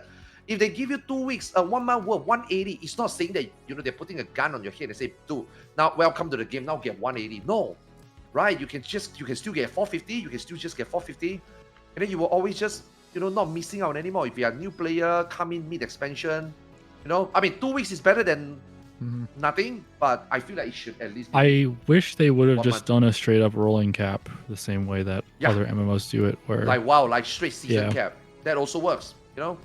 But out of all these options, Oh, right, you they mean a choose cap for just the 1 week. entire? yeah. So the way Oh, it right, works right, in right. World of Season, yeah. Warcraft, let me put it in like tombstone terms. So for example, week 1 of the new tier, it would be, you know, you would have 0 out of 450 tomes. You can cap your tomes for Yeah. 450 for the week, right? The next week, basically that cap would not be a weekly cap at all, and it would just be a straight up cap. The week after that, the cap would be 900. The week after that, the cap would be 1350. The week after that, the cap Oh would be yeah, 1800. yeah. They should have done that way. And there would be no time Yeah, aspect at all, which unlimited. means if you come in late, you have the chance to catch all the way up if you just want to grind it out. Yeah, you don't have to. The key word is you don't have to. But a lot of players are thinking that if they do that, they have to, which is like... Holy shit, that would be that is really not the good. Yeah, purpose. that'd be the That's not best. the purpose of the system. The system is to let you... The system, It's just catch up. Yeah. Yeah. don't want you to miss, not forcing you to grind, you know? So I think they Yeah, should have yeah. at least done 1 month, at least. Damn. Hopefully they do that. That sounds. Yeah, I didn't know they had that in a while. Yeah, I That's mean, really 900, I mean, Yeah. again, right, it's a start, right? They now know, Yeah. like Na says earlier with the Evolve, now they have this system or this coding in place that they can like, okay, we can let people do up to 900. Next time, just flip the switch, you know, 1,008 or just flip the switch, additive per week, you know? So the system is Yeah. there. Next time, they have the option, you know? I don't know what They they're did, like. yeah. I don't know why they were so hard pressed for 450 a week for so long. Yeah, I know. That is insane. That's crazy. This- You know, it used to be Still, 300. I actually the first 2 genuinely, weeks, I genuinely have a question to you guys about this. I was like, they made such a big deal out of the daily thing. Like, what dailies are there even in the game? There's roulettes, I mean, which Beastman. Yeah, I think there's that's what they're roulettes, talking about, roulettes. There's roulettes which barely count because because your tombstones that matter are weekly capped already. There's beast tribes, and maybe like Grand Company crafting turn-ins once a day, I think. What else is in the game that's daily? Even Hunt I don't know. bills, if people care. Unfill. It's so little. It's just so little that I wouldn't like call it daily. You know what I mean? Yeah. Like Yeah. you said earlier, it's like, okay, that is not something when you say it rings a bell. You know, it's just It's like just huh? roulettes, basically, right? That's Yeah. what Yeah, they it's meant. just Roulette, roulettes. yeah. Literally roulettes. Like, but the reason why I was so happy was because you could get like, they said you could go back a week. I really like that. Yeah, just 1 week. I was like the week base. I think it's okay. Yeah. Yeah, that's good. So do you have any Especially week one. Especially week 1, too busy. do you have any opinions on this screen in particular? My opinion on this is that it seems like it's so unfinished that this is all essentially just nonsense. This feels like the 1.0 UI that they show you, and then end up it's completely not what it looks like. Oh. Like this part on the bottom is like, it seems like it's so in early development. I don't think they even know what they're doing with this part on the bottom specifically yet. Yeah. Like me, I mean, I thought it was kind of cool. I mean, I didn't really. It kind of reminded me of like a single player game almost, but Mobile. It reminds me of like a mobile UI. yeah. That's what a lot of people are talking about. That's why a lot of people are But, very like, worried. But okay. they are sure, right? But like, all right. So here's the thing: is this supposed to replace when you hit C when you pull up your character sheet? Maybe. Because if think it's so. supposed to replace that, I don't know if I like it. Because I don't Something to that like. I don't effect. want to have to go to a screen just to look at my gear. I just want to bring that shit up. Maybe. I think they said it was a new menu, so maybe the old Okay. menu will stay. Yeah. But yeah, like I can't even begin to like come up with an idea with what this is, how this is supposed to integrate. If you were imagining how that there does was gear like, progress mean, what would you you know? imagine were here instead of these dreadworm totems? Like gear pieces directly dropping, maybe, or would it be a token that you turn in for Materia. a tombstone piece, or like what could this like? It's kind of hard to even conceptualize like where you would even. Dude, that begin one looks to like a figure out what syringe, this bro. is supposed to be. This blue one? Yeah. That's a etherite, a mini etherite. Oh. These are all just like sprites like ripped out of the game, Oh yeah. like No, randomly. But My bad joke. yeah, it's hard to even like conceptualize what this like progression system is even like supposed to begin to look like. I don't know if maybe one of you has a better idea of like a better like theory craft on this than I mean, me, so who has like, absolutely nothing. I like okay, so I really like the free rewards you get, and the reason why I like it is because it has the potential of horizontal progression. So let's say you get so many achievement points or whatever the fuck it is in the season. Well, eventually, like, let's just say the cap is 3,000. Well, when you're around like 2,000, 2,200, they could just throw in some horizontal gear in there. So they could throw in like some gear that's equivalent to the raid. Because it's like later in the system, right? So it's or later in the season. So instead of like putting the drops in the dungeons, they're putting it in the achievement thing, which I think is going to be a lot easier for them to do. So you're saying, so remember, this is directly replacing tombstones, weekly tombstones. Yeah. So you're saying instead of buying something for tombstones, it would just drop directly from here instead? Yeah. So like, okay. So like, for example, all right. So let's say that we're 2 months into a raid tier. Okay. So we're 2 months into a raid tier. So that means that we're like halfway through the season, roughly. So on the 9th week, right?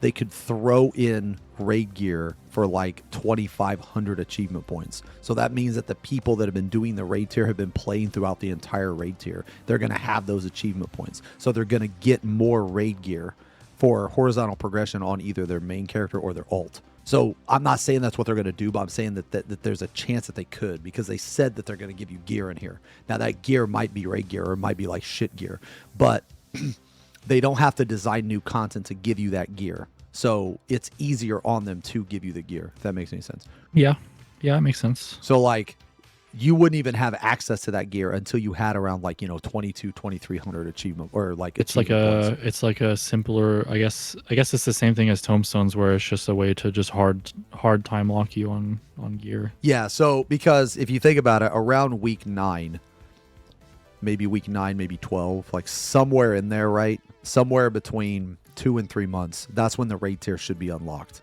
Well, they're probably not going to do that. So what's the alternative? The alternative is to give you the gear from the raid, or at least a little bit of it, so they could give you that gear through the system, and you would only have those achievement points because you've been playing since the beginning of the season. So it's not like a new person could just log on and get the gear. They would have to like build up the points. Makes sense. Yeah, I So- could see that being a thing. Like they could use it as like a way to just start juicing your gear acquisition rate like later on. Yes, without actually introducing any new content. Yeah, that makes sense. Which is what people want anyway, because around that time, around week 9 through 12 or whatever, you're done gearing your main character. Like you're done gearing your main character, so you want to play like other jobs and shit. So that is like the perfect time for them to give you that gear. Yeah, that makes sense.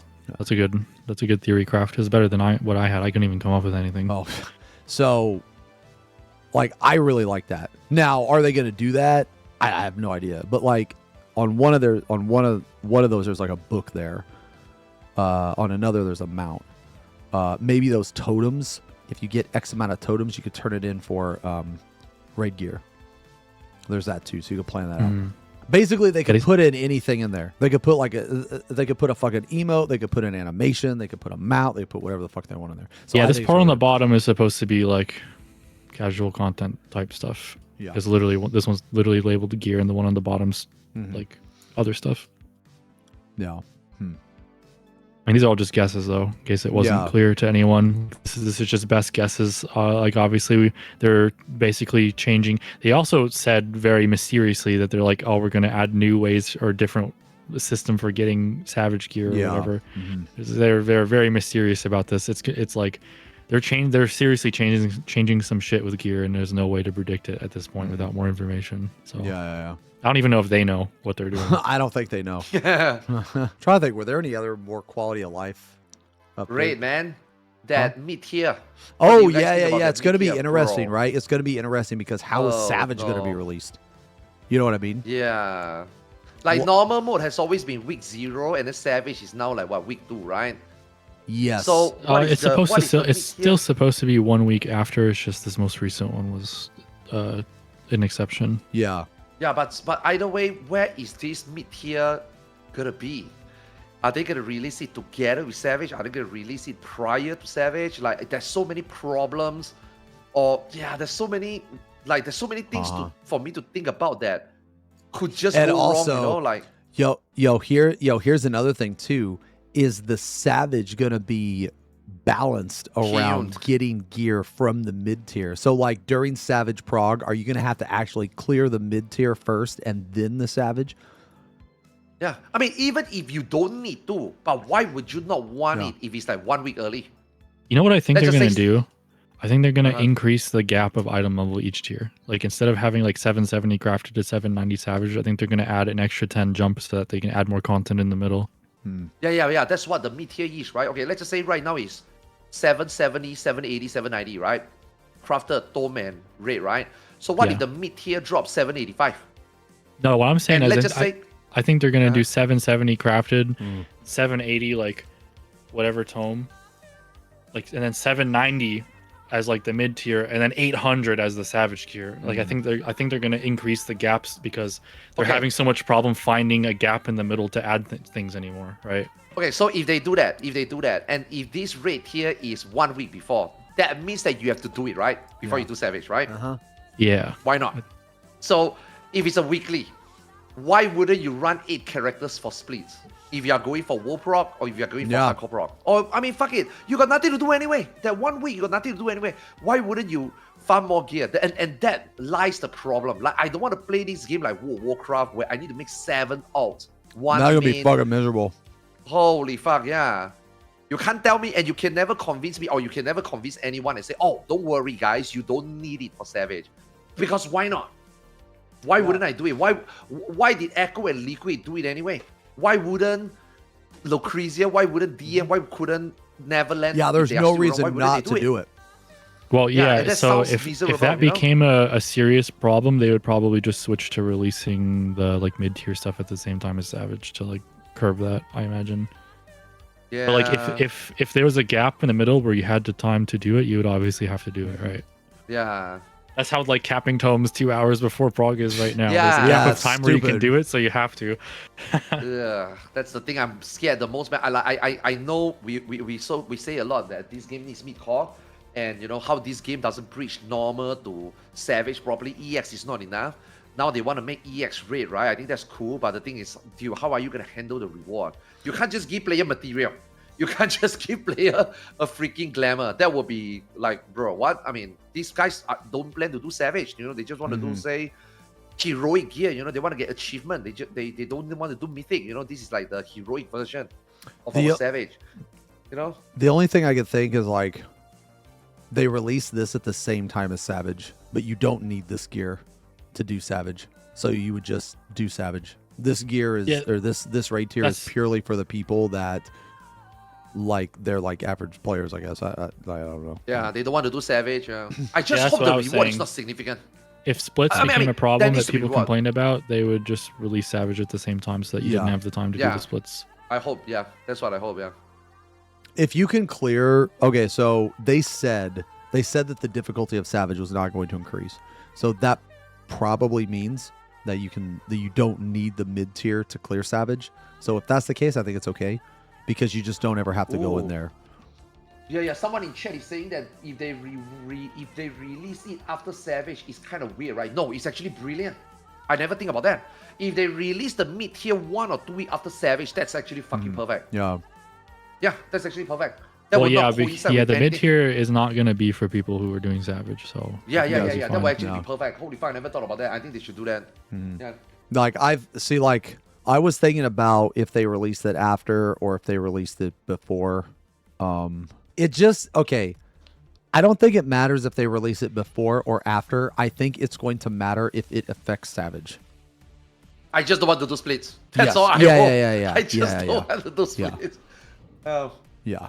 I think of all the things we're gonna see them change next expansion, I think gearing progression is gonna be very heavily touched upon. Yeah. Because they said a lot of things relating to gear progression.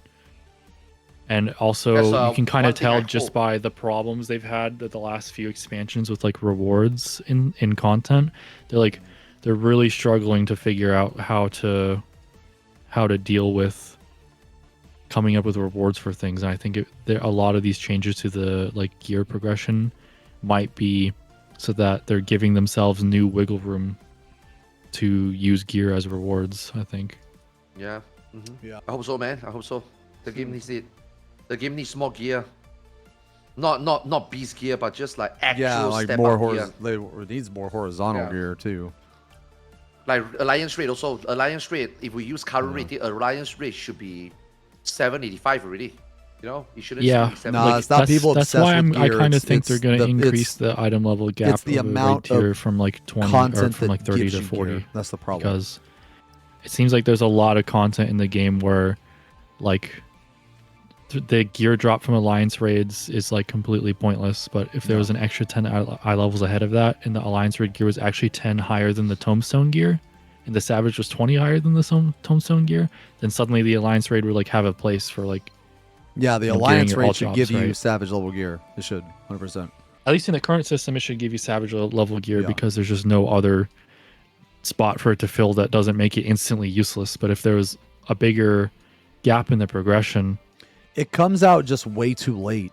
Like, let's say it came out a month after. Okay, then I got you. You know, then it makes sense. But, dude, it comes out 4 months after the fucking raid tier. Like, Yep. you have a piece of content that comes out 4 months after the raid tier, and it's not even the equivalent level of the raid tier? What the fuck?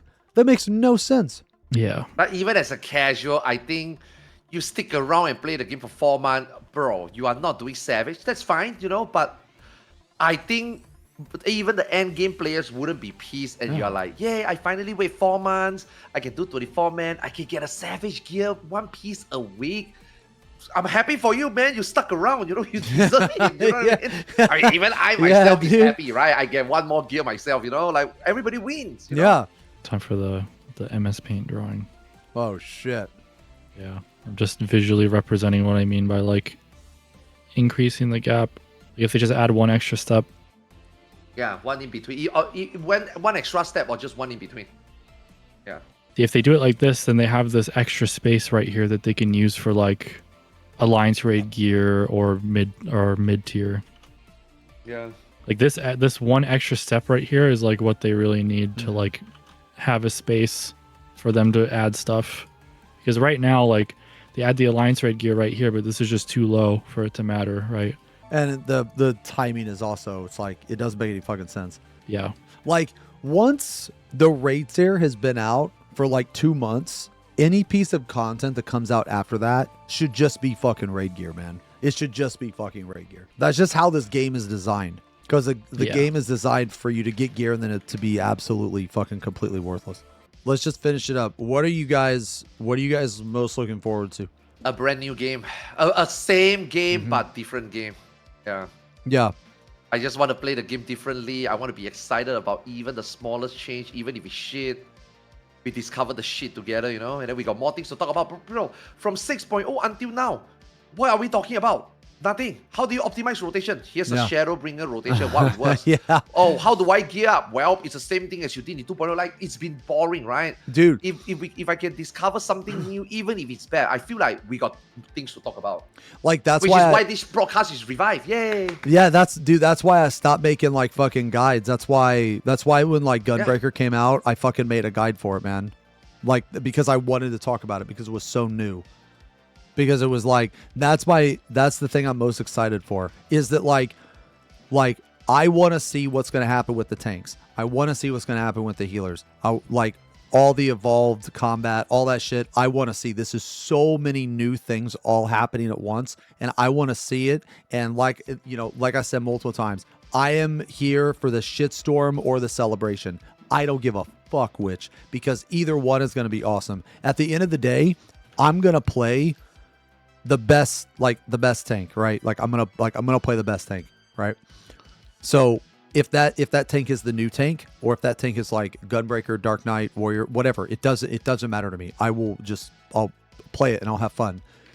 The thing that I'm most excited for is just how it's gonna turn out. It's the curiosity. It's the enigma. You know, it's the mystery. Like there's so many different things going on. How is all of this? Okay. This is going to sound a little toxic, but in my mind, I'm thinking to myself, how in the fuck are they not going to fuck this up? That's what I'm thinking about. How are they not going to fuck this up? Because I'm here. Because I'm fucking here for it, man. I want to see. Because this is like the first time since like Shadowbringers. Mm-hmm, like when we went from Stormwood to Shadowbringers, it was huge. Heaven's Word, man. Yeah, it was huge. And then after that, from Shadowbringers to, was it Dawn Trail, or fucking Endwalker, and then Endwalker to Dawn Trail was like pretty much the same. But now it's completely fucking different, and this is like, it's so good. It's so fucking good. Yeah, it's been 7. Yeah. It's gonna have been 7 years, I think, 7 to 8 years. Good or bad, the doesn't game matter. Really Doesn't had any matter, changes, so it's very exciting. And like that's why it's so weird, man. People are so weird. There's so much like negativity around this. They're like, oh, well, you know, like what if they do this, or, you know, like what if that happens, or oh, you're only saying this because you're mad and all this. And I'm like, nah, man, you guys have no idea. Like I am ridiculously excited for all this because I want to see how it turns out. Like I want to see how all this shit turns out, man. Like this is the first time in like 7 years that we've had like this many changes, and it's going to be fucking awesome. Because I hope so. I mean, they are, like, make no mistake, they are definitely gonna fuck some of it up. Oh yeah, like, it's just inevitable, right? Oh yeah, for sure. Oh yeah. You just can't get, like, the game is just big enough that you just can't do everything perfectly, like on the first try. It's just how it is. But regardless, I'm still excited for them to be trying new things.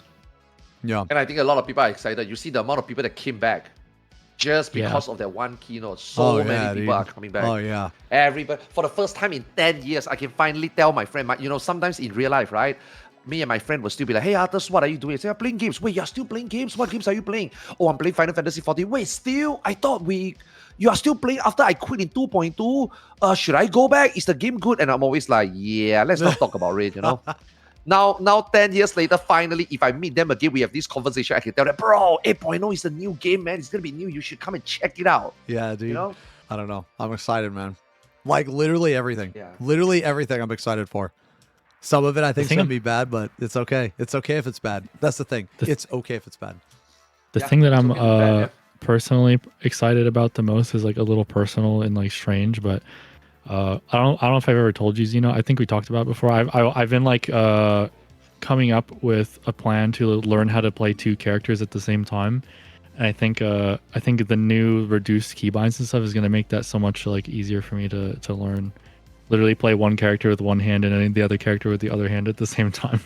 I did that in 1.0 and 2.0 actually. Until 3.0. 3.0 is where it became impossible.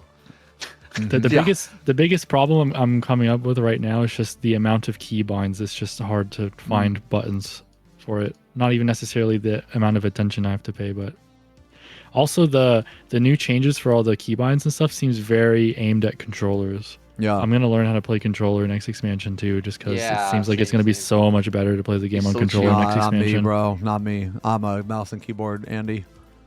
I want to try it finally. I say this for years or so. I want to try it. Nah, dude. Like, yeah, if you're a controller player, you are eating hella good next No. expansion It's because so relaxing. they are designing that shit so it's straight directly aimed at controllers. I'm pretty sure. Mouse and keyboard forever, dude. You'll never catch me fucking turning my camera with a dumbass analog stick. Ain't no shot, bro. No way. Yeah. All right, that's it. Yeah. GG. I think that's it, boys. That's it. Unless you guys have Fucking hell, anything else, man. I thought it would be 2 hours, 3 hours, man. I thought I could sneak in a nap before. No, raid, you dude, know? that's why I said Holy. 2 p.m. because I knew it was going to be forever. Holy fuck. I knew it was going to be forever. I'm sorry. Nah, it's okay. It's That's okay. it. I slept earlier. I knew you're gonna yap. Yeah. I prepped for this. Well, thanks again. Thanks again, guys, for coming thanks. on the podcast. This last minute podcast. We might do another one after the next Fan Fest, depending on how it goes, depending on the information. Yeah. Sure. Yeah. Because if they show an off tank and a shield healer and a caster, which they probably will, then Yeah, we're gonna have to yeah. do another one of these after that for sure. We didn't even talk about the ultimate, but I mean, what's there to talk about? no, I mean, Kefka Gooden. yeah, Kefka good. That's it. Top That's- I designer. hope, man. I top really designer leaves questions, but hopefully I really we hope. No, it's gonna be good. hopefully the guy that made top doesn't strike twice.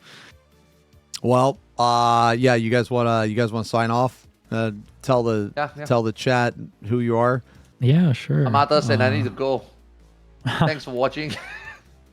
See ya. Follow I guess twitch.tv/Arthars. He's on You can Twitter. subscribe for free with Twitch Prime. Exit lag. Use code Xenosys Vex for 15% 50% discount. Not 15. I'm sorry. 15 months for 50% discount. Or you can use code Arthars. Whatever you like. Right, I need to go, man. I'll talk All right, to you man. later. All right, yeah, GG's, man. I'll talk to you later. Yeah. Goodbye. Peace. Bye. Okay, Nar, you want to tell them who you are? Sure. I have been streaming more often. A lot of Final Fantasy 14. I've been trying to stream more often lately. Twitch.tv/Narrlocke. And I also post tweets of yans and memes. The same Twitter handle. It's just NARRLOCKE everywhere. Okay, well, yeah, man. I'll see you later. All right, well, that was it. That was it, boys. I think that was a good show.